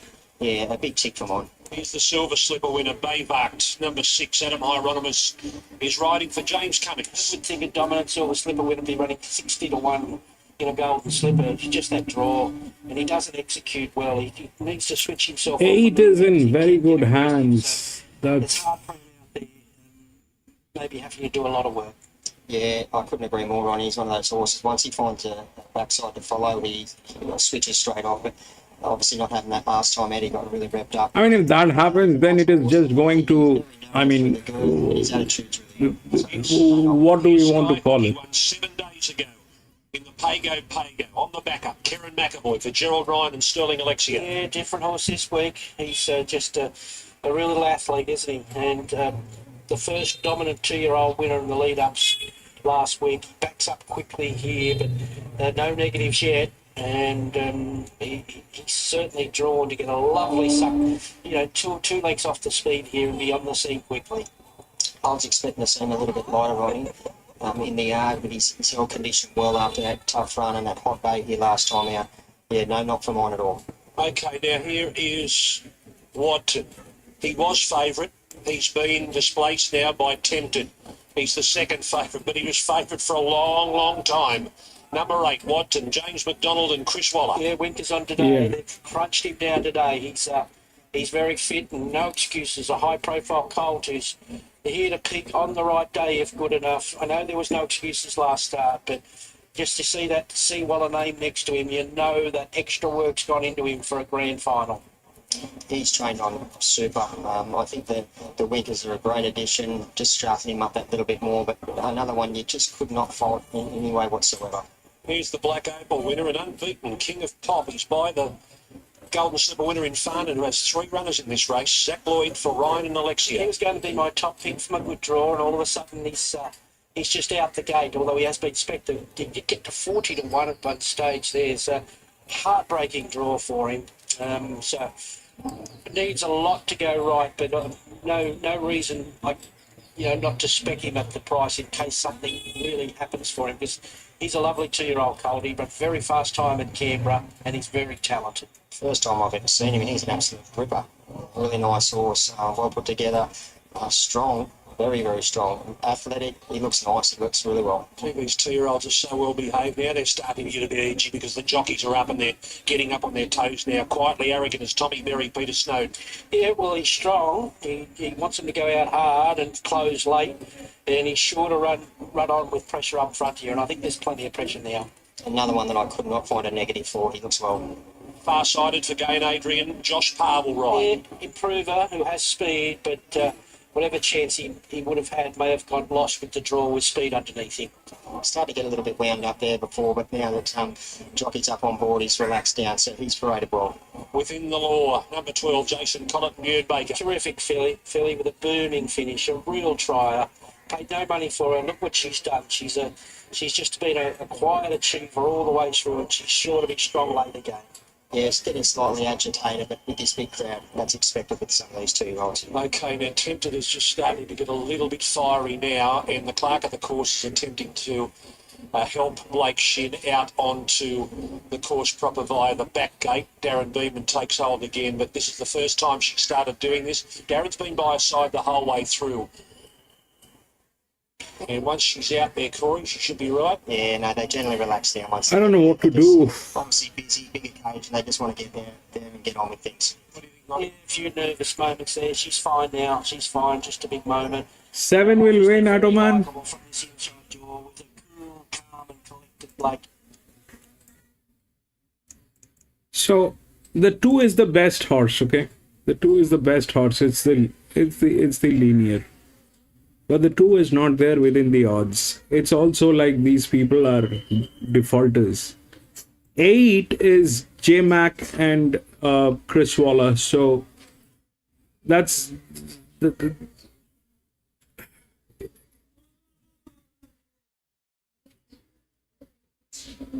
there's a second in line.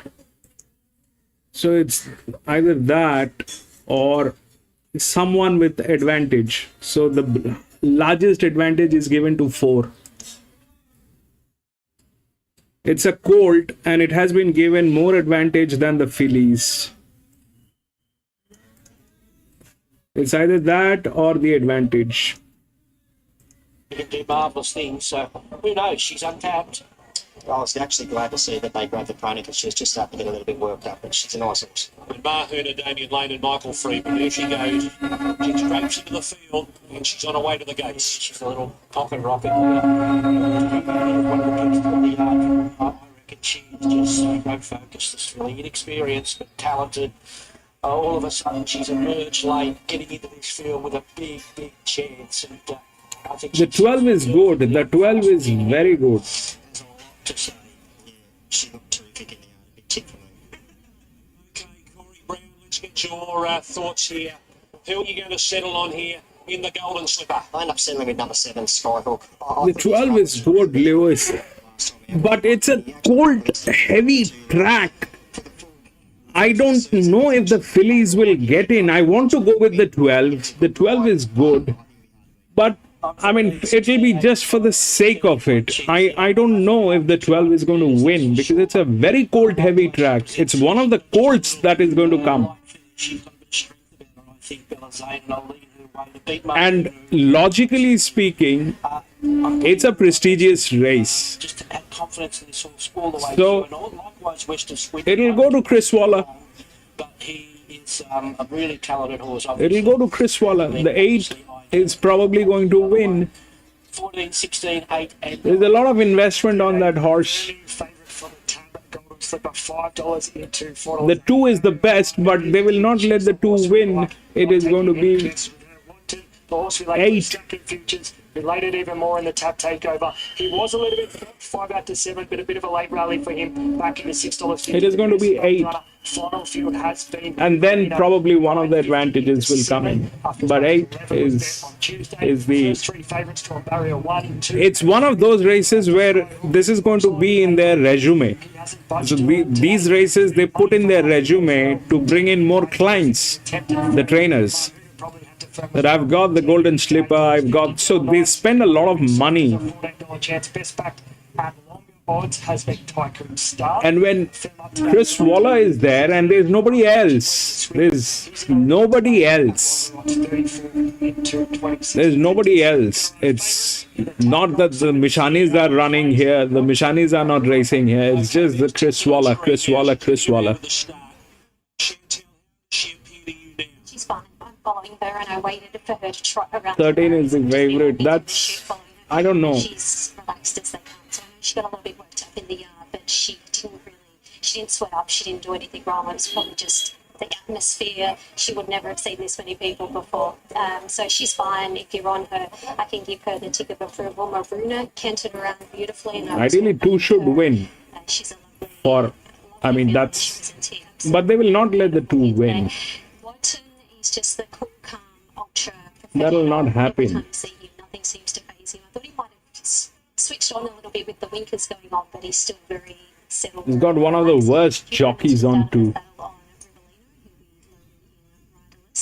Devil Knight's probably a little bit hot actually. 7 danger with track bias. 7. I expected him to look Yup. maybe a touch bigger. 7 has been here, done that thing. But not a match today. It's either 8 or the favorite 13 or something that is with advantage. I'm not sure which one. 8 maybe. I'll go with 8. Let's see. Used to standing at the pub and he's just walking alongside the podium, but he's a hell of a lot better than he was this time last week. 2 unbeaten colts line up here, Ribbolino and King of Pop. The others have been brilliant at stages, but they've all met with defeat. Tim, what price is Tempted now? Yeah, she's firmed again now into a $4.60 favourite. Big firm on the tote as well. It's now into 440 and 460, but she's the late go. And what was the biggest price you bet Woden today? Biggest price bet today, $7 taken into 650. And of course that big bonus of $15 when the tab took over Rosehill. King of Pop goes in. This is the tab. Golden Slipper worth $5 million. A bit there. She's very far in the yard here.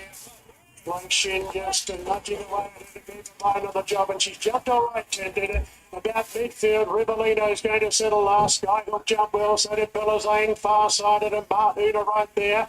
Military Tycoon in the thick of the action as well. So Bellazane's working hard, trying to cross North England. Far side of the outside, so the stablemates 1, 2, 3. Military Tycoon fourth, then Mahuna Skyhook. King of Pops out wide. There's been an incident back in the field within the laws out of play. Tempted about midfield and the white cap. Devil Knight out wide. Then Tycoon Star from the back, quietly arrogant. Paywalkers right off the track. So's Wester Swindon. Wotan's well back about third last, and then Rivellino. Bellazane leads around the corner. It's Bellazane in front, by length on far-sided. Then North England, Military Tycoon, Mahuna. For the back, King of Pop, Paywalk, Devil Knight. 12 is off. Tackled now by North England. Mahuna starting to slide through. Tinder getting close to heels. Watson making some ground. Mahuna go to the front. 100 out. Watson on the seat. Mahuna in front from Watson. Tinder is flashing. Mahuna, Watson, Mahuna. Another throw. I think Mahuna knows. Tinder flashing home to third when clear. Followed by Rivellino. A big one from last.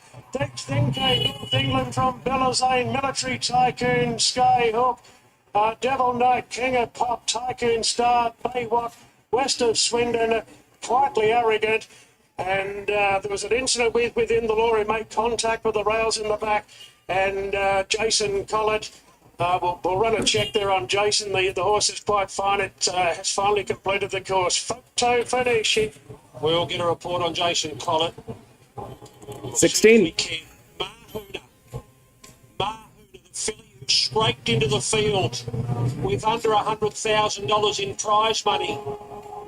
She was touch and go to make the field last week. 16 and 8. Today she gives the Freedman name another slipper. Michael wins his second to go along with Stay Inside's victory only a couple of years ago. And Damien Lane wins another slipper. He won on Kiamichi. He wins it with a filly again. And the filly Mahuna has beaten the big colt 16, 8, 13. Golden Slipper Thriller. Unbelievable. She wasn't even in the race for forever. Sunday was an inkling, Saturday afternoon there was an inkling she might make the field, and she made it, and she drew the barrier. She was given a perfect Damien Lane ride, absolutely perfect for the day. And I'm not saying James McDonald's ride wasn't good as well. He angled through on the inside there. 2 more strides, probably an extra 100 million in the back for that Coolmore, but they don't need the money. And it's all about the filly. The filly beats the colt. Yeah, I thought it was a terrific try by Damien Lane there. Obviously,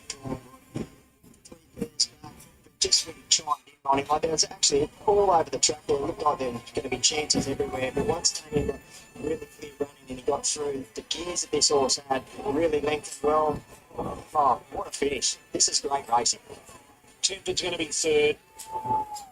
There's nothing on the 16, but from that it had advantage. Officially is Rivellino. 5th name was Devil Knight. Now, can we get an eye on Jason Collett over there in the back straight? It happened so quickly. He got up and he got in the car and he's fine. He got up, he's okay. So Damien Lane, the boy from Bunbury, in the West. It was a big day when he won for Godolphin on Kiamichi. And he does it again. winning his 37th Group 1 and his 5th of the season. His second slipper. And those colours successful again, Esther Jarb and Moss Fun. So, No, Lewis, it's not like that. So what happened is that 16, it's either this or someone with the advantage. So if we look at the 12 got knocked out, the 12 was good, the 12 got knocked out, but then came in the advantages with 16. 13 was there with a good jockey, but 16 was ridden by Damien Lane, and that kind of worked.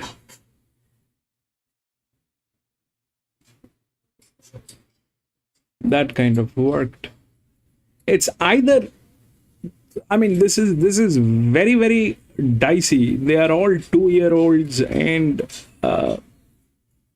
I thought 8 is going to win, but the 16 went through. If we look at the ranking, so 16 was the 4th one, all right? No, 5th one. 2 is the linear, then it is 8, then it is 12, then it is 7, then it is 16. Then it is 16. But the advantage is huge. Out of these horses, look at the advantage.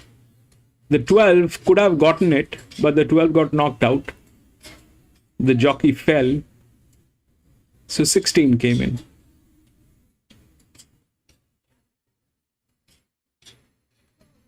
It played right. It played right. It's either the advantage or it is the performance.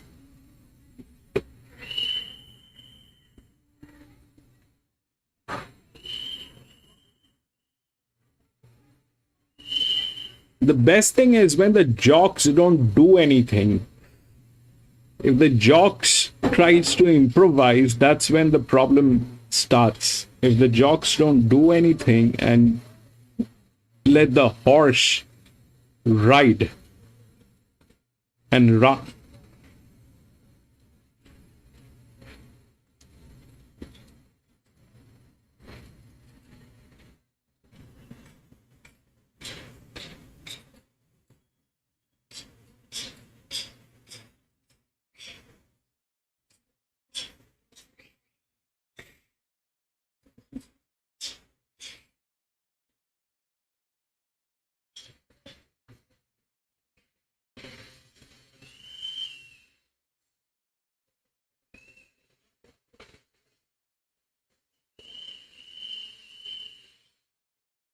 Thirteen, 14, 11, 6.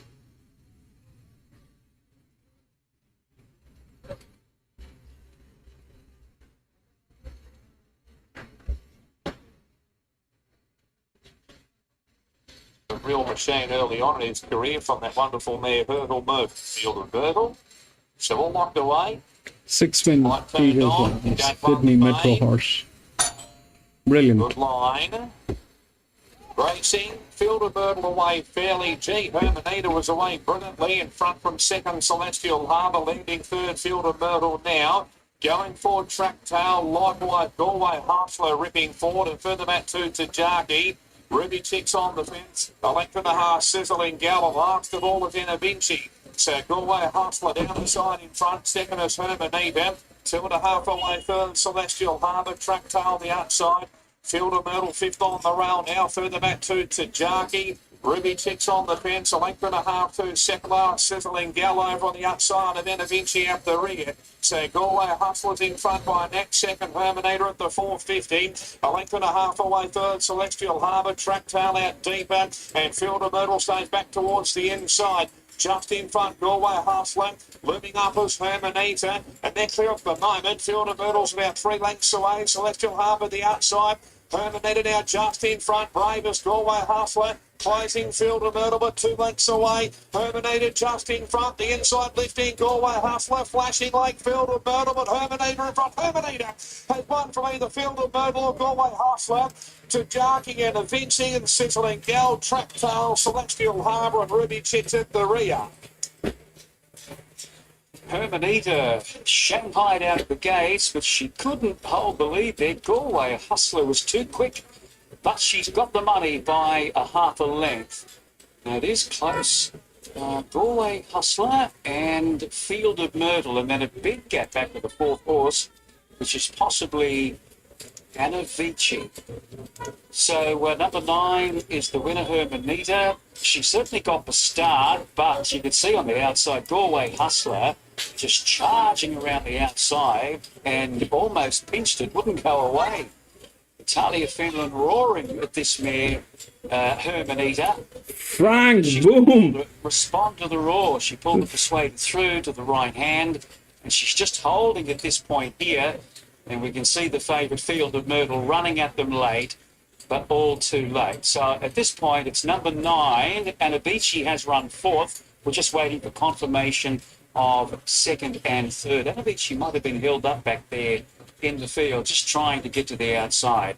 8 gets 2nd, 11 3rd, and 6 gets 4th. So there are the placings after the second leg of the 20th Eagle Farm race. 7, 9, 8, 11, and 6. But we need to head straight back to Rosehill for more after Mahuna's win in the Golden Slipper. Congratulations. 7 days ago, you weren't even sure you were going to be here. I know. Yeah, it's the ups and downs of racing. It's incredible. I don't know what to say. I felt we had the right sort of filly if we could sneak into the field. And most, probably, I don't know, most years you wouldn't. But to sneak in, at the 11th hour, and also to get a jockey of the quality of Damien Lane.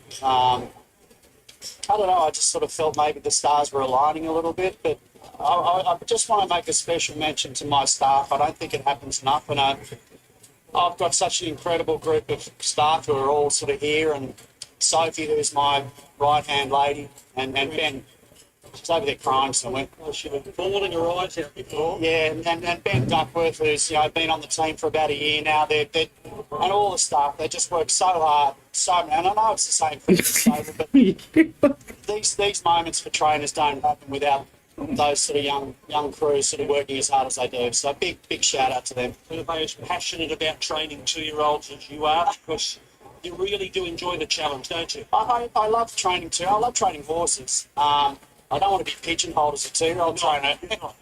But you have been involved in 6 slippers. Yeah. It's a special day for the family.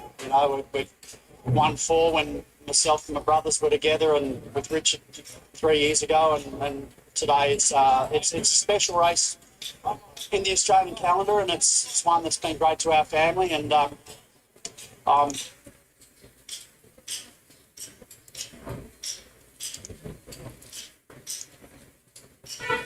Yeah, speak to the women, speak to the 1200 metres and maybe ultimate, but it's going to go as far as that's concerned.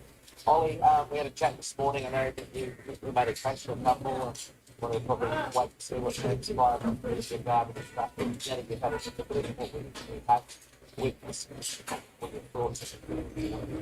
I can see why the most thoughts the way the track's playing gets the front and gets a bit too much pressure. Takes the back down. He's got a good record here at the Valley. Still seems down your two kids might need a little bit of luck. Guys get pushed back, 3 back against to get through. I'm still happy with sticking with them again. I'm sticking with that 3 what happens to the line, just off the pace. Hopefully, when it's right, it's a real challenge because there is a bit of luck as well. The run of this game for the 3-point bonus, William Reed, City Star at 270. Then on Cheap Bulletproof at $6.10. Benedict at $6.50. Schwartz at $7 on the post, $7 at the prime, $50 on official price. At the gate, the group 1 in 90 seconds. Yeah, he's saying he can race up on the pace or he's back off the pace too. Depends how he goes. City Star, Arabian Saturday, the other one. For Bahama, on the outside. King Bulletproof, Wants to get cross by as well. so reserve back. And Benedict at Apple So number 9. it's going to be interesting to see how this race unfolds. Schwartz, usually the leader, but he can bomb the start too. So it's going to be interesting to see how it unfolds.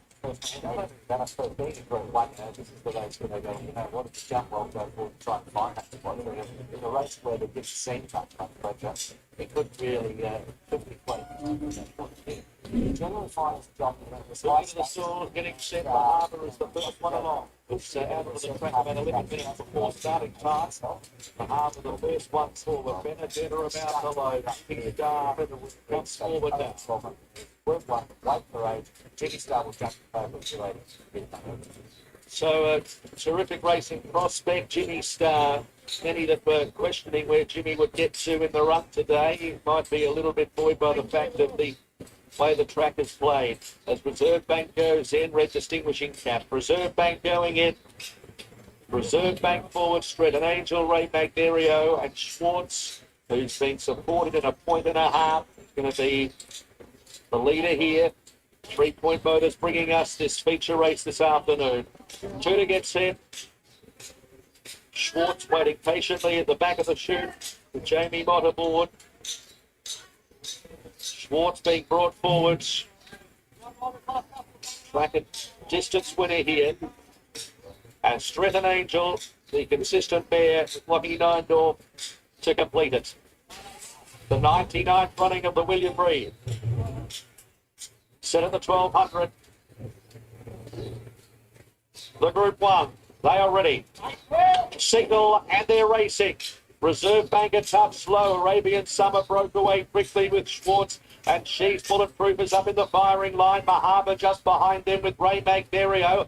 They were followed next by Benedetta. Reserve Bank, Stretton Angel, 2 lengths Jimmy Star. As they fly towards the first corner at the 850 at Schwartz, holding them out from She's Bulletproof. A length and 3/4 Arabian Summer. A length away Mahaba, Ray Magnerio, 2 lengths Benedetta. Reserve Bank, second last Stretton Angel, and 2 lengths to Jimmy Star. At the school, 650 metres to go. It's Schwartz getting no peace from She's Bulletproof. They're 2 lengths Arabian Summer. They were followed by Mahaba. Benedetta trying to get involved, 4 lengths off the lead from Ray Magnerio, Stretton Angel, Reserve Bank, and Jimmy Star is still last. Coming up around the home corner of the 350. Schwartz just in front of She's Bulletproof, showing the whip. Then 2 lengths to Benedetta, running on from Arabian Summer. Schwartz the first to straighten, kicks away from She's Bulletproof. Benedetta up the middle. Schwartz halfway up the straight, 100 to go. Benedetta's trying to wear it down. Schwartz netting the post. Benedetta a length away.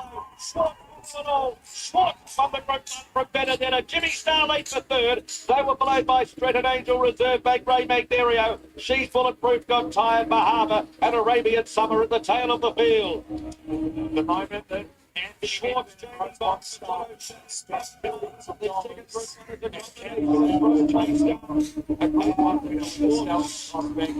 and it now speed points. At 5:30 and 2:30 at the Valley. Schwartz won Group 2 Australian State. 2-star horse ends up for 6. And a Group 1 6 step. Singapore out to 1400 metres. To the lead as expected and well supported. And a staged on. Benedetta, brave chasing. And Jimmy Star. And James Star. The crowd wings up the middle. And Melbourne's 3. 4, 5, 1 will be the placing.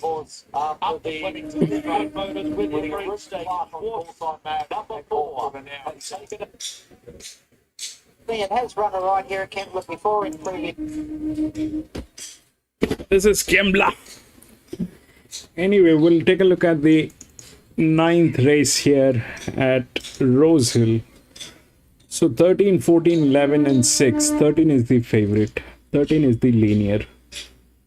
It's an 1100 meter. The pressure is... It's a group 1. So...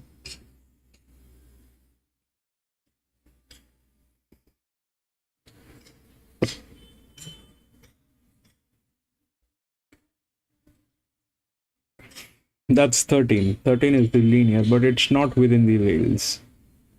Within the rails is 14 and 15.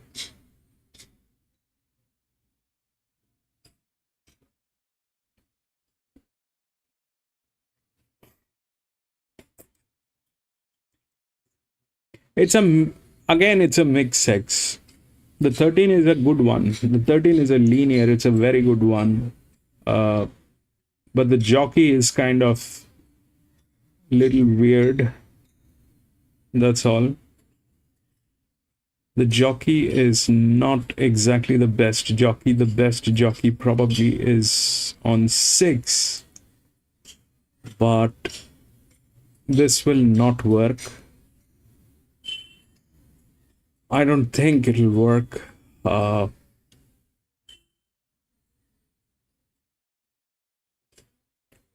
Now the the mix X races, the best is definitely the linear. That should win. That should win. It's all good. There is nothing bad. The only fact is that it's not there within the rails. It's a standalone position. 14 is within the rails with a good jockey and in very good hands. But it's a 1100 meter. This thing may not work. 1100 meter, that'll probably not work. So the 13 is a dicey one. The 13 may win, may not win. There's no surety of this. It's a good horse. It's not bad. Rightfully it is the favorite. It's a linear. It'll do what it is required to do. But the jockey is not one of the best. It's a 1100 meter. We needed a jockey which can deliver. This jockey is not one of the best, and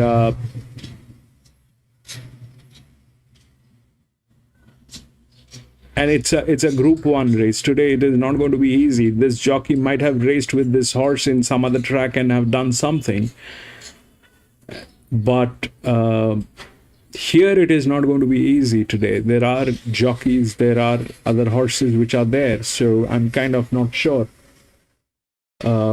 what's going to be there. Now, having said that, the mix X races, the 5-year-old mares, they always have an advantage. It's either the gildings.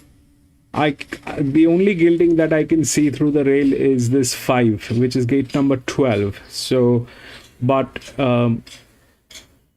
255 to 58, this is 258 to 55. So 5 is the only gilding which is from the rails, and it is probably the second one. But then again, it is not within the rails as well. The 5 is a good one. The 5 is a good one, but it is not there. It's either 13. It's either 13 or will be something very unusual. It is not going to be like that. The 5 has advantage. Definitely 5 has advantage. 14 is within the rails, but it's a 4-year-old mare in a mix X race. The other one which is good is this 4, which is a 5-year-old mare.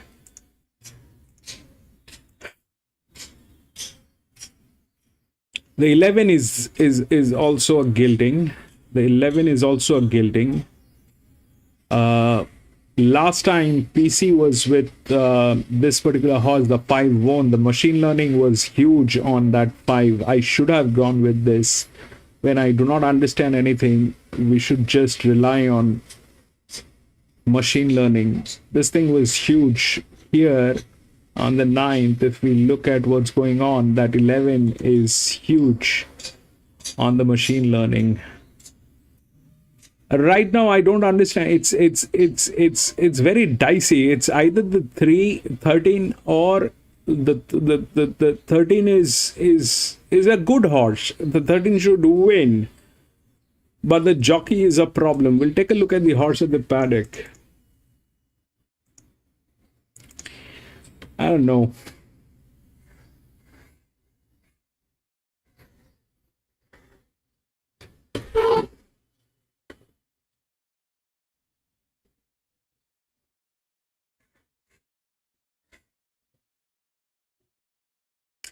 Yeah, PC, that because they're not looking at their own races, PC. They just keep running. They do not look at the races, they do not look at the data, they do not look at the mistakes that they have made. We've made them celebrities, PC. We've made them celebrities. They behave like celebrities now. They're like celebs. Oh, J Mac is going to win. J Mac is going to win, or somebody else is going to win. But that's, I mean, if you look at the numbers of races that J Mac actually won and the number of races he lost because of his monkey business.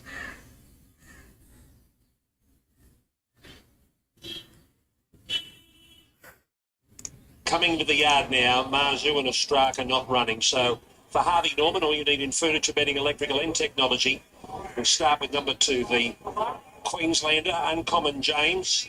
Damien Lane, who rode the Golden Slipper winner just moments ago, will ride for Matt Royston. Yeah, I thought he went really well first up off a long spell, loomed up, knocked up, and he'll be better for that run. And he did run 5th in this race last year and only beaten a length and a half. So he just needs to find a position here. He'll overachieve. He'll run better than what his price suggests. He looks really well, Ron, in the yard. He's super relaxed and casual, walking out well. His demeanour's great. I and Me, number 3, Natural Willow is riding for Kieran Maher. Well, she certainly knows how to draw a barrier and capitalise on it, give herself the box seat. So it's an advantage, especially today, where she's drawn. And she's 2 for 2 at this track and distance, so it's hard to pull holes in her. You would have liked to see a little bit more first and second up, but she did enough last time. She's another one. She's always super relaxed for the sprinting type of man. You'd think that she'd get a little bit wound up, but she's really relaxed. She's obviously very well. Third up, she's in peak condition right now. Lady Laguna, Tommy Berry on for Nisha Minaj. Yeah, just a matter of she's wound up for this, which I don't think so. She's had 2 trials, but she won a Carpenter, thank you for doing that. Thank you so much, Carpenter. Look out for her to be squeezing through late. That'll be her best chance. Just ride the inside and hope for luck. I think she'll take this run, or she'll take the benefit out of this run, Ronnie, or maybe even 2 runs. She looks a bit soft for mine. Here's Jedi Bill, number 5, Tom Marquand on for Brad Winner. Needs a good ride. Just an underrated sprinter, this horse. I thought he was great winning the challenge, and he likes to ambush late, and I would have liked him a lot more from a better draw. He's really strengthened the spread. He's a little bulldog, this horse, like you said, Ronnie. He smothered away last time there and having no luck, and when he does get an inkling of clear running, he just burrows into it. He's a game horse. He looks terrific again here today. Here's an Everest place getter, Growing Empire, James McDonald, Kieran Maher. He's got a tongue tie on today. We know he's a good colt. He's just lost his way down the straight at his 2 runs back. He's getting a little bit warm here, but I want to give him another chance back around the bend today. If he finds any of that form, that Everest form, he's right in this race. He's getting very hot on him. I obviously didn't see him first up, second up, but I'm not sure if he's done that before, but he's noticeably gone. Okay, let's go to Dragonstone. Alicia Collin on for Joe Pride. He tries hard and he's always competitive, but he's 12 is the one I am also looking at, PC. It's a 5-year-old mare. Here's a dual Kosciuszko winner and 3rd in this race last year. Front page, Tim Clark, Matt Dale. His chances are really enhanced now. Thank you so much, Carpenter, for doing that. Thank you so much. He's going to be first. Well, Marble Rock. I don't have the names of the horses, Carpenter. If you could put in the number of which horse you're talking about. Super casual and relaxed in the yard. Like I said, there's a lot more like stayers the way they're parading these sprinters. 3rd Kieran Maher runner here is Estriella Karen McAvoy. Wait. I'll check. Marble Rock. This is a distance race, D-Day for her. She had so big a boom on her early on, but just hasn't gone through with it. She's a little bit fizzy as well. She's been up on the toes since walking the yard. She is getting a little bit warm, but if she can keep a lid on it, she's paraded back up. When last we saw Briasser was winning the Hunter at Newcastle, resumes today Tyler Schiller and Team Hawks. Good horse, but he's just looks so exciting throughout. He should be unbeaten from 6. I'm certain, He's put on weight since last time I saw him. 11 is Dre. Grey 1100 is bad idea. Still get a lovely horse. Always looks really, really well. Another one with a really great demeanour. But he looks forward enough, he looks well. A winner last Saturday of the Morris McCartan Eagle Nest, number 12, Rachel King for Ryan and Alexia. Yeah, distance specialist, we know that. Just loves the 1100 here. Got it back up from last week. She's off to the sales after today, and she'll run a cheeky race again. She's an unassuming type of mare. She just goes about her business. Nothing ever really bothers her. Super relaxed again here today. Yeah, couldn't knock her appearance at all. Okay, the next, both under $4 here. Private Harry, the new kid on the block. Ash Morgan for Nathan Doyle. Yeah, look, it's a big moment for him. He's a 3-year-old that's unbeaten. Exciting prospect. A big ask for him here, but he's got, he adds a lot of interest in this race, as the price is telling you here. He's a real high-profile colt. Yeah, he's a beautiful looking horse. He's walked in with a real purpose here today. He's slowly up into the bridle, looks well, very alert. He's on top for mine so far. Here's commemorative number 14, Zach Lloyd and James Cummings. Well, who would have ever thought she's going to run favourite in a race like this? Well, here she is. She's off the map because of that barrier. Dominant second up. Tougher here. Needs brakes at the right time. I don't know whether she can keep up with this lot, but if she can weave through the inside here for Zach, she's certainly very, very popular. Yeah, she's a big girl and she just needs a bit of room, like you said, Ronnie. Like last time out here, once she got that room and got mobile, she can reel off some really quick sectionals attacking the line. A little bit of luck goes her way, she'll be very ugly. And Time to Boogie, number 15, Reece Jones and Michael Friedman. Yeah, stuck on well last week behind Eagle's Nest. Whether that's the form here, I don't know, but has got an inside draw and a lovely racing style. Yeah, no, not for mine. She looks terrific at the yard. Okay, Matty Dale's here with Front Page. Great to see him back, and we know how good he is first up. Yeah, look, he's 8-year-old, but he's in really good order. Can't fault him all prep. He's at a faultless prep, and he's only had 26 starts for an 8-year-old. So was narrowly beaten in this race last year. Only he went down. He ran third, beaten a neck. And he's going every bit as good. So he'll be up the front doing his thing. And Right, this is what's going on. That 13 is the favorite. It's a very good horse, but this entire card is laid out in a way I don't understand if that thing will be able to will deliver. It's also not great looking. That jockey is not great. Whether it is whoever is riding, that's not a lot of advantage given to that jockey. 6 has got a lot of advantage, but let's just I'm just going to go with a different method. This is I'm going to go something.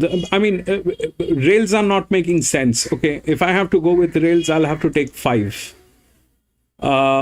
But that's seriously not making sense for me, because the 13 will run down the 5 if it gets onto the last 400. So that's not the scene that I can get into. The other thing that I can get into is here, where we have the upgraded, if these horses were racing in a grade above, then what happened? So that 4 is there in very good hands. The other one, 3 is there in very good hands. 3 is a 6-year-old mare with a very good jockey. 3 is a 6-year-old mare with a very good jockey. I mean, with Colt and filly races, when this is mixed sex, it's either the 5-year-old mares or the geldings, but we also have a 6-year-old mare. If we look at the scene with this, the 4 is still better, but it's a bad jockey.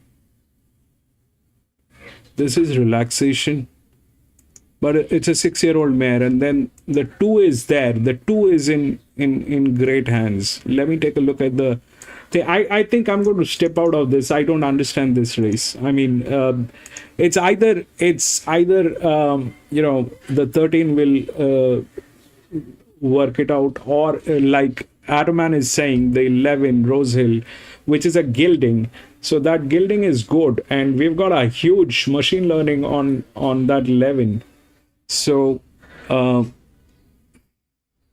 everybody has a chance in this one. It's a mixed sex. Everything is going to go crazy. So if it has to go crazy, I will go crazy and do something absolutely nuts.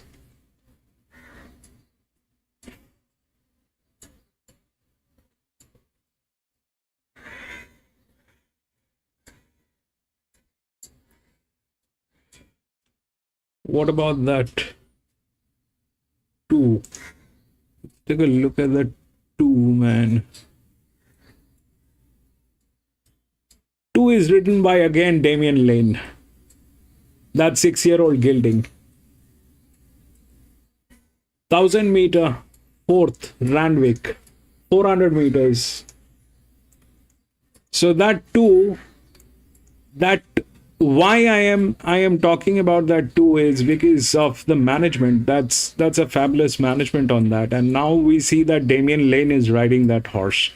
And if this race was an upgraded race, like whatever the grade they are playing, if this was a grade above, this thing would have been a neutral horse. In this race, we do not have any neutrals, but this would have been a neutral in the grade above. I don't understand anything. This is plain and simple wild goose chase. Yes, Lewis, this is a thing to be. So resistance is 2. I'm going to put a EW on 2. Coffee 2. I don't understand this. This one is a crazy one. The 5-year-old mares and this they have a lot of advantage. The 2 is something that would have been a neutral in the above grade. It's an 1100 meter.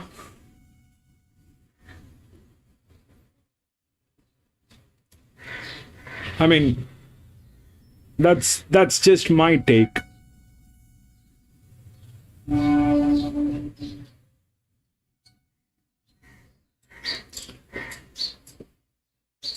Two.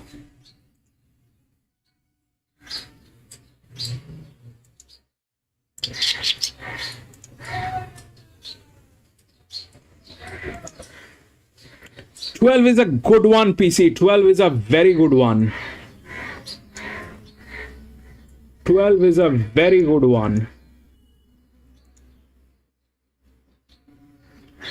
12 is a 5-year-old mare, and I absolutely think you're spot on that. 12 is it's about these races are like that.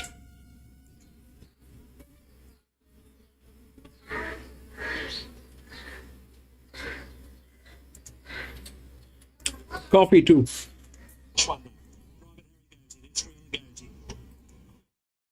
Just about set for the final group 1 of the day, the second last race of the day. This is the Kiora Galaxy over the 1100 metres. Here's Darren Flindell. Briasa will have it all to do from the white draw, and Tyler Schiller guides him into the gates. Great edition of the Galaxy. Last of our 5 group 1s today, and they're all set. Ready to go. Set now. They're racing. Liberty was last out of the gates, and Front Page jumps sharply together with Private Harry and Common James. And going up towards the inside, there is Time to Boogie in the early part, with Eagle Nest rushing around the outside of the field. AFB snags back midfield, being passed by Growing Empire. Then came Lady Laguna in the early part. Estrella up on the outside now. Commemorative is trying to make ground on the inside, doing so. In advance of Jetterville, Dragonstone and Briasova snag back the last. Front Page being eyeballed by Eagle Nest. Private Harry with cover on the outside of Time to Boogie. Further back in the race then as they straighten up into the straight is Uncommon James from IMB. And further back then to Commemorative. She's about 6 off them. Front Page in front. Private Harry is launching a bigger chuck on the outside, and Private Harry eyeball Front Page. Then Uncommon James Brianza 6 off them down the outside. Private Harry hits the lead from front page. Private Harry becomes a champion in the Group 1 Galaxy. Private Harry run down the front page. I think we got that too.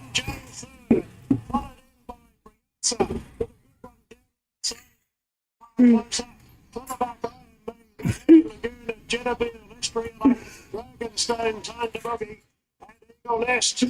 13-1. And Nathan Doyle and Ash Morgan have realised a dream here today, winning their first Group 1, and they've done it together. Ash Morgan, 10 out of 10. And Nathan Doyle for preparation, 11 out of 10. Ash Morgan high in the air. 13. Private Harry remains unbeaten, and in his fifth start, he wins one of Australia's premiers. 13-8. 2, baby. 13-8 and 2. His future secure, and he hasn't finished yet. So he was fantastic there. What brave run from front page. He was softened up there by Eagles Nest, and he was entirely out on his feet there late. He had to hide even for one fleeting second, maybe fight back. Common James had really come on from that run. Growing Empire was okay, and But Briasa, considering circumstances, he's the real thing. So, but that's not saying the winner's not. He's up there, he's popular, he's untapped. He can only win on him. That was just a terrific ride by Ash. Obviously well prepared by Nathan Doyle. I just love how it's set up for him. He obviously landed in the 1-1. He took soft. He was always going to get that soft run, but the race was run at a terrific tempo for him. He started to get on the 2, he came up to the 600. He had to pop off the horse's heels that was directly in front of him, just to give him that little bit more galloping room. Frankie, to figure out the neutrals, man,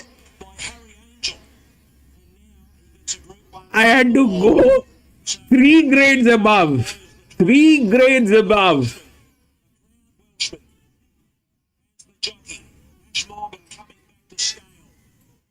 Together. He's been on board the whole time, and he's been the biggest go of the day. The biggest go of the day. Oh man! Watson wanted in the slipper when they put the extravagant odds on that slipper runner-up. This crowd's giving Ash Morgan and Private Harry the reception that he deserves, as he comes back a very popular horse, a very popular winner with punters. So I'm sure Nathan and Ash are going to celebrate this maiden Group 1 victory of theirs.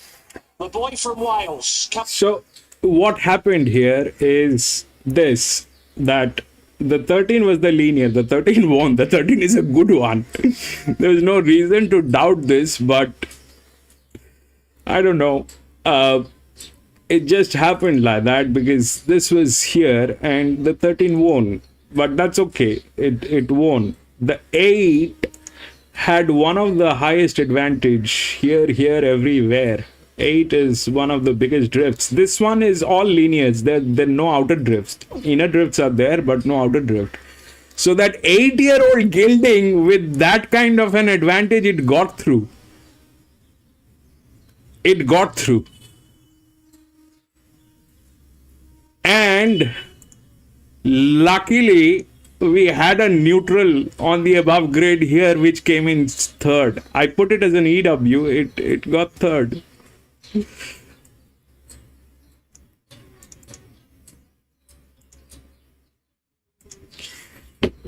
Man.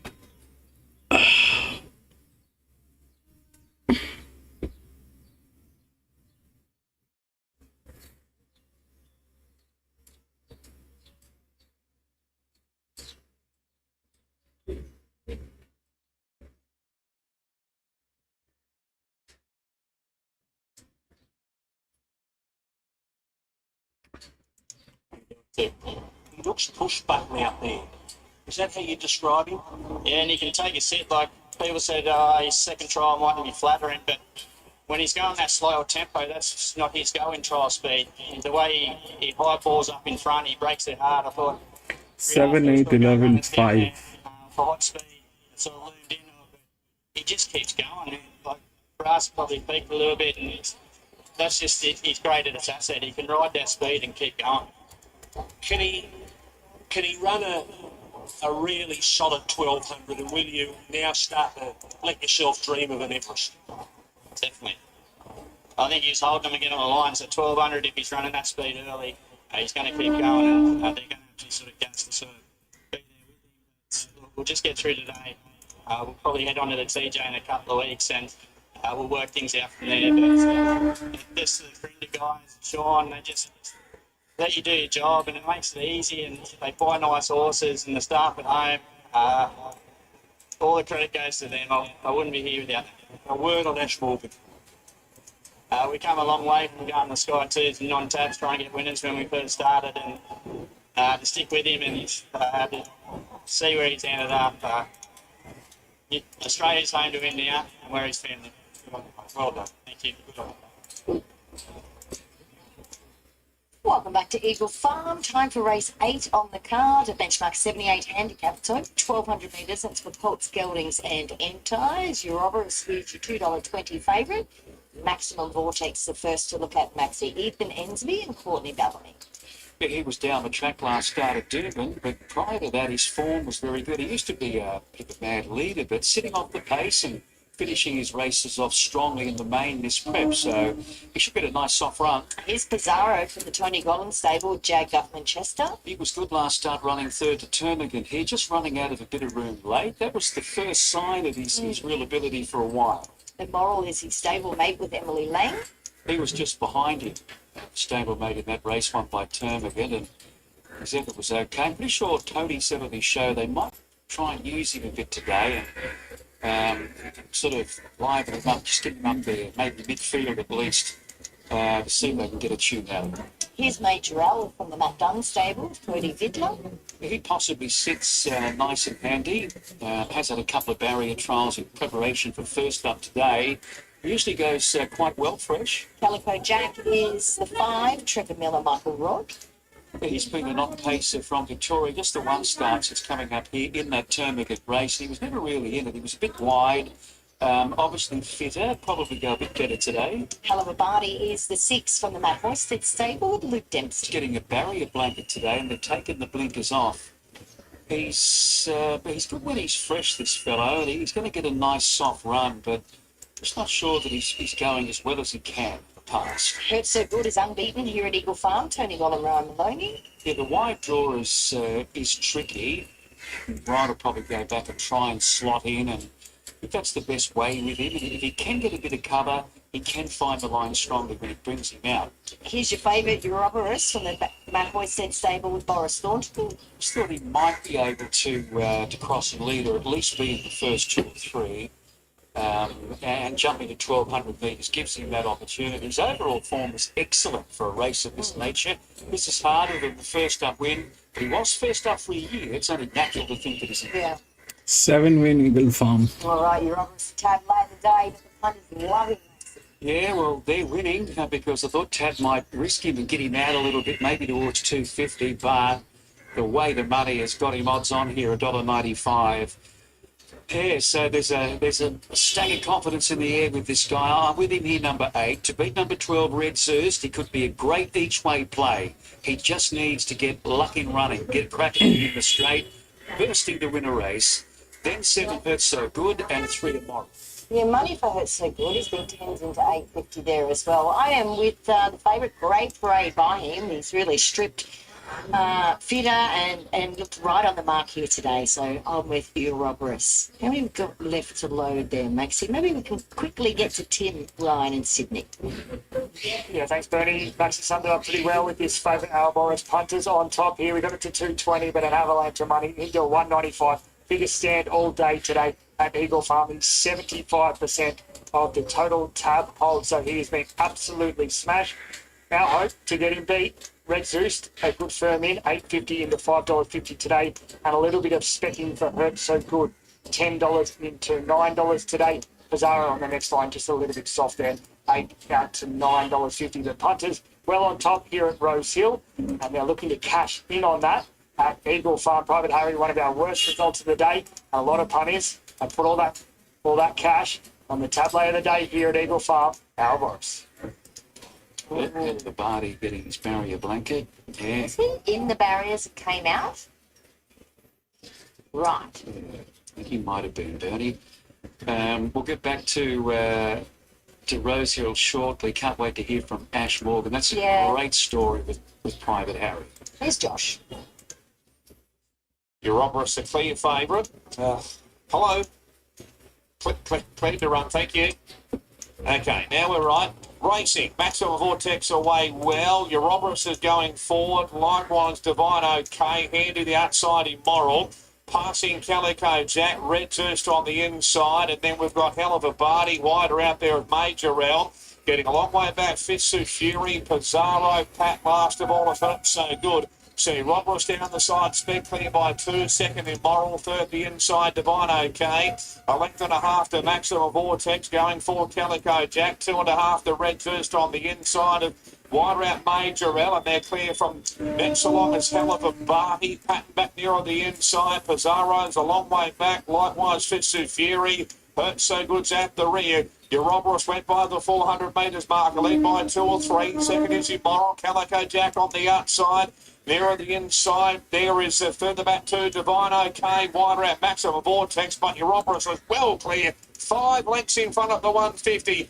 Moral's no match. Down the outside, Calico Jack, but Euroboros is in one race, the rest in another. And Euroboros is won by 4, maybe 3. Calico Jack second. Third's a photo. Maximum Vortex was good late. Red First likewise. Then we had next across the line, Fitzu Fury, Major L, Pizarro, Hurt So Good, Patton Moral, and the last one was Hell of a Barty. Euroboros, the winner, straight to the lead and stringing them out. Be interested to have a look at the 200-metre splits there. Like, gee, I know it wasn't the greatest start for a number of horses. They did jump at 6s and 7s, but there was a bit of pressure on him early, but he eventually came out clearly on top there and has scored, beating Calico Jack, a much improved effort by this guy. So it's been a good day so far for the Trevor Miller stable at the Sunshine Coast. Michael Rod partnering him. And then we had, I think, Red Zeus there and maybe Maximum Vortex. So 8 beats 5, and we're just waiting on the minors. And Morrow was up there in second spot, but he's just losing it late. Calico Jack clearly holding down second. Red Zeus towards the inside. Maximum Vortex the outside. Who's going to get third? We'll have to confirm that for you in a few moments' time. Okay, so this is what I have for the 10th one. I'm sorry this is not complete. I was not able to complete this. But there's no time to do this. We'll have to take a call. Now, this is a 1200 meter G Group 3 quality. So, the 11 is the linear. 11 is the linear, ideally. And it's the first one through the rails. That 11 cannot be beaten. I don't think so. That 11 is the linear. So we've got within the odds 7, 8, 11 and 5. So 7 is the favorite, which is handicapped but not the linear. The linear is this one. On the contrary, this one is an advantage. So that's the thing. And then we have 7, 8, 11 and 5. 8 and 5 and 11. So ideally 11 wins. It's a 1200 meter Group 3. 11 wins. That's what I think. But here is the twist to the game. The thing is, they're all same sex and almost same age. Now when that happens, this becomes a little tricky, and that is where the 6 comes in. We'll take a look at the 6 at the paddock. Is the largest drift. It's within the rails. It doesn't have this side of the rails, but this is a very tricky one. So generally what happens at Flemington and Randwick, especially Randwick, this we have picked up from Randwick. So whenever there are mixed sexes, whenever there are mixed sexes, same sexes and almost same age, it'll go on age. It'll go on age because that's what the data is, because that's the data. I cannot explain why it happens like that, but it happens like that. If you look at I can show you at least 30 races in at Randwick that have played exactly what we are talking about here. So 7 is not in a winning position. That's the first thing. 7 is not in a winning position. Winning position is 11. But that 6 is there. So we'll take a look at both the horses. Probably a 6 and 11, or 11 win, or a 6. 6 is a larger drift. It's let's see. Let's check what happens. How good to see. Now, this horse has had 3 runs back from a spell now. Just first 2 were so-so, but forget that last run at Hawkesbury in the qualifier race. There's about 4 or 5 of them in this race, went around in that race. He got cut in halfway up the straight, got a very, very bad check. Got balanced up and got going again late. He might be just starting to hit his straps a bit. 7, Prince of Sorts, Alan Keogh, Andrew Atkins. This horse will either lead or be with the leaders. That's his go. And he's a good winner at Wyong there last start. That will be on a heavy track though, but he has one on soft as well. And he's very, very consistent type of horse. I've got to try to find a spot for him. 8, Vintage Choice, Joe Idle, John Ben Overmere. Second at Warwick Farm, first up from a spell. Will Strip Fitter. The winner was just far too good for it there.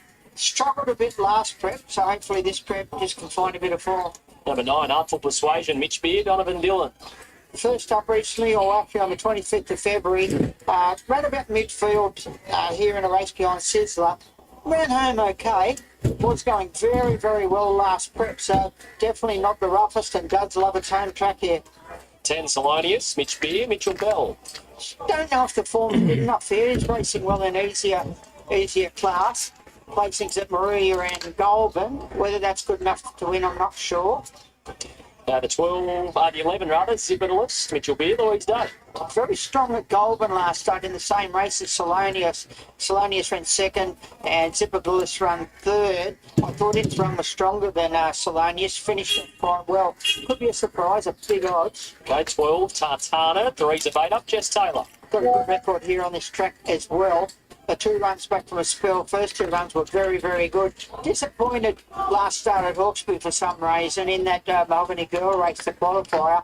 She's never far away normally. I'd give her another chance. 13, Fugitiva, Robert Lloyd Price, Louis Beasley. Yeah, went around that same race at Hawkesbury. Ran 5th on that occasion, was wide. I thought his run was okay there. I think he had a little bit of slack there for that run. And the 14, Imposing, Chris Lees, Andrew Gibbons. I just think its runs have been, we went around that same race at Hawkesbury and got beat a fair way. Sorry, PC. Clean Energy's trying to get going 3 wide. She's 3 back on that 3 wide train, third last from on display. And at the tail of the field is Double Market. Coming up towards the corner of the 450, it's Kadeen, just like Debbie, a half away, then Katrina. Amelita needing a run. Next to Michaela's coming on the lead. And then Sorry, PC, I just had to get some water. and Amelita's got run up on the inside, and Michaela's joining in too. Into the straight of the 150, it's Amelita, the fence, and Michaela. Clean Energy is still Come on. It's a big go to the 7, 7. From Emily to Michaela and Scalado with on display. 7 or 1. Photos before, and then came Just Like Gabby Icy Pearl. Further back, Madrina, Kadeem, Erno's Cube, and last to finish, Double Market. We're only going to get a chance to enjoy this heavily back for another 7. 5, 2, 7, 8, put a 5 on back to the back of the board. Sweeping down the outside. Sorry about that, PC. I was late. I had to get some water.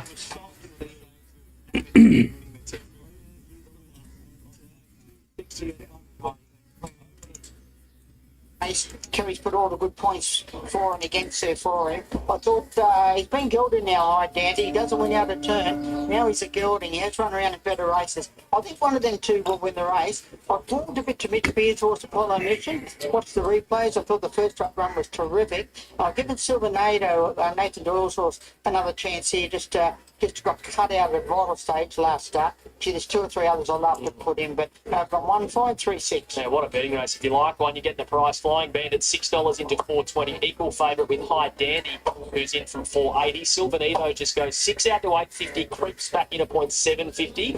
Alongside Prince of Sorts, who's just a slight drifter. There's Money Fugitiva, 13 into 9. And Apollo Mission, good tip flying around, $18 into $16. The Provincial Midway Championship qualifier brought to you by Polytrack. This is to book your ticket in 3 weeks' time to the big one on day 2 of the championships for $1 million. Top 2 across the line, get in. Let's see how this plays out with Ben. The final will be the second week of the championships. All right, so Impotent goes in. Lane ride for Andrew Gibbons today, and Flying Bandit gets set. And Zipperless, Louise Day takes the ride for Mitch Beer. Mitch with 4 runners. A great race, good lineup of gallopers here. 14 to do battle, and we run 1400 metres. Red lights are on, starter hits the button, they're off at racing. Tatana left well off the inside, a direct fire is ridden for speed, and High Dandy began nicely with Artful Persuasion, Vintage Choice not far away. Prince of Sorts also up in that leading clump, and out wide Silvanito, Impotent slots in one off the railer.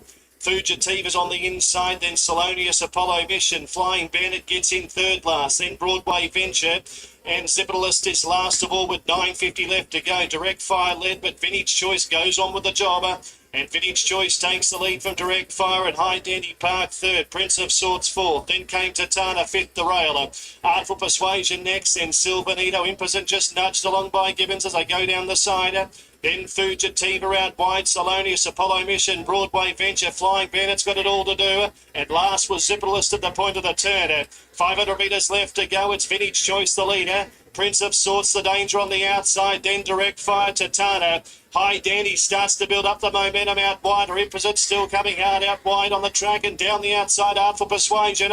It's still Vintage Choice. 250 left to go. Led by 2 lengths. The Prince of Sorts, Tatana. Impotent is still picking up out in the middle of the track, and here comes Impotent. Impotent moved up to Vintage Choice. Fugitiva, Flying Bandit down the outside with Apollo Mission, but Impotent struck the lead. Impotent too good. Impotent for Andrew Gibbons scores by 3/4 of a length. Second over the line will be Vintage Choice. Flying Bandit was rattling down the outside. It's in a photo for third with Zipperless over near with the railer.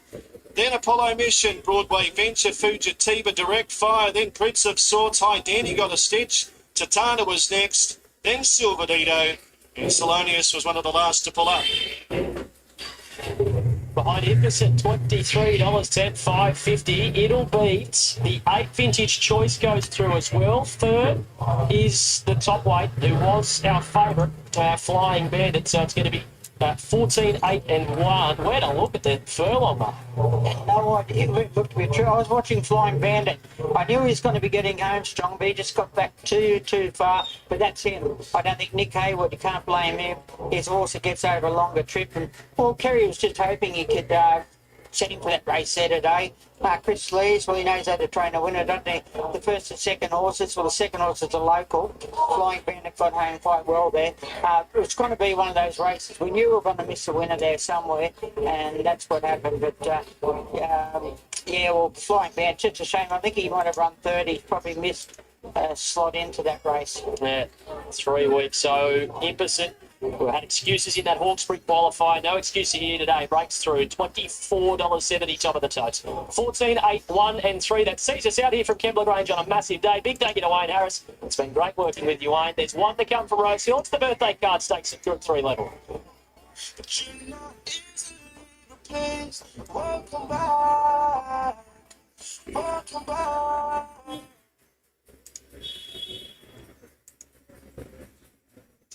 Racing to be your fun on the phone. Yeah, I did. Paul Max, he's knocked up, so he won't be.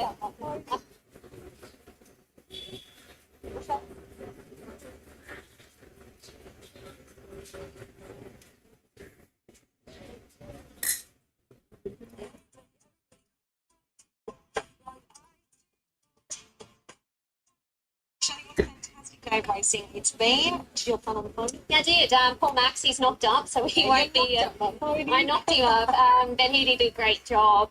Some thrilling finishes, absolutely fantastic finishes. So we couldn't have asked for a better day. And I think the feel-good story of the day was Ash Morgan and Nathan Doyle getting their first Group 1 together. What a result it was. The 2-year-old race, obviously the Golden Slipper was hotly contested. The filly came out on top, Mahuna. So it was a really exciting day, and I think a few horses going forward that we can follow, and we come back and do it all again next week. We do.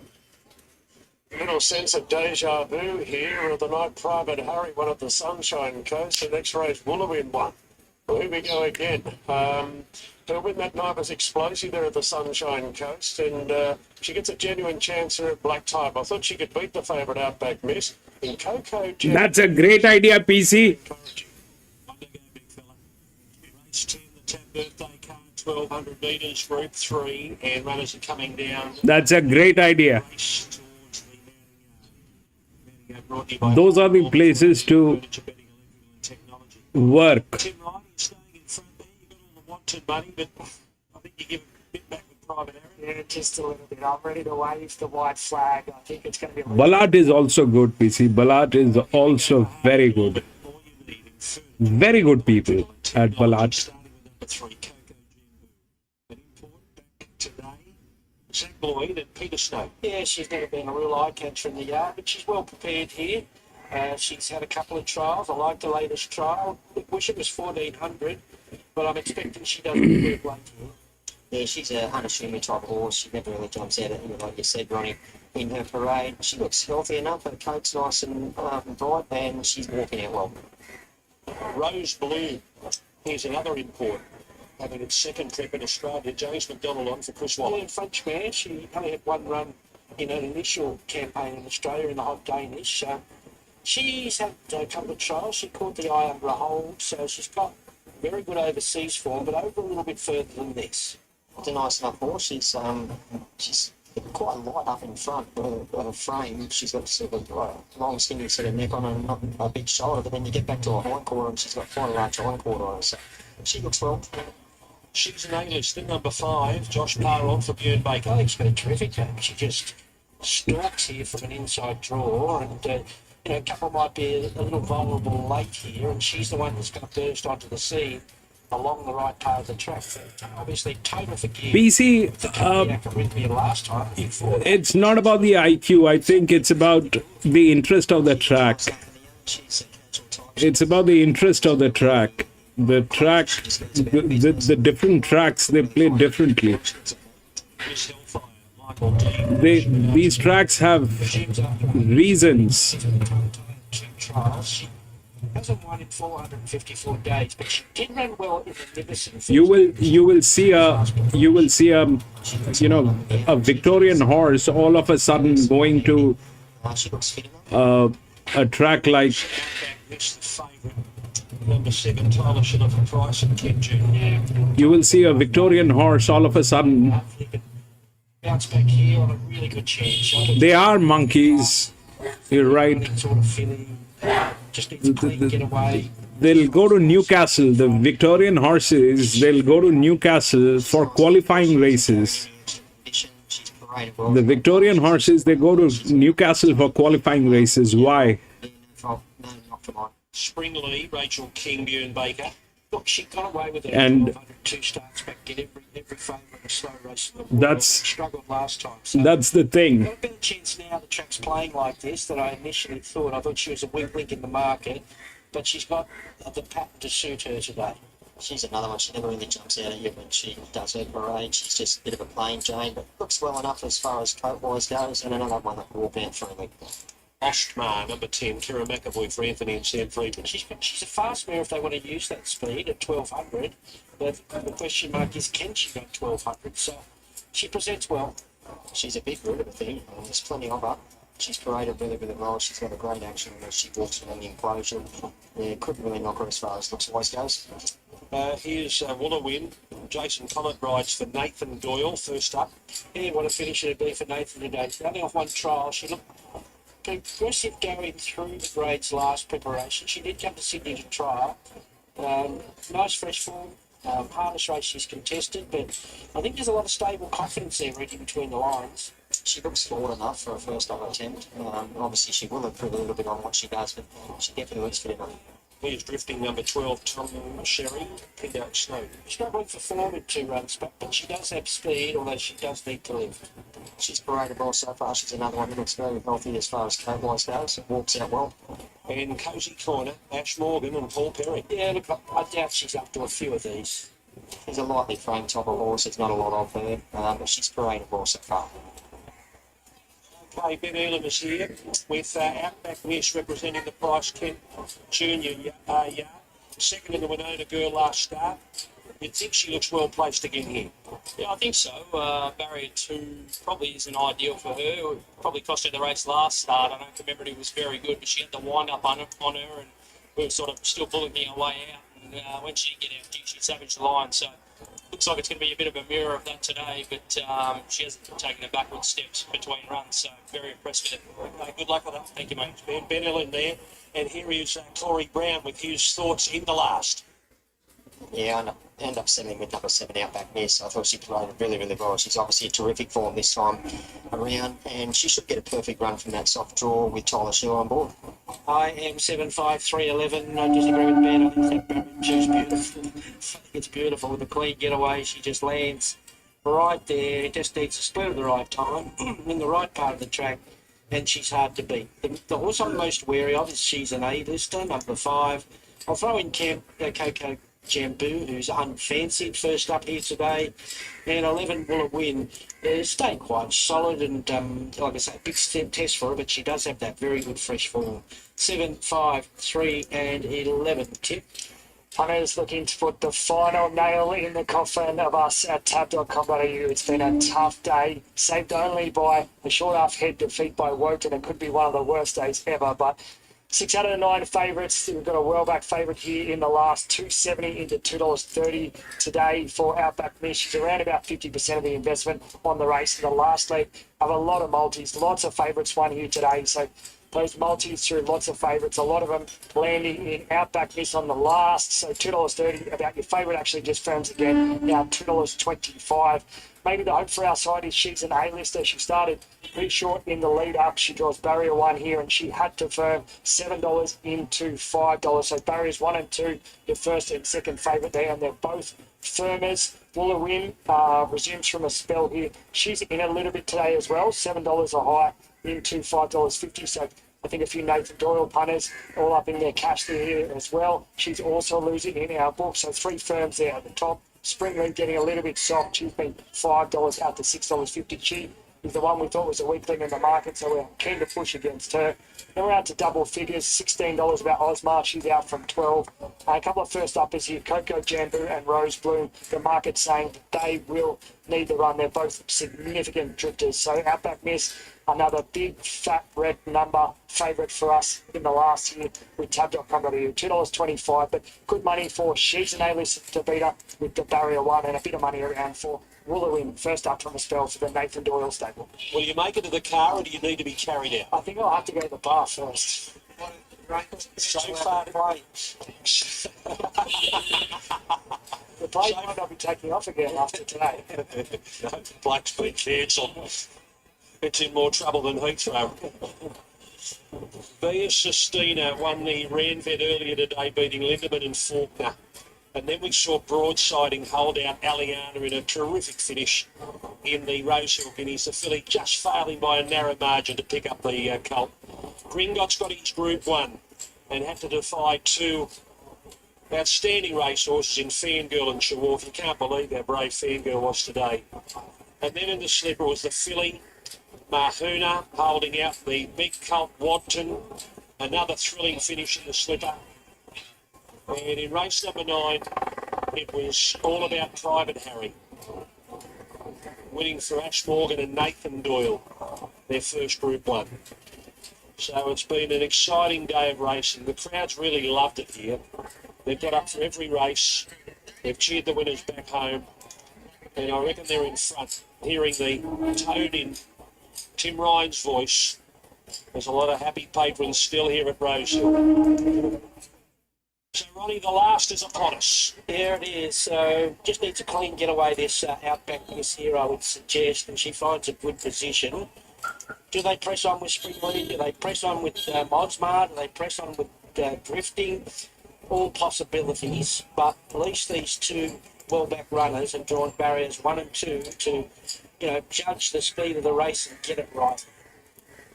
In goes She's an A-lister. Final check on the market, Tim. Yeah, very little late change here. She remains a $2.25 chance in your favourite Outback Miss. The same price as the NOP. We're not keen to get any more out of her. We've got enough out of her from the punters today. So $2.25, $5 She's an A-lister remains there on the second pick. They're the two best firmers and the two best back play.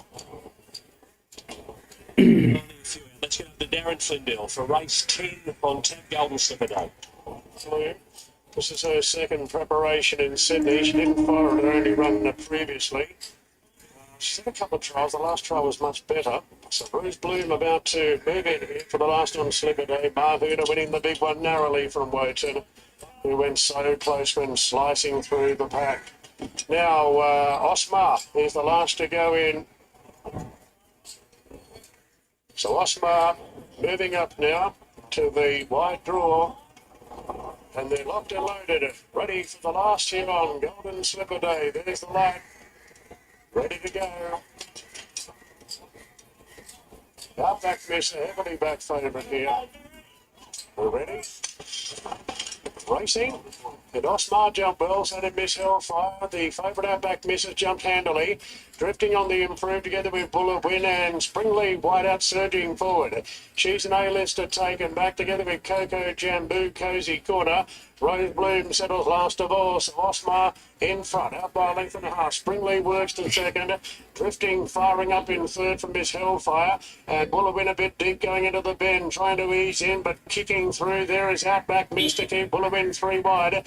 She's an A-lister back on the fence there, followed then by Coco Jambu, Cozy Corner and Rose Bloom. So Osmar after the sharp start leads the way by a half on Springleaf, then Drifting Miss Hellfire. Buller wins 3 wide the trip, and Outback Miss is trying to push into the clear, doing so now. Osmar at the 300 in front from Springleaf, then Drifting. Outback Miss, Buller wins, she's an A-lister all over heels. Osmar's going well at the 200, 2 lengths clear from Springleaf. Outback Miss. And then came Coco Jambu, but Osmar well clear inside the last 50 metres. She's an A-lister, flashing home. Osmar beats the fast finishing She's an A-lister. Coco Jambu, third. Outback Miss, Every Hope, fourth. Then Springleaf, Cozy Corner, Miss Hellfire, Drifting, Bullawin weakened 10. and Rose Bloom was last to finish. Osmar for Anthony and Sam Friedman. Kira McAvoy in the saddle has led all the way here. In the Godolphin Blue for Anthony and Sam Friedman. She's an A-lister. Josh Bjorn Baker will be second. And the returning Coco Jambu will get into third. So it's number 10. Osmar, McAvoy. And the Friedmans to cap off a good day for the family. Brother and Uncle Michael won the Golden Slipper earlier. No, that is 5. Spot will be number 7, Outback Miss. Yeah, just sheer speed, wasn't it? She just cleaned them easily. We knew she had Didn't work. They used it today, and that was to her advantage. The bad ride on 5. She just travelled, found the right part of the track and sprinted. It was a one-act affair. Let's jockey. Yes. They're all tired, Lewis. They're all tired. They're all tired. That's why. The 10 was the 4-year-old mare. Chance and not making excuses for her. But the worthy winner used her speed to her advantage. She did, Ronnie, and from that tricky gate, McAvoy give her a squeeze. And I thought she might end up settling outside a little, but Kieran was happy to go on with it and take the race by the scruff of the neck. But I love just her high cruising speed, and when Kieran gave her a bit of a kick in the belly at the top of the straight, she just extended and had them at their mercy. Okay, you and Ronnie got a lot of replays to watch tonight because there's a lot of things, there's been hidden things happening out there on the track. You're going to have to go right through. It's been an absolute great day's racing. You know, some of those close finishes in the Group 1 were terrific. Yeah, so a lot to dissect, but can't wait. Next week it'll be All right, ladies and gentlemen, that is it. That is it for today. We had 10 races here today at Rosehill, and that was the last one. We got some, we lost some, and that's what horse racing is all about. But that's what it is. I'm going to be racing tomorrow again, so if you have a little time, please come and join me.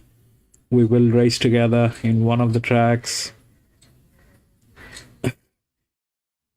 and do a little chit chat and have a little fun here. And thank you so much for being there, PC, my friend. Can't thank you enough, but thank you so much for being there, my friend. Arman, thank you so much, my friend, for being there. Lewis, thank you so much for being there, bro.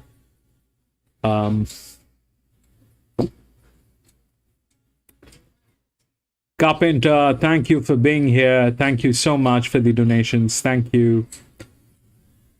Frankie, thank you so much. Tuna, thank you so much for being there.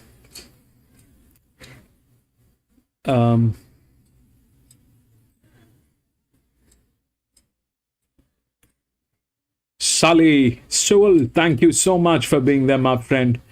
Thank you, gentlemen. Thank you very much. I'll see you tomorrow in one of the tracks, and then we'll see what happens.